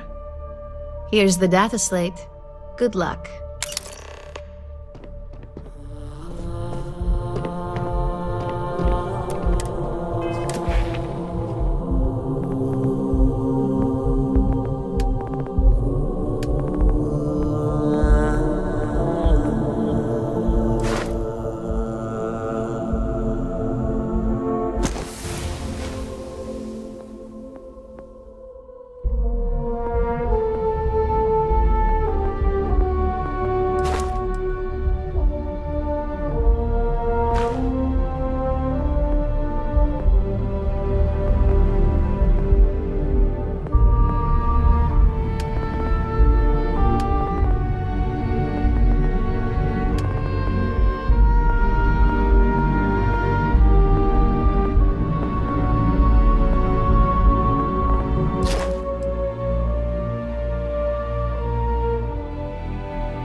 Agnostis has run into some trouble.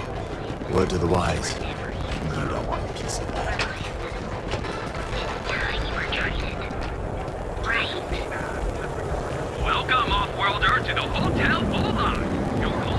brother works at Starfield. Hey, no funny stuff with that boost pack.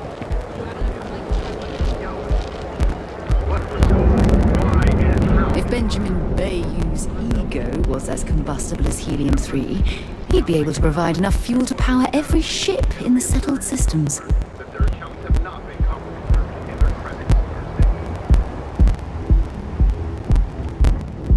I've heard that Benjamin Bayou has a private penthouse at the top of the tower.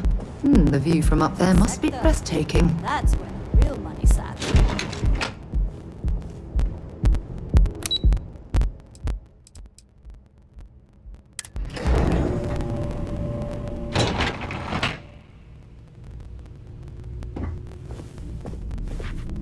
Lovely day for it. Again! Look! You can tell Mr. Okadibo that I'm doing everything I can. Blood from a stone, if you'll pardon the expression.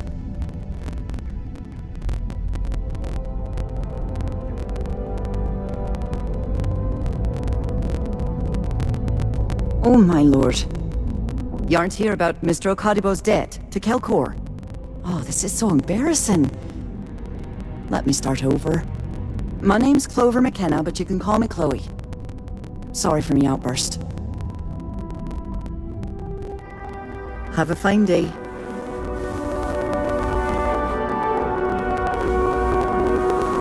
Again! Look, you can tell.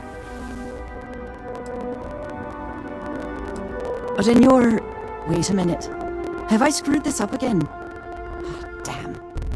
You aren't here about Mr. Okadibo's debt to Kelkor? Oh, this is... My name's Clover McKenna, but you can...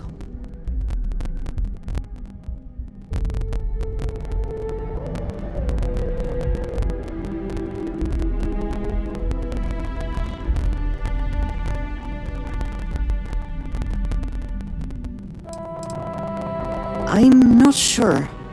I think he's afraid that I won't be here. He'll have to deal with my father. Someone who has a lot less patience than I do.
Just a few weeks ago, he paid some poor fella to come up here and request a bit more time to pay back his debt.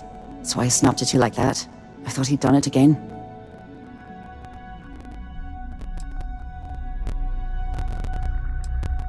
That's kind of you. This mess with Mr. Okadibo over at the Neon Mining League has really thrown me off my game.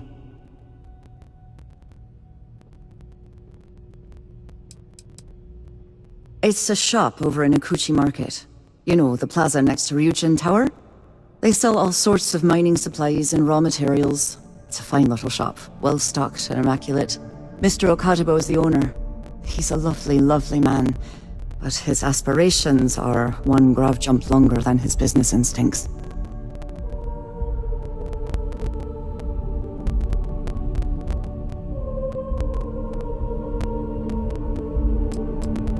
Normally, yes, but in this case, Mr. Okadibo has put me in a real bind. Mr. Okadibo owes a substantial debt to Keltcor. I've given him more than enough time to try and come up with the money, but my father's patience is running out. Frankly, I don't know how much longer I can stall.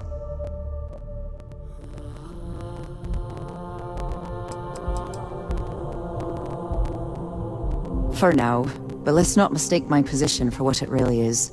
A test set out by my father. He's set to retire in a few years, and I'm his only next of kin. But I'm guessing he's not sure if I'm ready to take over the company. So he shuttles me out here for two reasons. One, to flash a friendly face for our clients he flies out here as a perk. And two, gets his firebrand of a daughter as far away from him as possible. He's a real piece of work. Because my father has a ridiculous sense of humor, and I can't stand the name Clover. I mean, seriously, Clover? Our family's Irish, for God's sake. I don't think he could have possibly been more on the nose with that name. Ha ha, very funny, Dad. Niall? Oh, he's the CEO of Keltcorp. The whole blessed thing. If you asked him, he'd claim he started the company with next to nothing and built it into a megacorp in under 30 years. Truth is, he tends to forget the multi-million credit trust he tapped into as a crutch. But that's my father for you. We're a tech company that primarily specializes in mining operations. We handle everything from individual standalone units to fully engineered outpost systems. Basically, if it's made of rock, our gear chews it.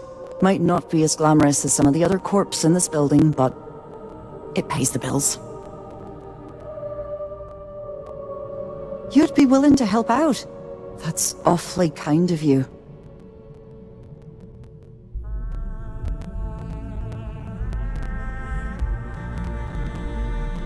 Just because I work for a megacorp doesn't mean I don't have a heart.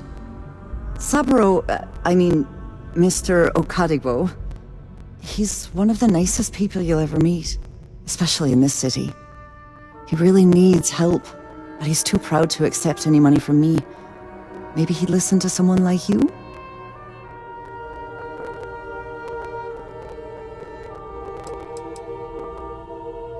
That is a rather personal question, and I would prefer we kept things professional, if you don't mind.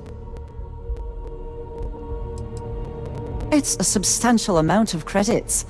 I couldn't allow you to do that. Just talk to him. Get him to accept me help. And I'll do the rest. If you can get his debt off my conscience, I'd be grateful. It's been on my mind so much I've been keeping a diary. And don't worry about payment. I guarantee you won't be disappointed. McKenna always keeps that promise.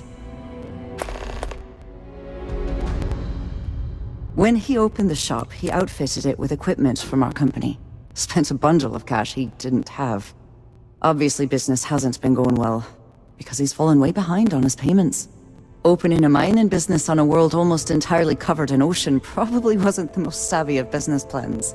I suppose he intended to cater to travelers that were passing through our system, but it's clearly backfired. A poor man. Nice visiting with you.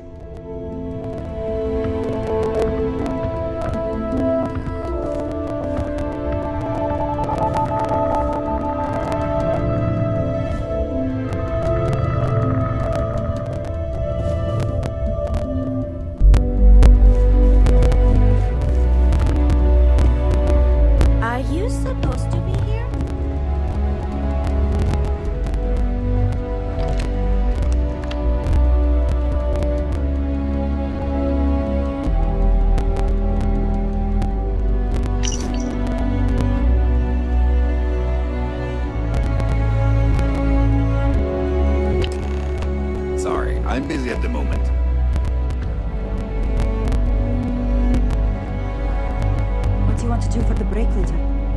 I don't know, but I gotta get out of here. I'm glad I ended up at Pielsko. It's been non-stop interruptions since this morning, and I'm not spending another break at my desk listening to Cody eat with his mouth open.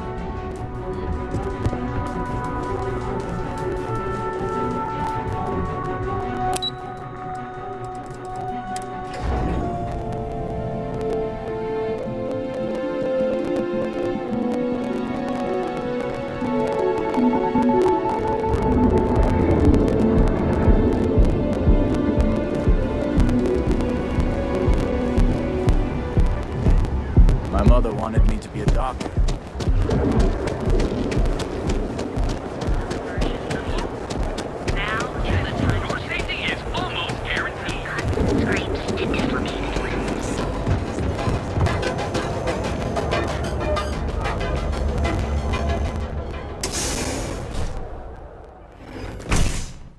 See? I told you. Look at this place. Ridiculous, right?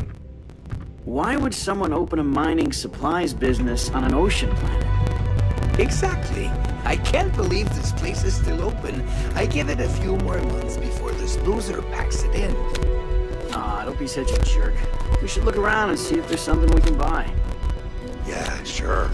You want to waste your credits? You go right ahead.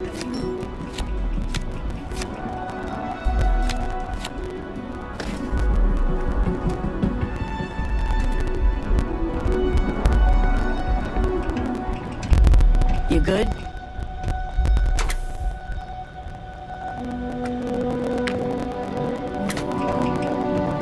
I'm interested in some of your mining gear, but I'm gonna need a discount. I'm sorry, my friend, but prices are set in stone.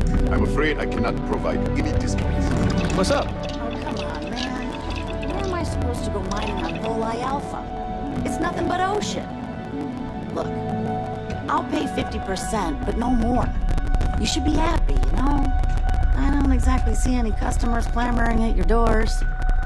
No, I cannot do that. You have to pay what everyone else pays. Have it your way. Take it easy. Hello, my friend. Welcome, welcome, my friend. It's been a long time since I've seen a new face.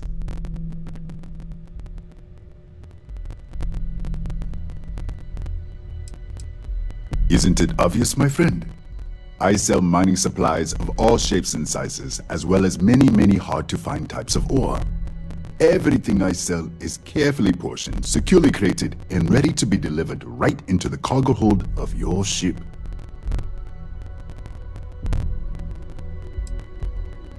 The first time I laid eyes on this building, I felt the same way. You see, when I opened this shop, I had grand ambitions of creating a mining supply empire on Volai. Yet here I am, only a few years later, pockets empty, and my business on the verge of closure. It is a sad day.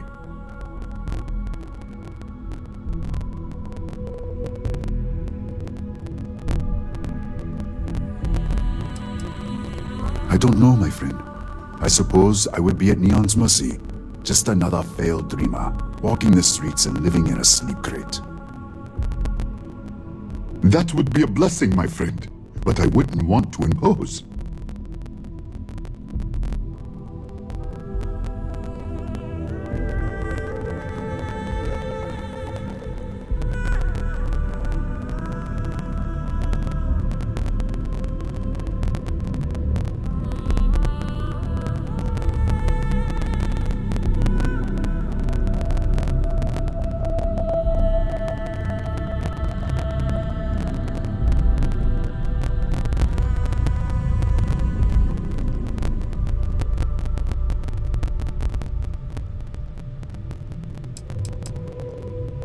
Listen to me, my friend.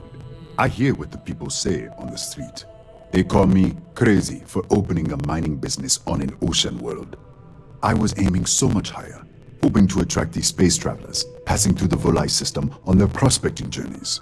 It was stupid to assume I could corner the market on mining supplies and raw materials without a solid foundation. And by God, I've paid the price. You would do that for a total stranger? Bless you, my friend. Bless you. I've come up with an idea that I'm hoping will generate a lot of interest in my business, and you were the final element that was missing. If you could bring these flyers to some of the other vendors in Neon, it would explain how we can improve our businesses as a group.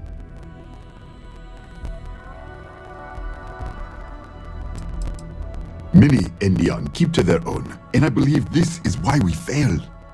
James Newell and his Merchant Alliance friends are on the right track, but all they do is spend their time complaining, never solving.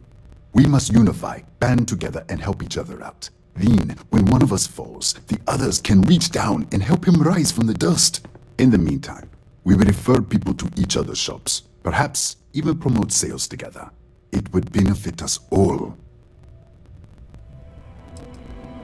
I would be at Neon's mercy, but with your help.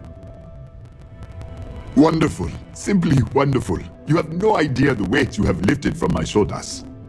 I appreciate your help. If there's anything I can do, anything at all, please let me know.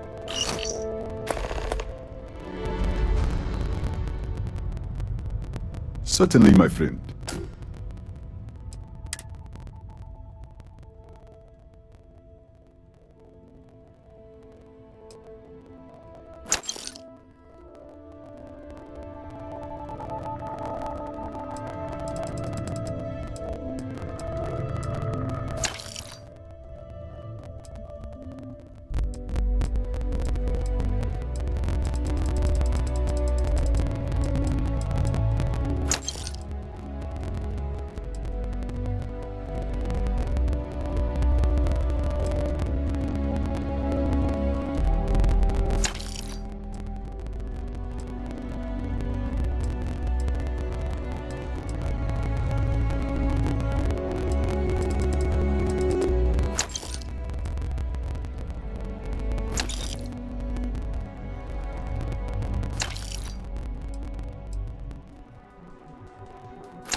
I really appreciate what you are doing for me, friend.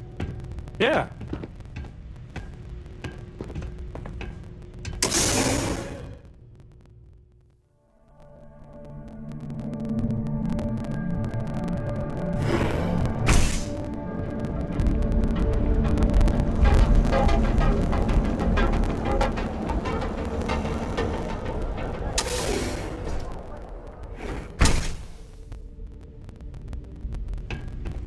Hey there.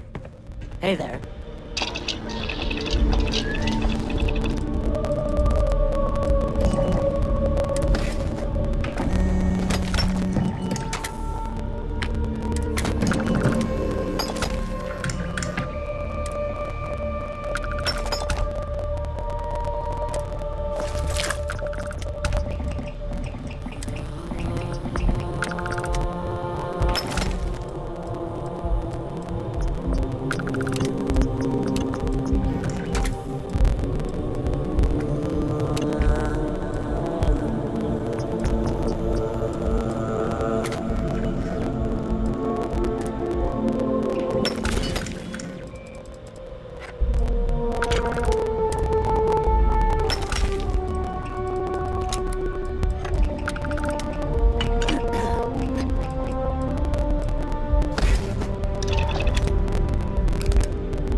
What's up? Don't forget, we sell all types of rope. Let me know if you need nothing with me.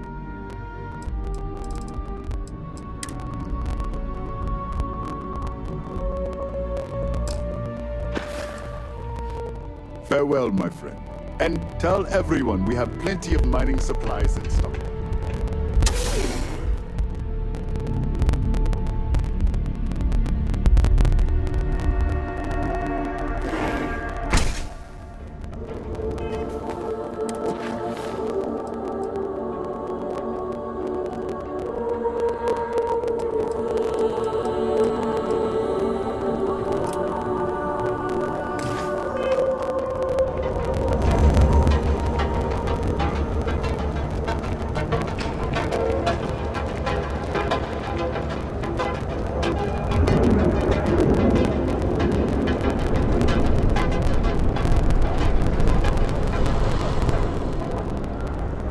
Yeah? What?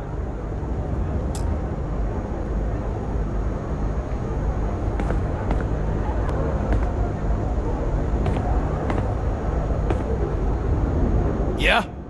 Buying, selling, or moving?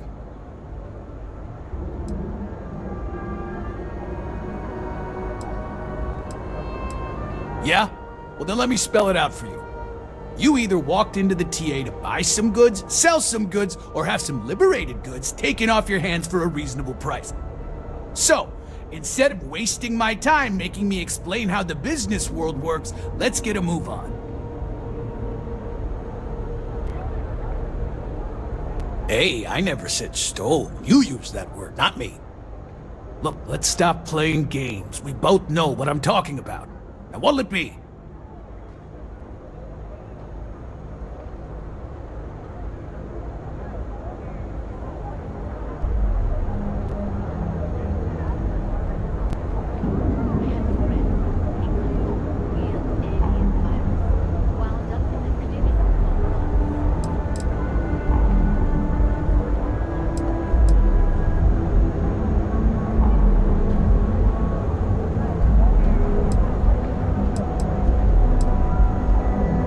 Nah, I don't think I want to get mixed up in that. Yeah. Various employers post jobs to the mission boards for people like you to take up. For example, the Trade Authority pays pilots to run cargo.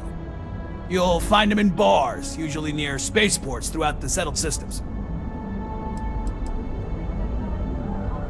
Well, first of all, the outpost in Neon is hardly anything to be worried about. They have what, like 4 men covering the entire city? Come on! And even if one of them got, I don't know, suddenly ambitious and put the heat on us, well, there are 2 ways to solve that problem. One way is to leave an unattended cred stick on the counter. The other is to give Sayoka a call. Either way, it's business for us as usual. Always happy to take your money.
You wanna head to Euphorica after work tonight?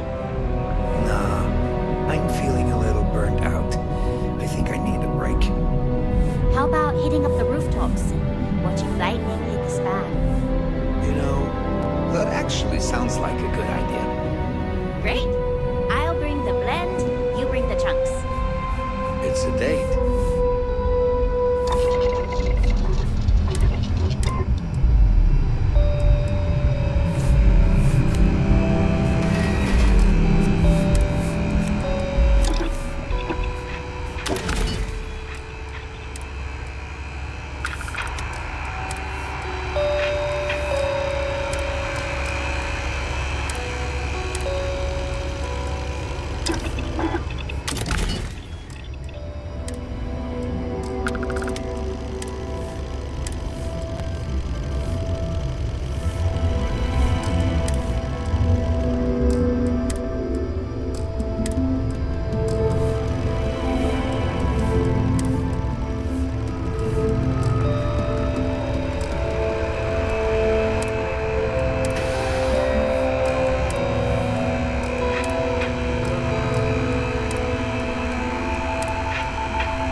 See what you need, feel free to ask. I just really need a mental break.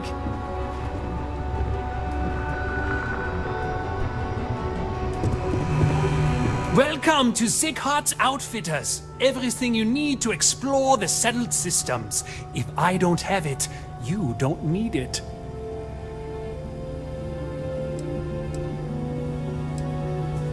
The question should really be, what don't we sell?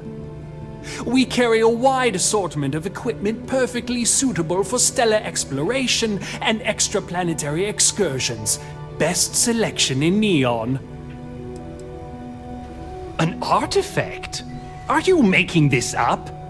Well, like I said, if I don't have it, you don't need it.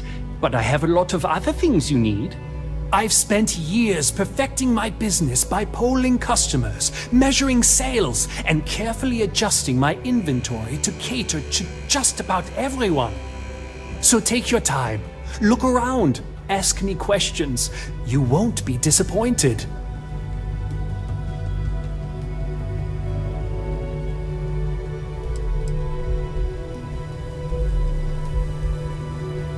Thank you for noticing. I have a lot of overhead in this place, and just between you and me, I am up to my eyeballs in debt. This is a prime spot, right next to the spaceport terminal, but the bills and the rent here are astronomical.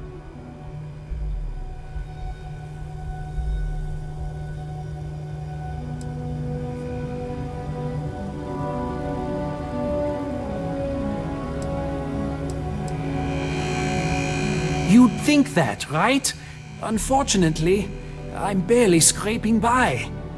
Anyway, I don't want to bore you with the details of my business all day. You're here to shop. So why don't you help out a poor shopkeeper like myself and buy something?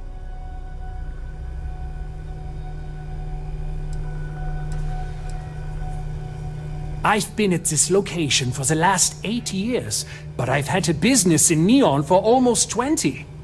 As soon as Ryujin broke ground on the tower, I knew the city would start swarming with people, so I went all in. I love this business. It's my life. I can't imagine doing anything else. My dear mother would have said the same thing. The fees here are quite expensive, and I'm barely making ends meet. But I've always been quite stubborn. It has not always been easy, but I've been at this location for 8 years, and I won't give up. My business is my pride and joy. You won't find another store like mine on Neon, so please support my business with your patronage. You won't be disappointed. Business could always be better. I'll take that. Sure, I have everything you need to explore the settled systems.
that's it. Time to sell some of your junk.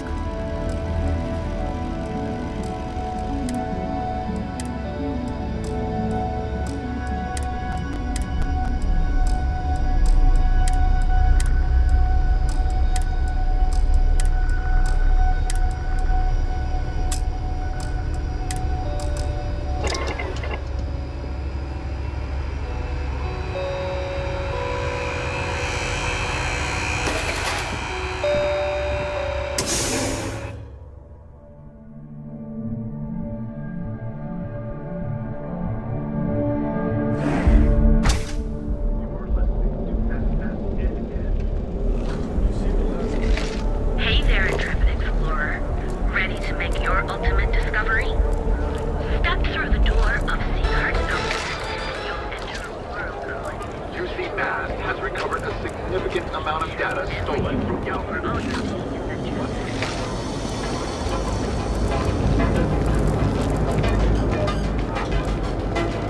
Catherine Louisiane keeps demanding we look into her husband's murder.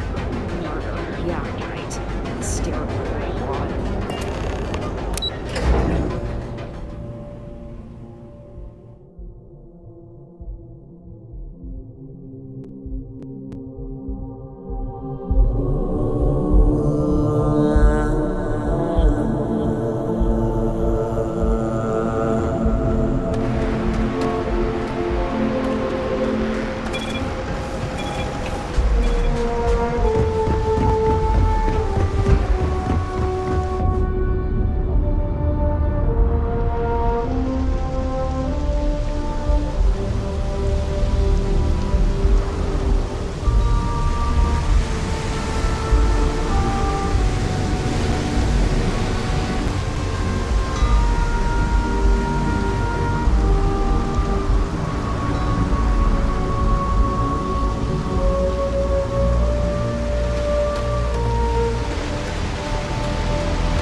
Good day, Captain. Am I currently in possession?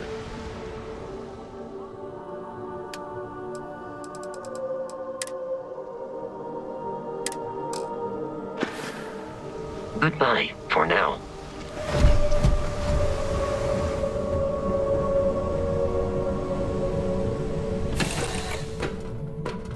Time to get this ship moving.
Relax, they should be playing.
I figured it would be years until I saw you again. And here you are. You came. How are you doing? You eating well out there? It's easy just to survive off, well, garbage when you're shipbound all the time.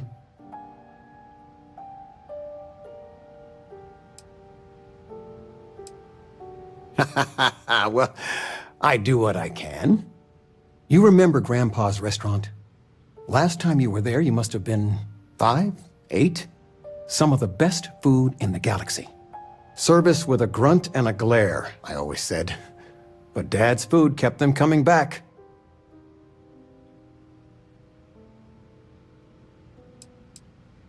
Hole in the walls have the best food.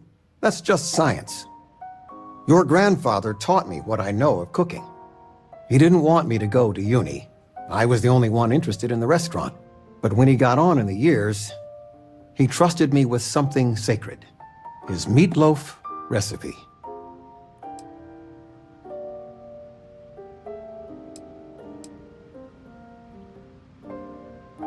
That meatloaf recipe funded 2 houses, my college tuition, and a heap of weddings. He won the all-colony cook-off 3 years in a row. Never been done then or since. He guarded that recipe like his life depended on it. The security system in his office was worth more than the whole apartment combined. No, I'm not. Something better. I don't know if anything I taught you about cooking stuck, but I figure it's time to pass the torch. But you gotta promise not to share Grandpa's meatloaf recipe with anyone. It stays in the family. I swear Dad's ghost would come back and strike me dead if you did that.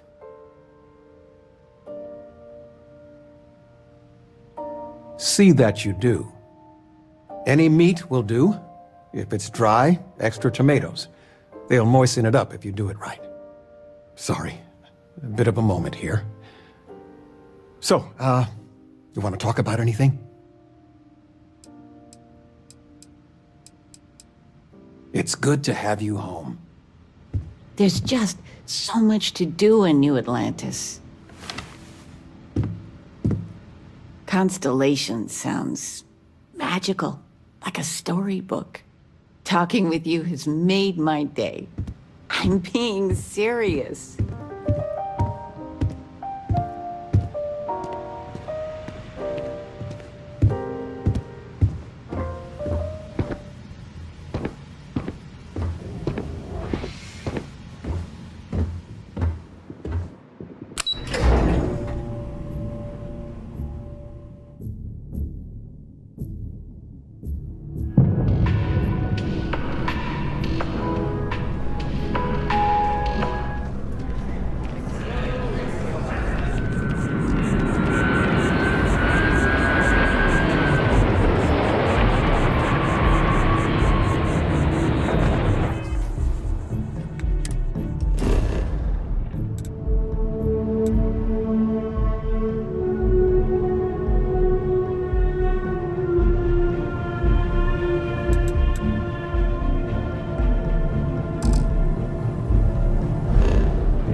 If you're overloaded, we should stop and prioritize what we're carrying.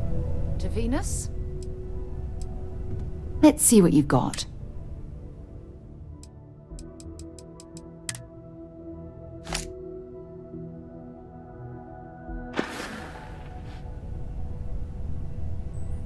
Okay.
If I move back to Neon,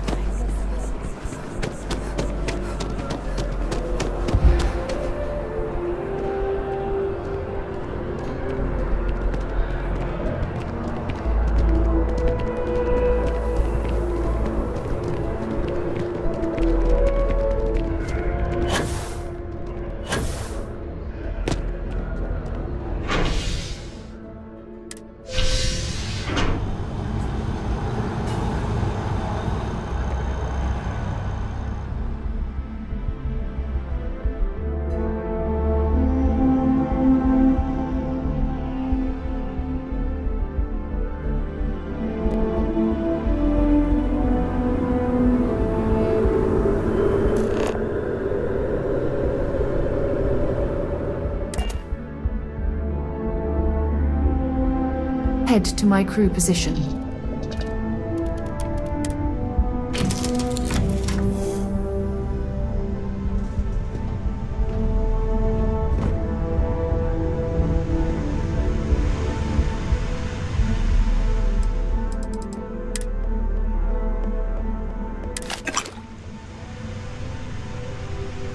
Captain.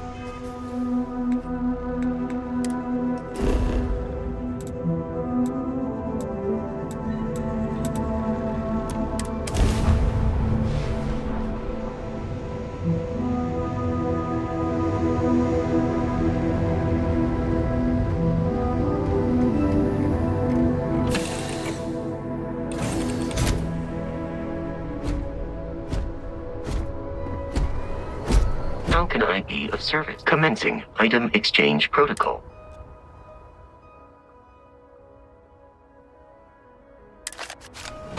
I will await your next order here.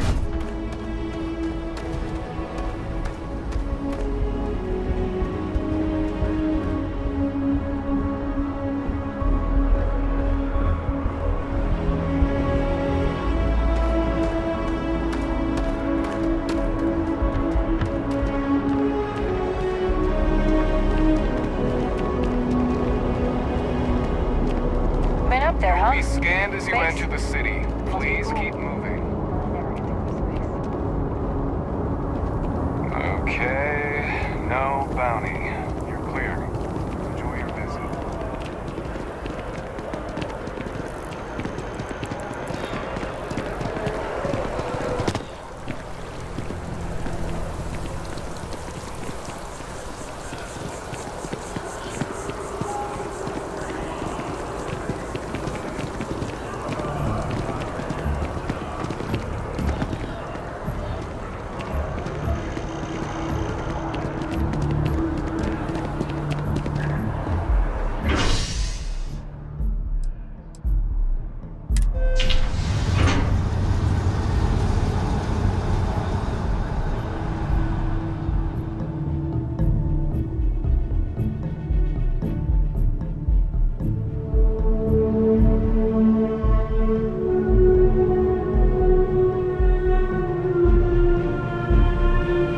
Only one point of Moera's patrol route to work from. That's how it goes sometimes.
Can't think of a better place to recharge and ready ourselves for our next mission.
Hey there.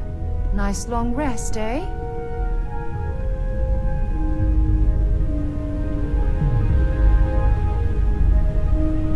Good work with the bartender. Won't be the last time you'll be hustling information in some spaceport. Have something for me?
I wonder if the broken spear is still open.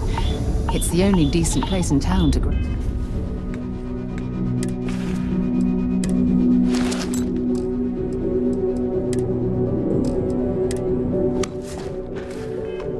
a drink.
Watch out for the robots.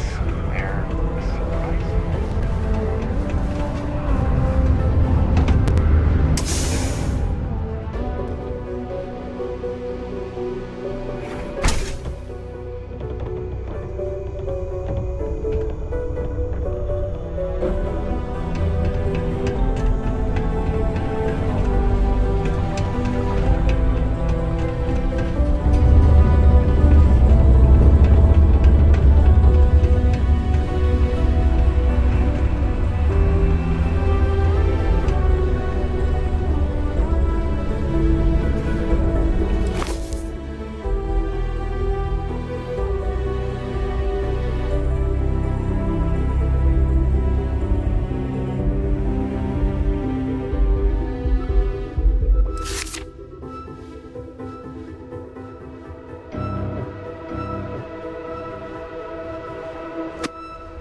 Did you find the book, Dragon Star Force Volume 1, The Heroes of the Dragon Star?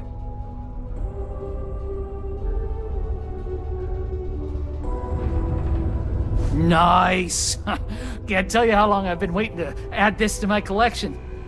Thanks again. I hope this makes it all worth it to you.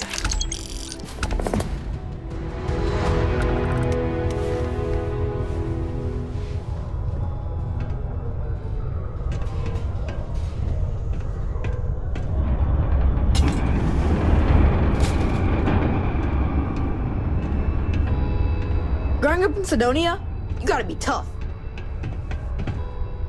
Hey, who are you?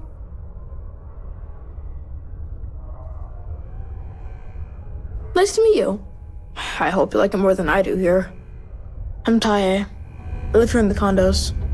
Sorry, I don't usually talk to strangers, and I don't know. I guess I'm thinking about lots of different things right now. I don't really know what to say.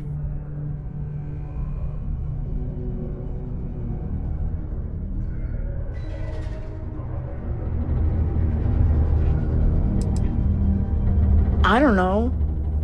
I guess we just make up some games. Usually I just hang out and talk with Renee since she's close to how old I am. Sometimes we go to the community center and they have stuff to do there, like crafts, movies, music, and other activities. But except not when the adults are having a meeting. Renee calls them sad meetings because everyone seems so sad in them. I asked my mom what they were, but she says it was something to do with drinking. And like, I've never gotten sad after drinking water, so I don't know what's going on. Nah, there's no school in Sidonia. My mom says it's because everything's so packed together, there's no room for it. But also, there's almost no kids here either, so it doesn't make sense to have one. Instead, we learn remotely. It's cool, I guess, but it'd be cooler if I got to hang out with more kids my age. Like, my friend Renee is fun to hang out with and all, but I think she probably feels the same way. Having a real school would be nice. Yeah, I'm just worried about my mom. She gets sad all the time, and I just want to help her. She's been that way since my dad died. Only, she doesn't like me talking about it to other people, so I probably shouldn't. But you know what? Maybe you should talk to her? She says she doesn't get to talk to too many other adults much. Maybe talking to her'd help. I don't know. It's worth a shot though. Right? Later then. Sidonia City Security is here to keep you safe. If you see something suspicious, please don't hesitate to report it to any security officer. Ugh. Don't tell me my son Tai invited another stranger to come talk to me again, did he? That boy means well, but he's gonna drive me crazy someday.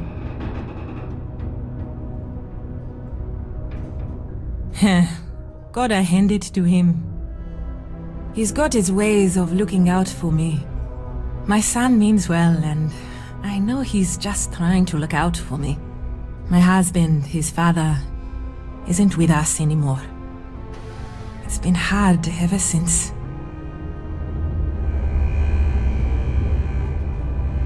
He is. I'm doing my best. Thanks for stopping by to chat. To Venus?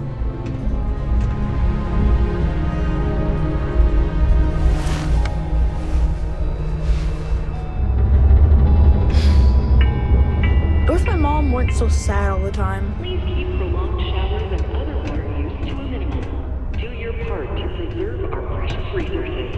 Thank you from the Sidonia Department of Public Works.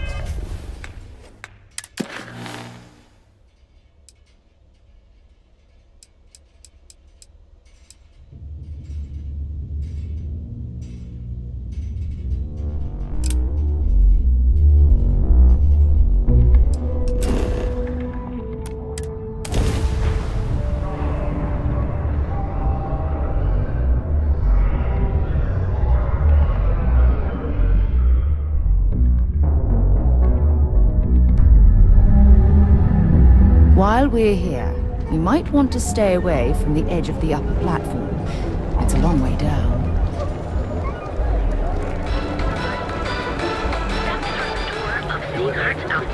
And you'll enter a world unlike anything crafted by the Seven Systems best engineers and designers. Air above the experience and no other.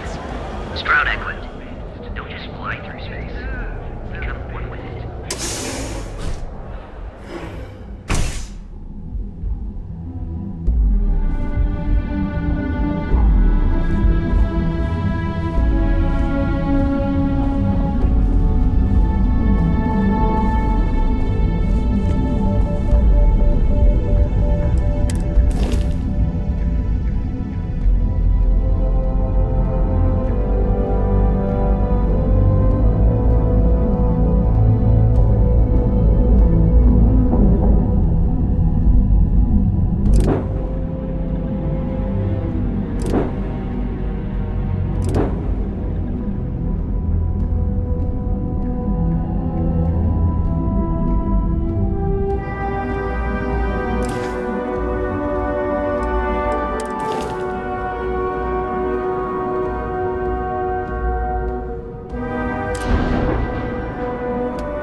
what can I answer for you?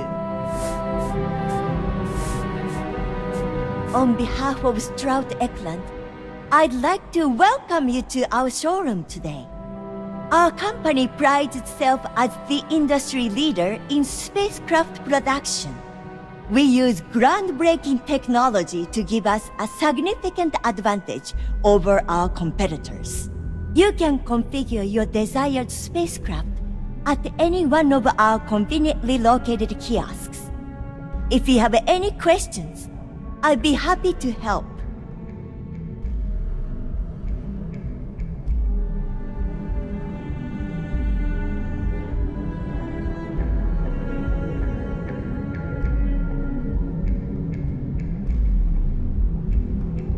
I'm glad you enjoyed it. Feel free to have a look around our showroom. I'll be right here if you need me.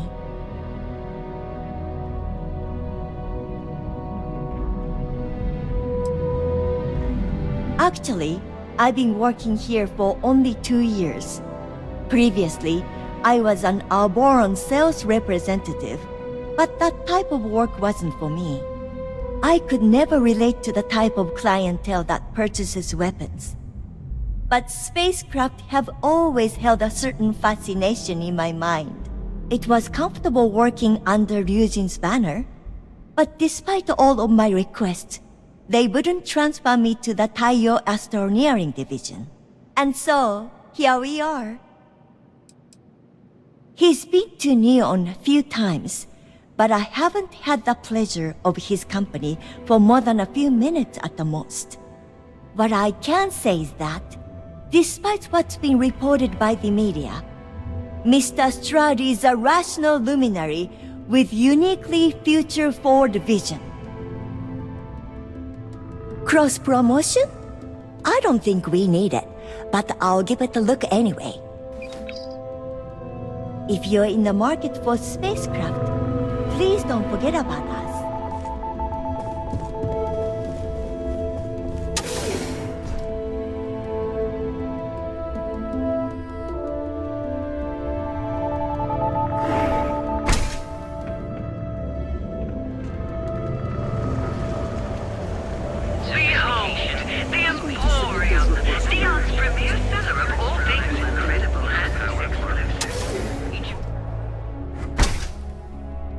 So, why did you drag me in here? You said you wanted to buy something nice for your girlfriend, so here we are. Do you think I've suddenly inherited a fortune? This place is way out of my price range. Hey, you're the one that told me she has expensive tastes. There's expensive, and then there's the Emporium. This place is in a class all by itself. Yeah, I guess. Take a look around. If you find something, I'll help you out, okay?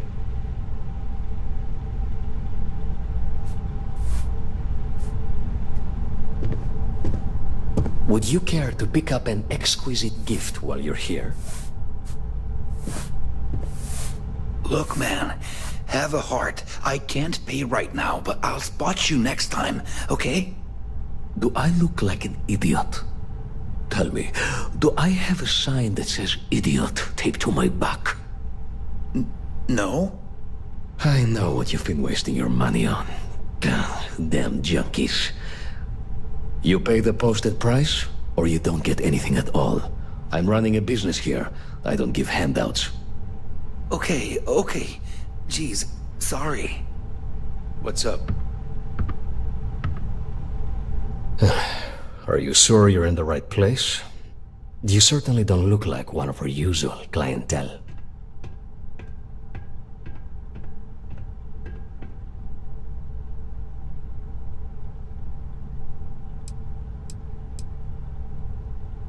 I cater to the high-end client. Affluent, intelligent, and successful.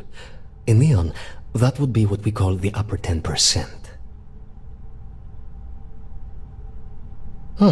My apologies, then.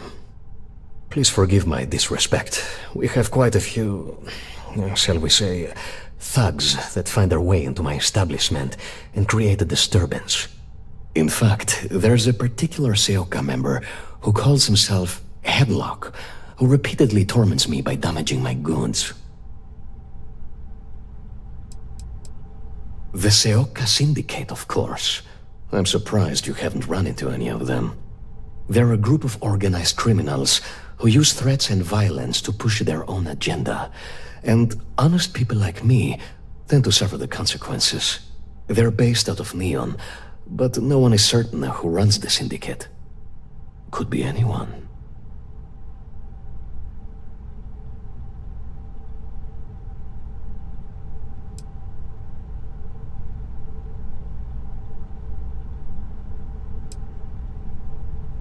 My education on Jemison consisted entirely of academics and poetry, so it's unlikely I'd be successful in that regard. Even if he could defend himself, I fear things would severely escalate. He might even end up getting himself killed. Anyway, I've already taken up too much of your valuable time. Was there anything else I could help you with?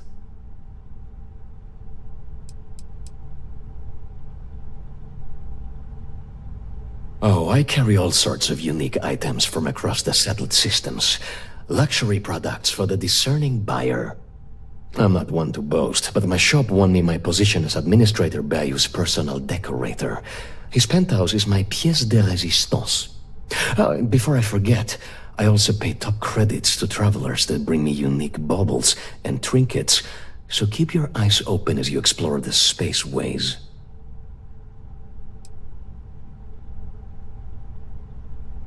Oh my goodness, that's such a relief.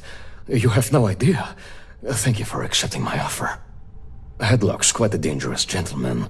I believe you can find him hanging out somewhere in Epside near Frankie's Grab and Go.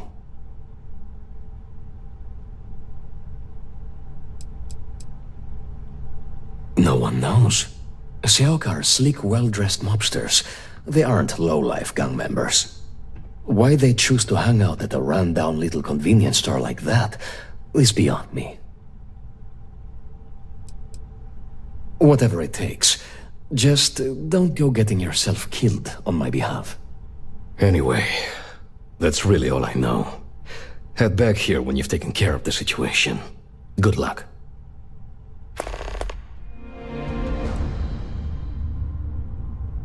Oh, well, maybe I'll give it some thought. Maybe. I believe he's a newer member of Seoka. They pulled him up out of one of the street gangs that crawl through our sewers. If you're wondering how I know about that, he boasts about it every time he comes in here. He's quite a large gentleman. I believe you can find him roaming the street somewhere in Epside near Frankie's Grab and Go. Look, if he somehow disappeared, you'd be doing everyone in Neon a favor.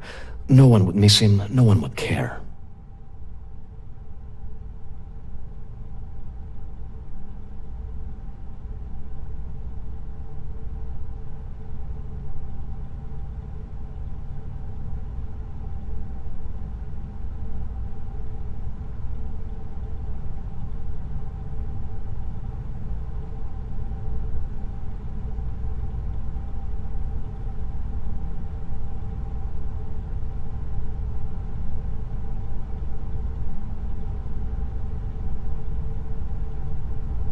This is highly irregular.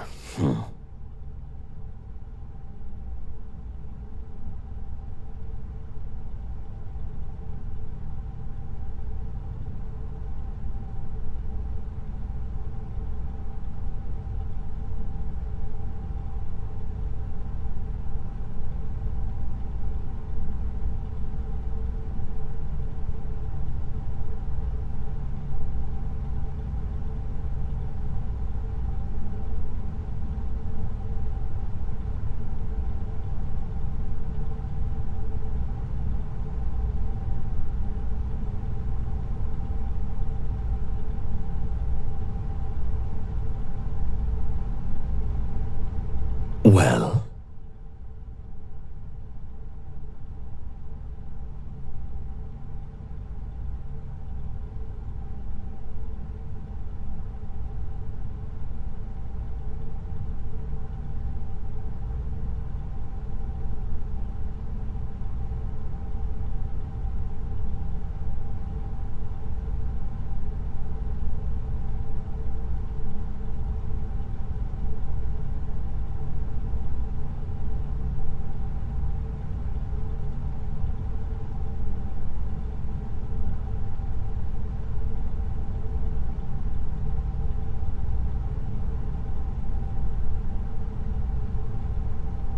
What? What did I say?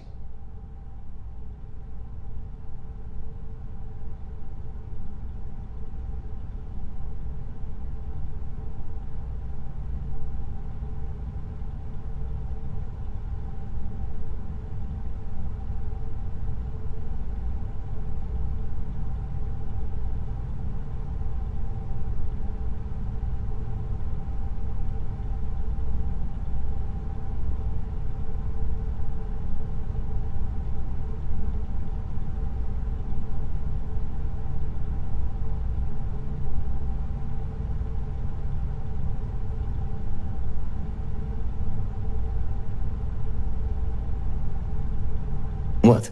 What did I say?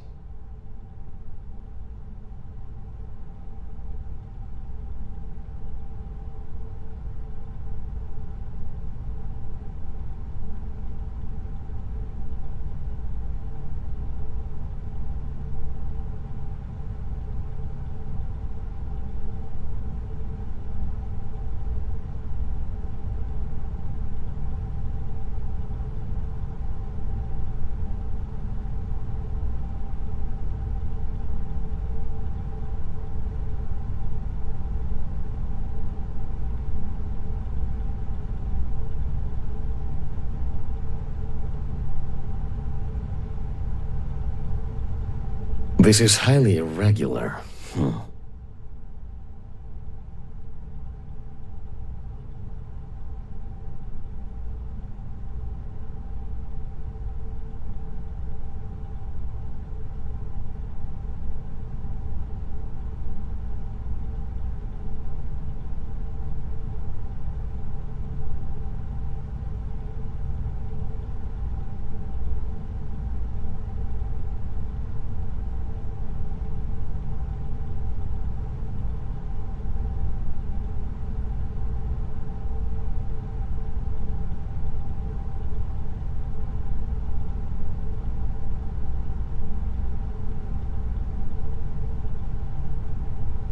Well,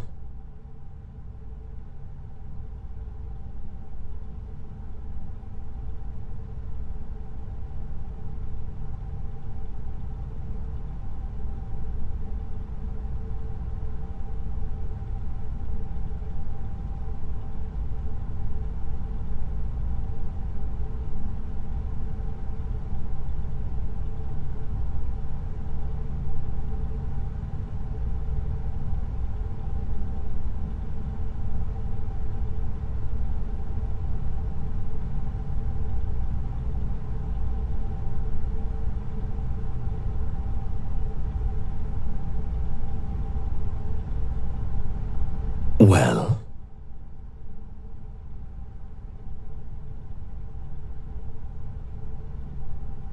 Exquisite goods for discerning tastes.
Please visit us again if you're in the market for luxury items.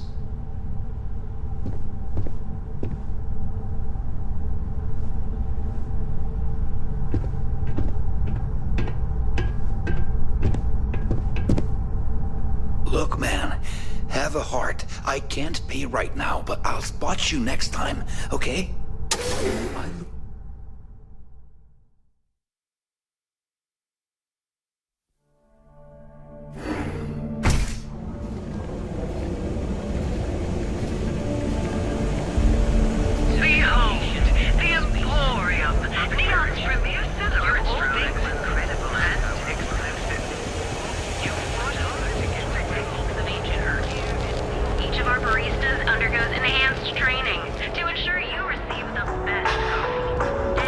and welcome to Terra Brew. How may I serve you? Thanks for choosing Terra Brew. What can I get you? Only one point of Moira's patrol route to work from. That's how it goes sometimes. Need a pick-me-up? At Terra Brew, we've got you covered. What is the Borealis? You know the DJ? Well, she's moping around because she lost something important. The Settled Systems News Network. News you can trust.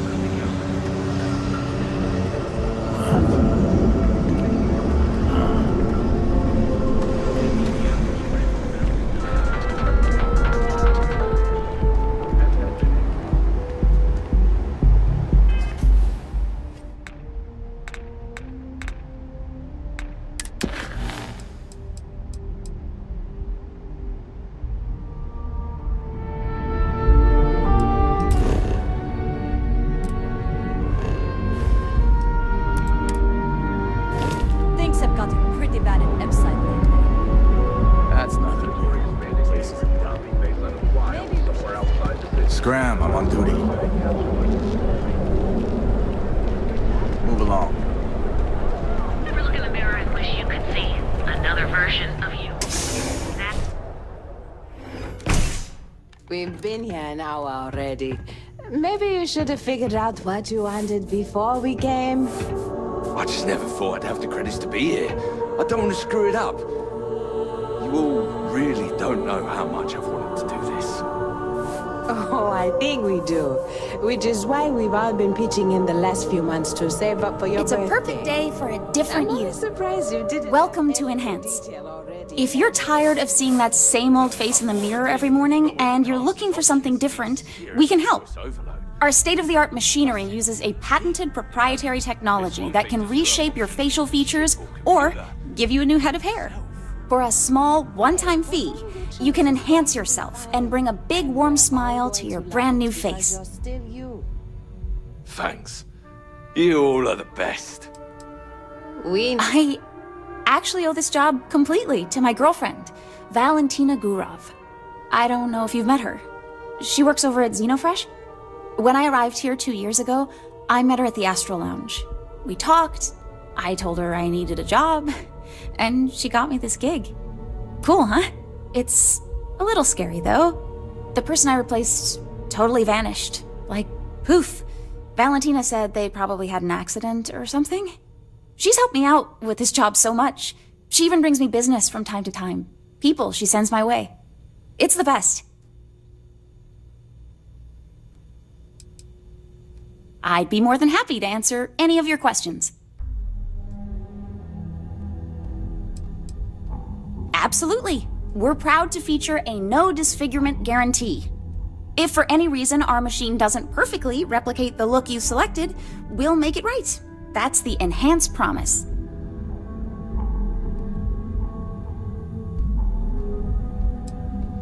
Ooh, sorry. No.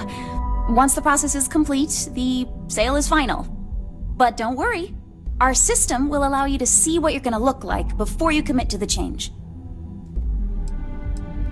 Unfortunately, once the process is complete, it can't be reversed. However, if you don't like your new look, you're always welcome to return to your original look by undergoing another treatment.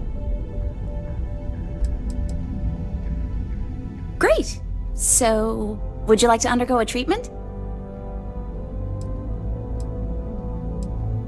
I'll take a look, but I won't make any promises, okay? If you're looking for a new you, I'm always ready to help.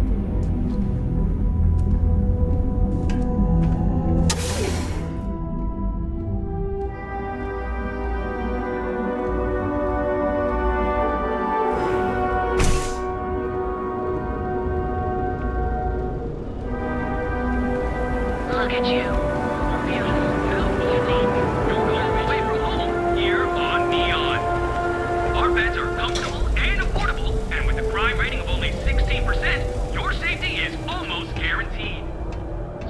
It's nice to see you today. Welcome to the Hotel Volai. Are you here to rent a room? I think you'll be pleasantly surprised that our luxury accommodations are more than reasonably priced.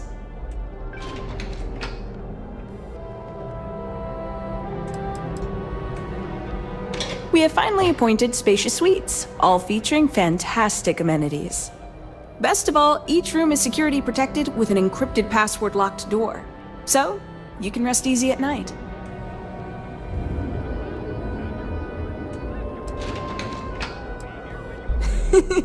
That's the first thing that all of my guests say.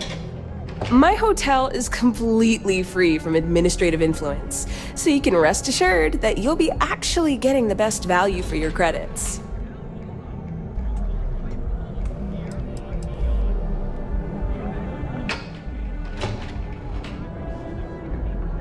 Well, almost every business in Neon is subject to ridiculous fees and taxes. They claim that it's because Neon occupies such a prime location, having close proximity to Ryujin and all of the other megacorporations. But I think you and I both know that's not true at all.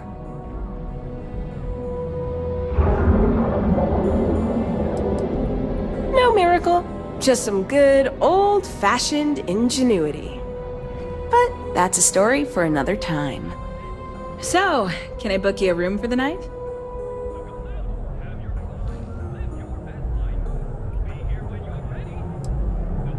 Maybe after you've rented a room for a few nights, I might let you in on my secret. For now, it'll just have to remain a mystery. Sorry. I just need some time to see if I can trust you. I'm sure you understand. You mean the stuff Bayu leaves out of the brochures? Don't mind at all. Neon has 4 main districts. The ones where Bayu wants you to spend your credits are Bayu Plaza and Ikuchi Market. Those are the glitzy parts of town. Bayu Plaza is the section outside my doors, from the trade tower to the spaceport. Ikuchi Market runs from the Starport terminal to Ryujin Tower. Not quite as glamorous as the plaza, but still expensive. Then there's Upside, running the perimeter of the upper platform. Probably not the best spot for tourists. Finally, you have the Underbelly, the working class's domain under our feet. Not much down there, but industry and a few random shops. Oh, you noticed that little thing? Yeah, that's Bayu's crown jewel. First of all, you have the Astral Lounge, flowing with Aurora, attracting every tourist within light years of Oli. Then you have exorbitantly priced offices for every megacorp, besides Ryujin, with Xenofresh Fisheries square at the top. And like the cherry at the top of his ego sundae, Bayu's got his private penthouse. I don't even want to think about what goes on up there. Most of the underbelly is taken up by Xenofresh and Generdyne's facilities, but there are a few hidden gems you might want to check out. Actually, I'd recommend checking out Off-World Eats. Cosmos and Lee run that place. They're a couple of great guys. No, I don't think so. Ebside's filled with a few decent clubs, like Madame Sauvage's place and Euphorica. You should check them out. Just watch your back. It's gang territory, which means Neon security tends to ignore what goes on in there. Sounds good. Let me know if you need anything else. Oh, thanks. I'll definitely give this some thought. It couldn't hurt. To tell you the truth, not really. And that's one of the consequences with the arrangement between Administrator Bayu and myself. He won't hassle me, but there's nothing I can do about my guests being hassled. The last tenant I had was arrested for spitting on the street. As you can imagine, business is not exactly booming. Luckily, I have more than enough capital to cover my expenses, but it still sucks. Enjoy your visit to Neon.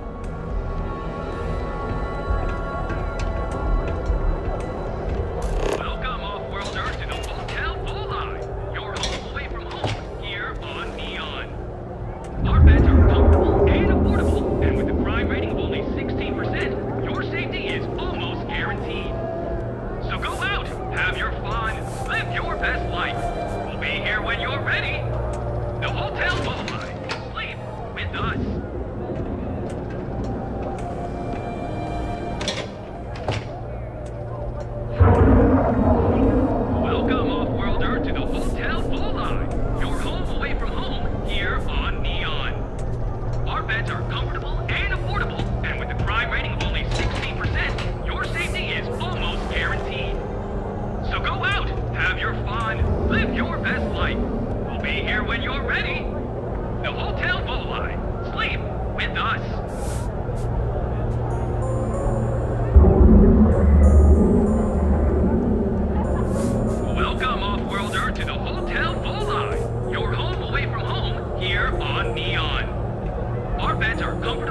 60%, your safety is almost guaranteed.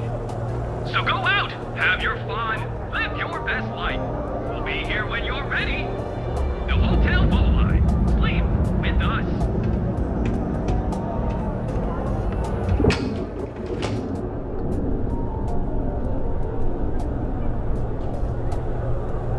Welcome, off-worlder, to the Hotel Bullseye. Your home away from home here on Neon.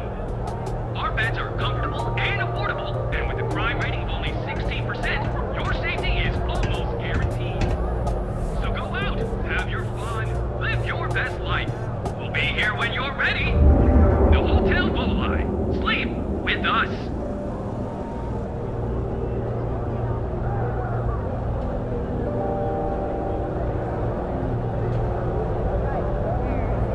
Welcome, off-worlder, to the Hotel Bullseye. Your home away from home here on Neon.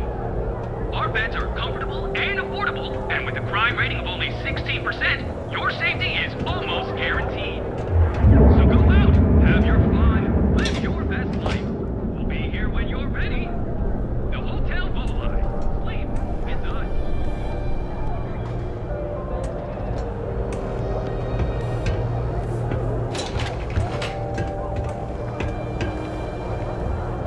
Welcome, off-worlder, to the Hotel Bullseye. Your home away from home here on Neon. Our beds are comfortable and affordable, and with a crime rating of only 16%, your safety is almost guaranteed. So go out, have your fun, live your best life. We'll be here when you're ready. The Hotel Bullseye. Sleep with us.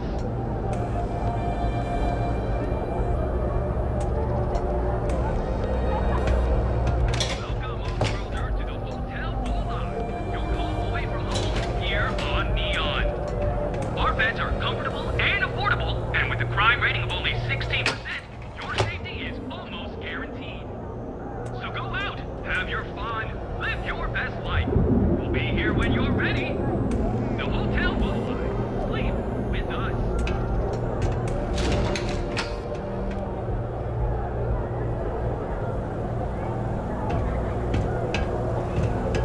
Welcome, off-worlder, to the Hotel Bullseye. Your home away from home here on Neon. Our beds are comfortable and affordable, and with a crime rating of only 16%, your safety is almost guaranteed. So go out, have your fun, live your best life. We'll be here when you're ready. The Hotel Bullseye. Sleep with us.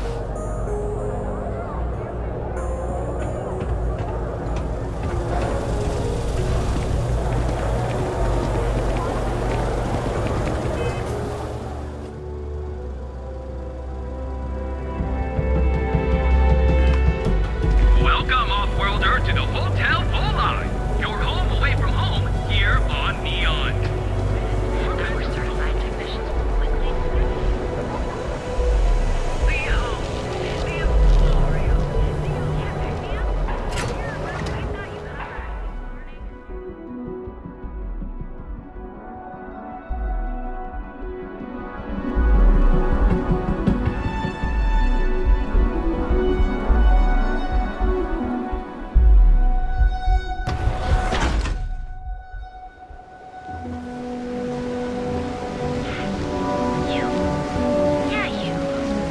You really going to walk on by and miss out on the chance to experience. Can you believe Xenofresh charges us a licensing fee to fish near Neon? I'd be making a fortune if they'd let us fish for chasm bass.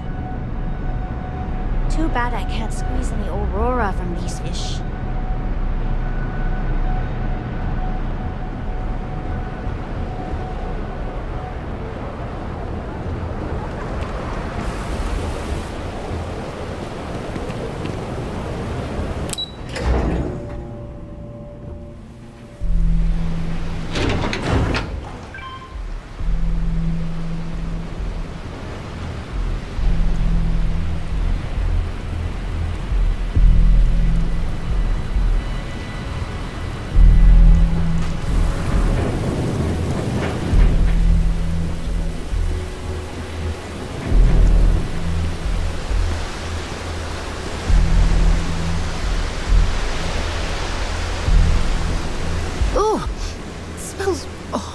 miserable down here.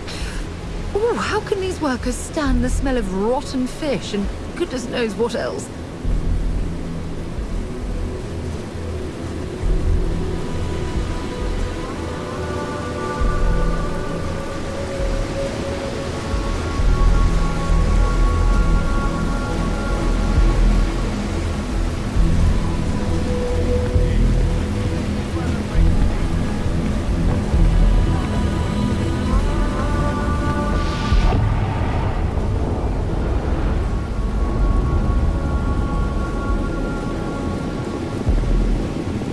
Hey. Want something to eat? Welcome to Xeno Fresh Seafood. Would you like to try some trawl?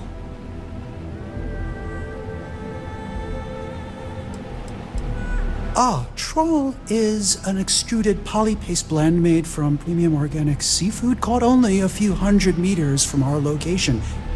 It's healthy, tasty, delicious, and served in a convenient disposable applicator tube.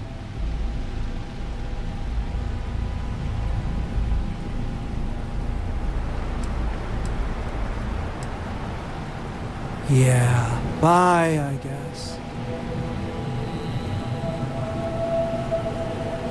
Welcome to Xeno Fresh Seafood. Would you like to... My apologies.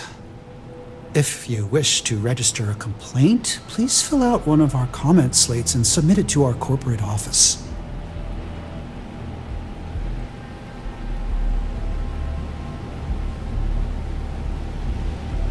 Oh, you're leaving? Okay. Welcome to Xeno Fresh Seafood. Would you like to... I'm sorry, I'm not allowed to discuss matters of a personal nature or necessarily speak with customers. If you wish to register a complaint, please fill out one of our comment slates. Next time, pick up a few extra tubes of trawl, you know, for a snack. Welcome to Xeno Fresh Seafood. Would you like to try some trawl? Please refrain from insulting Xeno Fresh products while you're on the premise. While you're in the store. If you wish to register a complaint, please fill out one of our comment slates and submit it to our corporate office. If you're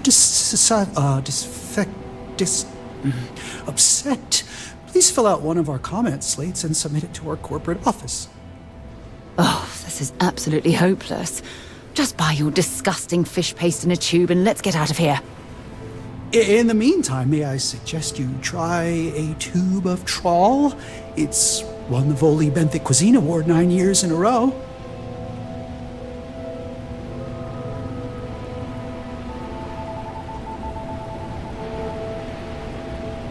Okay, we have some trawl for your dining pleasure.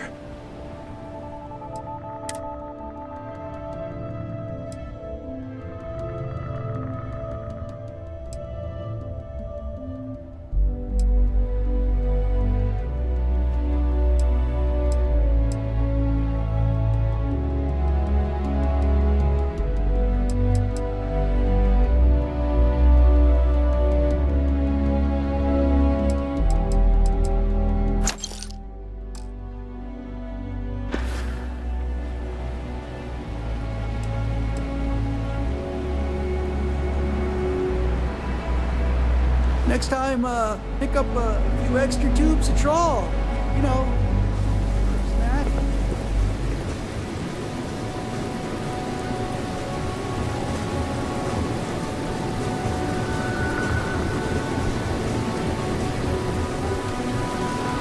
If you got any spare creds, I can always take them off your hands. Hey, Chief, you got any creds you can spare? Thank you kindly. You're a class bass, you know that? I'll do my best to someday pay you back. Street's honor. This isn't a donation, it's an investment.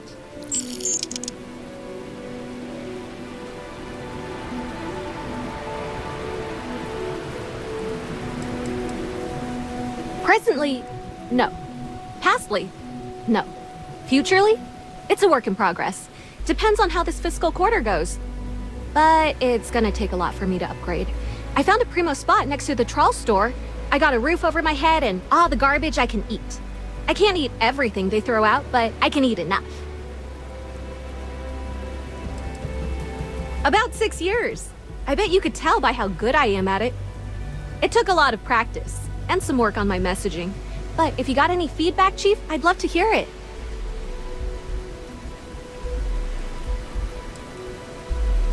I don't know. You can learn something from just about anyone. But I did put you on the spot, so no biggie. You want to know the trade secrets, huh? I don't blame you. It's a lot like real estate. Location and timing are big. You gotta be visible, but not so much that people call the guards.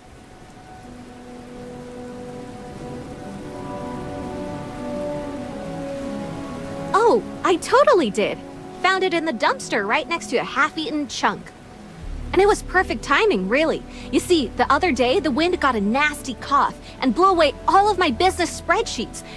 That won't happen with this slate. It's like wind resistant.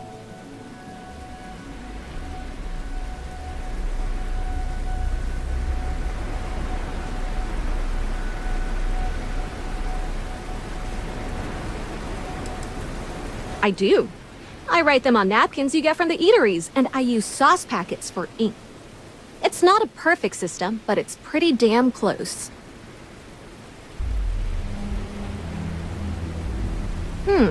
That would mean I don't have to start over. All right, deal. I lost them near the employee break area.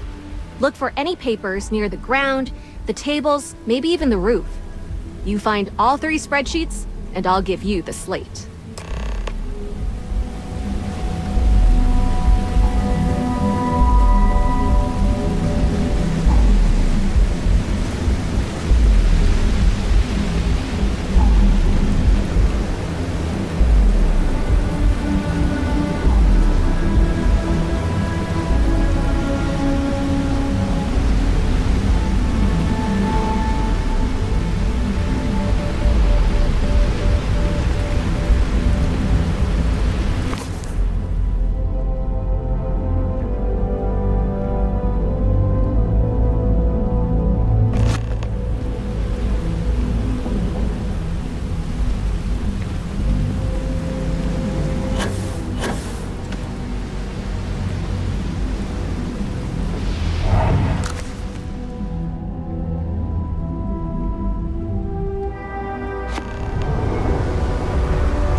Panhandling's a tough job, but someone's got to do it.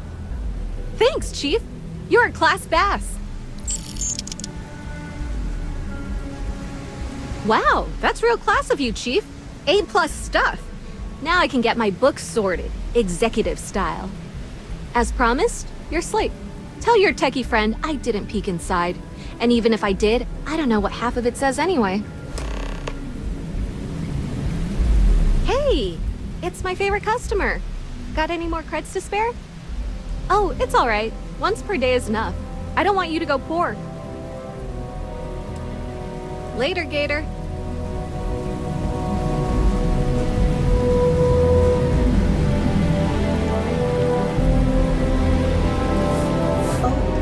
Yes. Hello. Hello. I I'm sorry if I sound rude, but would you mind coming back later? We're actually closed right now. I just forget to pull down the shutters.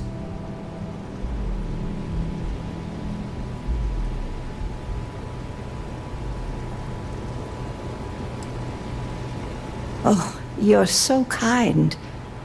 I really appreciate what you're trying to do, but I don't feel strong enough to talk about it right now. Perhaps another time, when I'm feeling up to it.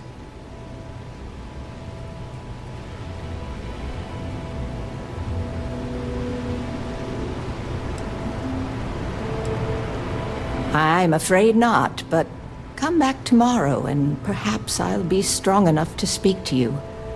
Right now, I can't. Honestly, I'm not sure if more business would be exciting or intimidating. But I'll give it some thought. Thank you for bringing this to me.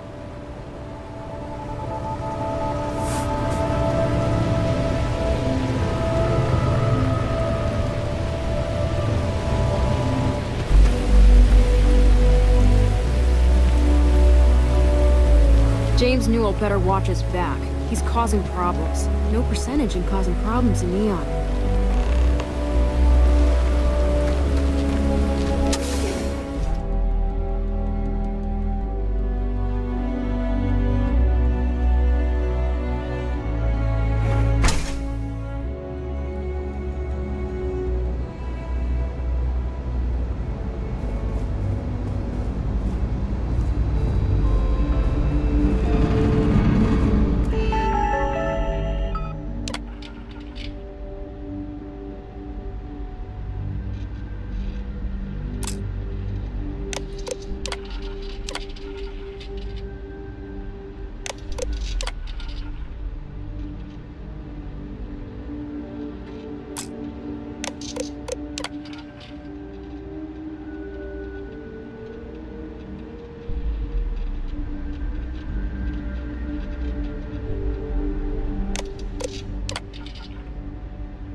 If you have any questions, please, don't hesitate to ask.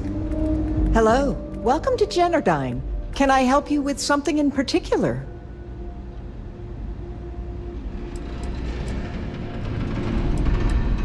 Well, our conduction grid technology, as well as all of the other experimentation being performed here, is proprietary. I'm sure many of our competitors would relish the opportunity to get through these doors behind me. I'm sure you understand. This is Generdyne's power facility. We're the only utility authorized to provide power for Neon. All of the electricity collected by our conduction grid is sent here, processed, stored, and then parceled out based on the city's needs.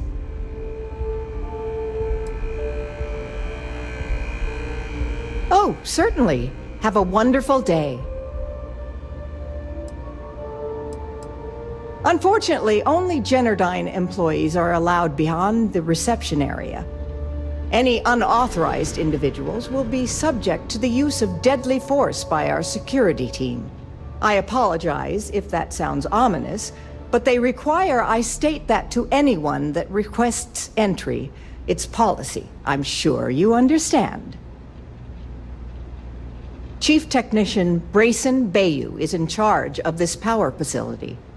If you have any questions about our corporate structure, you'll have to speak to the current office manager in the trade tower. Apart from the fact that he's Administrator Benjamin Bayou's brother, all I am authorized to tell you is that he's our chief technician.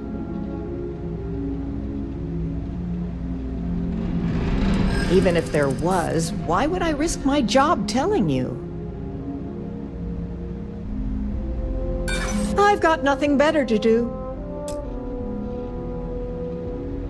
Come on, I'm trying to help here.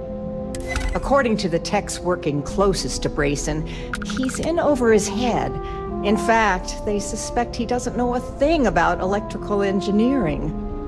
Now, we all know how he got the job. I mean, his big brother, Benjamin, pretty much runs the entire city. What I don't understand is why he put someone with no experience in charge. It's almost as if he's running the company into the ground. To be honest, I feel bad for Brayson. He's actually a really nice guy. I hate to see bad things happening to him.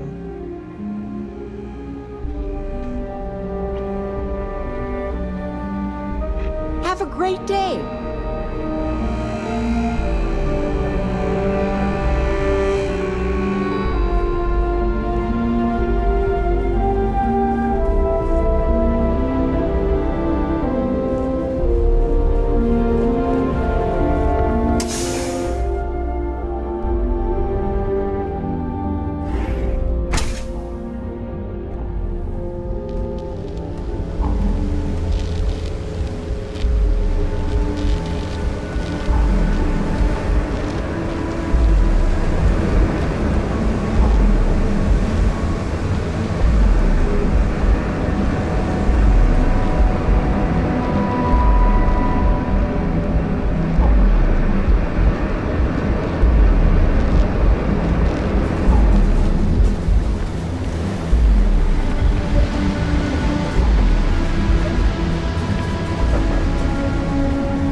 Welcome to Xenofresh Seafood.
Kill for a cup of coffee right about now.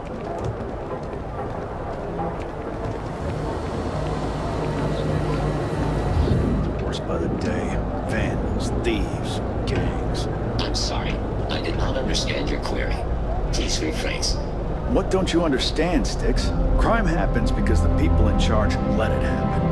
I'm sorry. I did not understand your query. Please rephrase. Yeah, you're sorry. You're always goddamn sorry. Try actually doing something about it for once. Security scan complete. Threat level minimal. Enjoy your stay. All weapons are currently 0% off. I'm sorry. Your inquiry is invalid. Neon Tactical deals in weapons and armor for use in combat, for paint, and home decor. Please visit the appropriate vendor. Frank Reddick is the proprietor of Neon Tactical. My primary function is security and protection. Goodbye. Sticks, how's this month looking? I'm sorry. I did not understand your query. Please rephrase. I'm asking for the sales report. Understood. Current data shows revenue has decreased 13.7%. Yeah, so business sucks. Tell me something I don't know, Sticks. Affirmative. The word nurdle refers to a blob of toothpaste placed on the bristles of a toothbrush.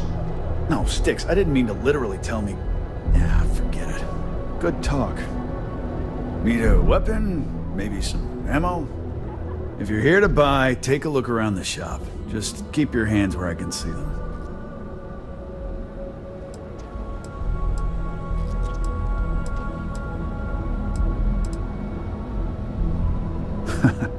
Oh, I don't know. Stuff things in your pocket and run. Rob me at gunpoint. Shoot me in the head. I've survived on Neon far too long to take any chances.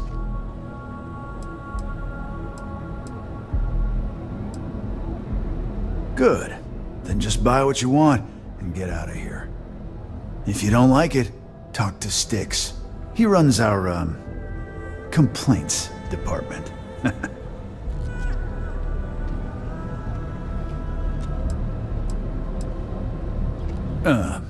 See that giant Model A right over there? Yeah, that Sticks. And if I were you, I wouldn't get on his bad side. He has a very short temper.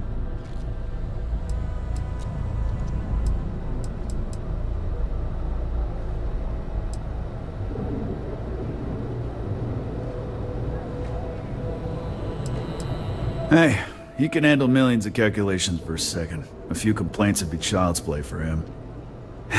You know, I'm sick and tired of people coming in here and treating Sticks like he's some kind of sideshow exhibit. I mean, look at that graffiti they sprayed onto his chassis. If I could find the asshole who did that, I'd make him pay for the paint removal.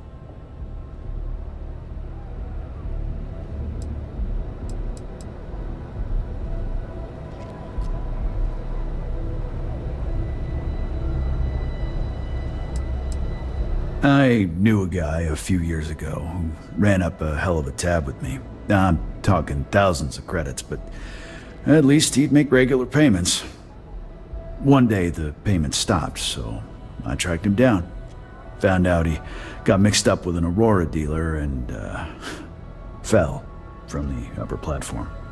Since I had a legit claim, the city awarded me his property, which amounted to the contents of a storage container. Guess what I found inside? Took me a few months to scrounge up the parts, but I'd say I did a pretty decent job getting Sticks up and running.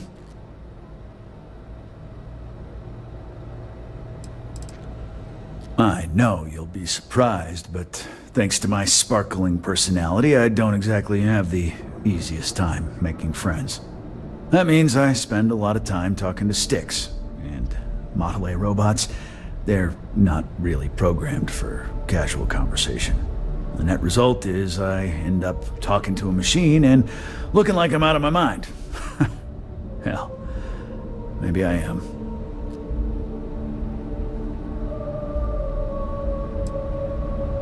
You'd do that? Huh. Okay. Maybe I misjudged you.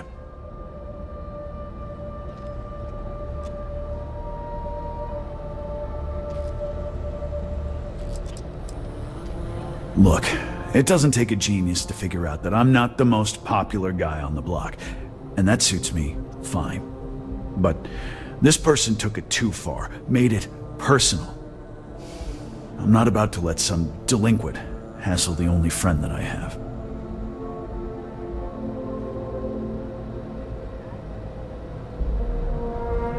Huh.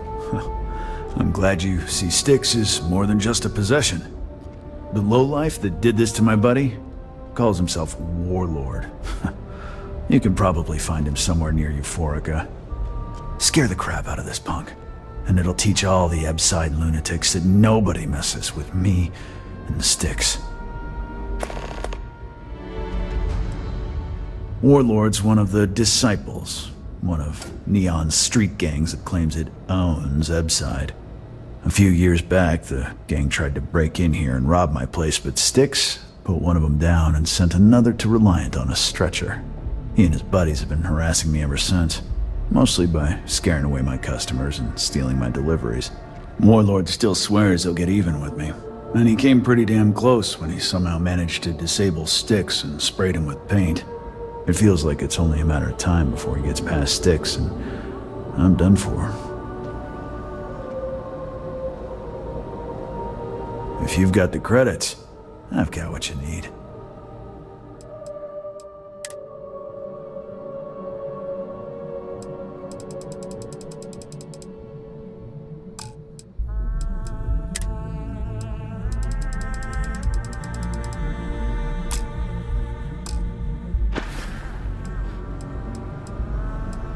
It's no big secret.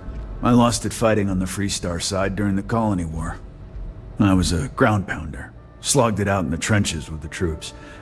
And did pretty well, too, until an EM weapon took out our transport.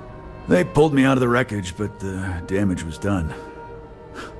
Honestly, I consider myself lucky. Most of the other soldiers died in the crash.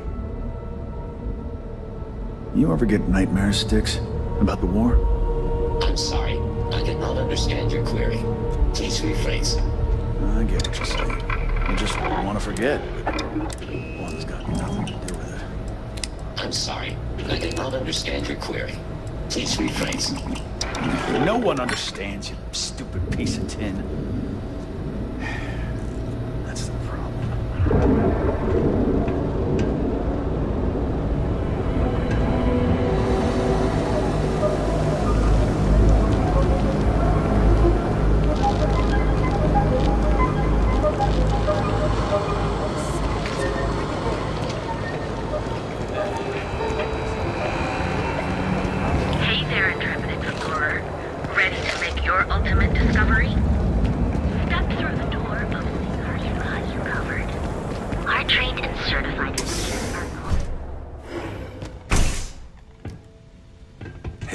What can Reliant Medical do for you? Don't worry. Doc Manning will fix you up. Is that obvious? Oh my goodness. Another poor soul. All right. Tell me what happened to you. Is it an Aurora overdose? Something else, perhaps? Down off Aurora isn't easy. Took me months to shake it off. The doc? Unfortunately, yes. You see, the more Aurora that a user absorbs, the more resistance their body builds up to its active ingredients. That means the user needs larger and larger doses in order to feel its full effect. Eventually, the doses get so incredibly large, the user's nervous system simply can't handle the overload. Just rest until the doc's ready to talk to me.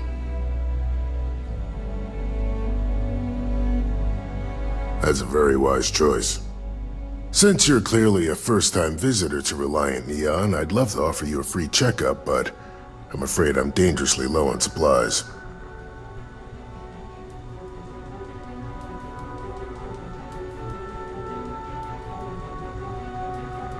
I can assure you it isn't by choice. You see, I'm a bit at odds with the current administrator of Neon. His drug is turning the streets into a graveyard, and he doesn't seem to care. We've argued about it on more than one occasion, and all he's done is try to persuade me to quit. Thinning out my supply chain is his newest tactic.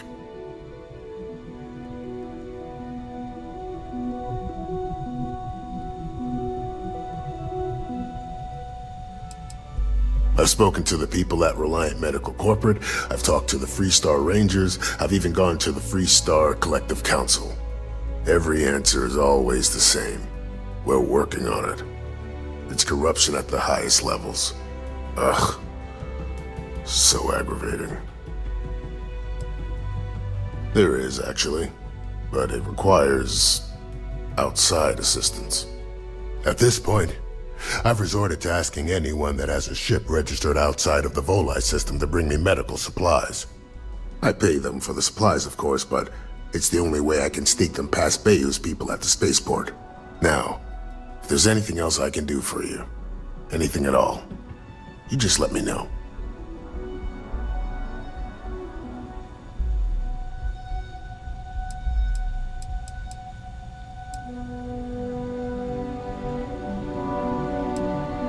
Huh. Well, it's completely dependent upon how long the user's been addicted. People who have been using for, say, 2 years or less, I've been able to put through a full detoxification program successfully. But there are others who have been addicted pretty much all their adult lives, and I have yet to try and cure someone who hasn't relapsed. Aurora stimulates the neural circuits in the brain, specifically targeting the neurotransmitter serotonin in the prefrontal cortex. This causes significant sensory hallucinations, both auditory and visual. That's the enticement factor. As you can imagine, this state is highly addictive, and the user gets stuck in a vicious cycle. They need more Aurora to satisfy their cravings.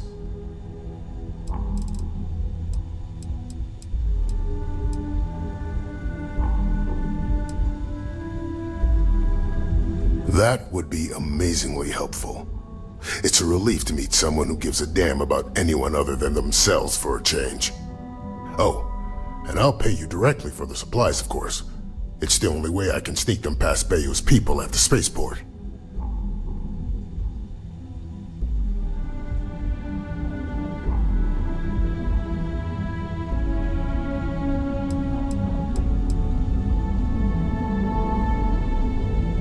There's nothing to worry about.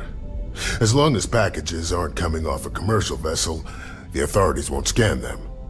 That's why this has to be done slowly and methodically. If I get too much all at once, they'll catch on to my scheme.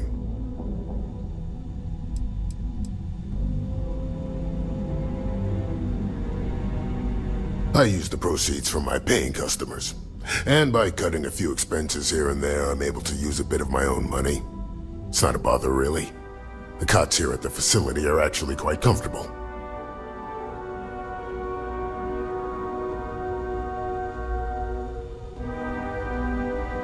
Don't worry about me. You just watch yourself. Administrator Bayou doesn't like people that rock the boat, if you catch my meaning. Anyway, I have a contact over at the clinic in the Narian system. Abby Edding? She's one of the nurses there. She'll get you started. Thank you so much for doing this. You have no idea how helpful it'll be for the poor folk that live in Ebside.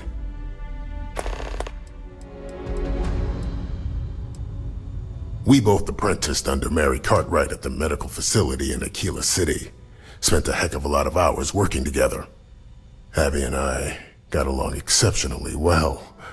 Don't get me wrong, we're just friends, of course. She's young enough to be my daughter. I almost felt bad leaving her behind when I was hired to work for Reliant in Neon, but I knew she'd do well wherever she ended up. Reached out to her a few months ago when I ran into trouble here, and she's been helping me ever since.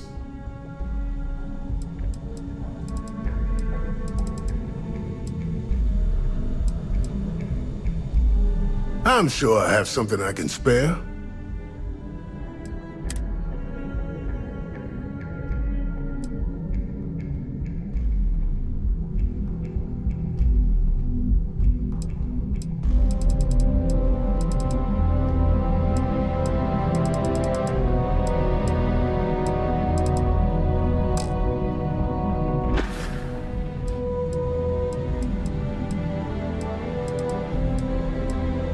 I wouldn't mind a bit of extra traffic as long as the supplies allow for it.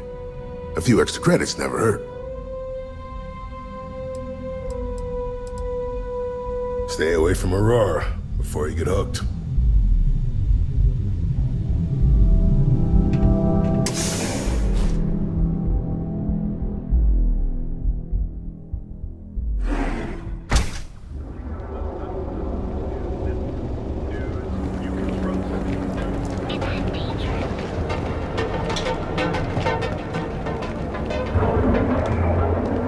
If my shift goes long again, my...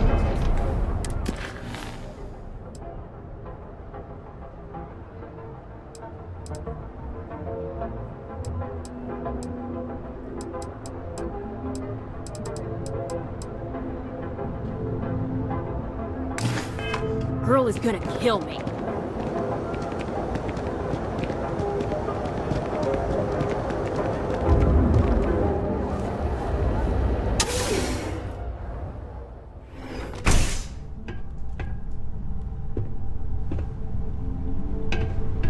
There's as many traps as there are temptations here in Neon.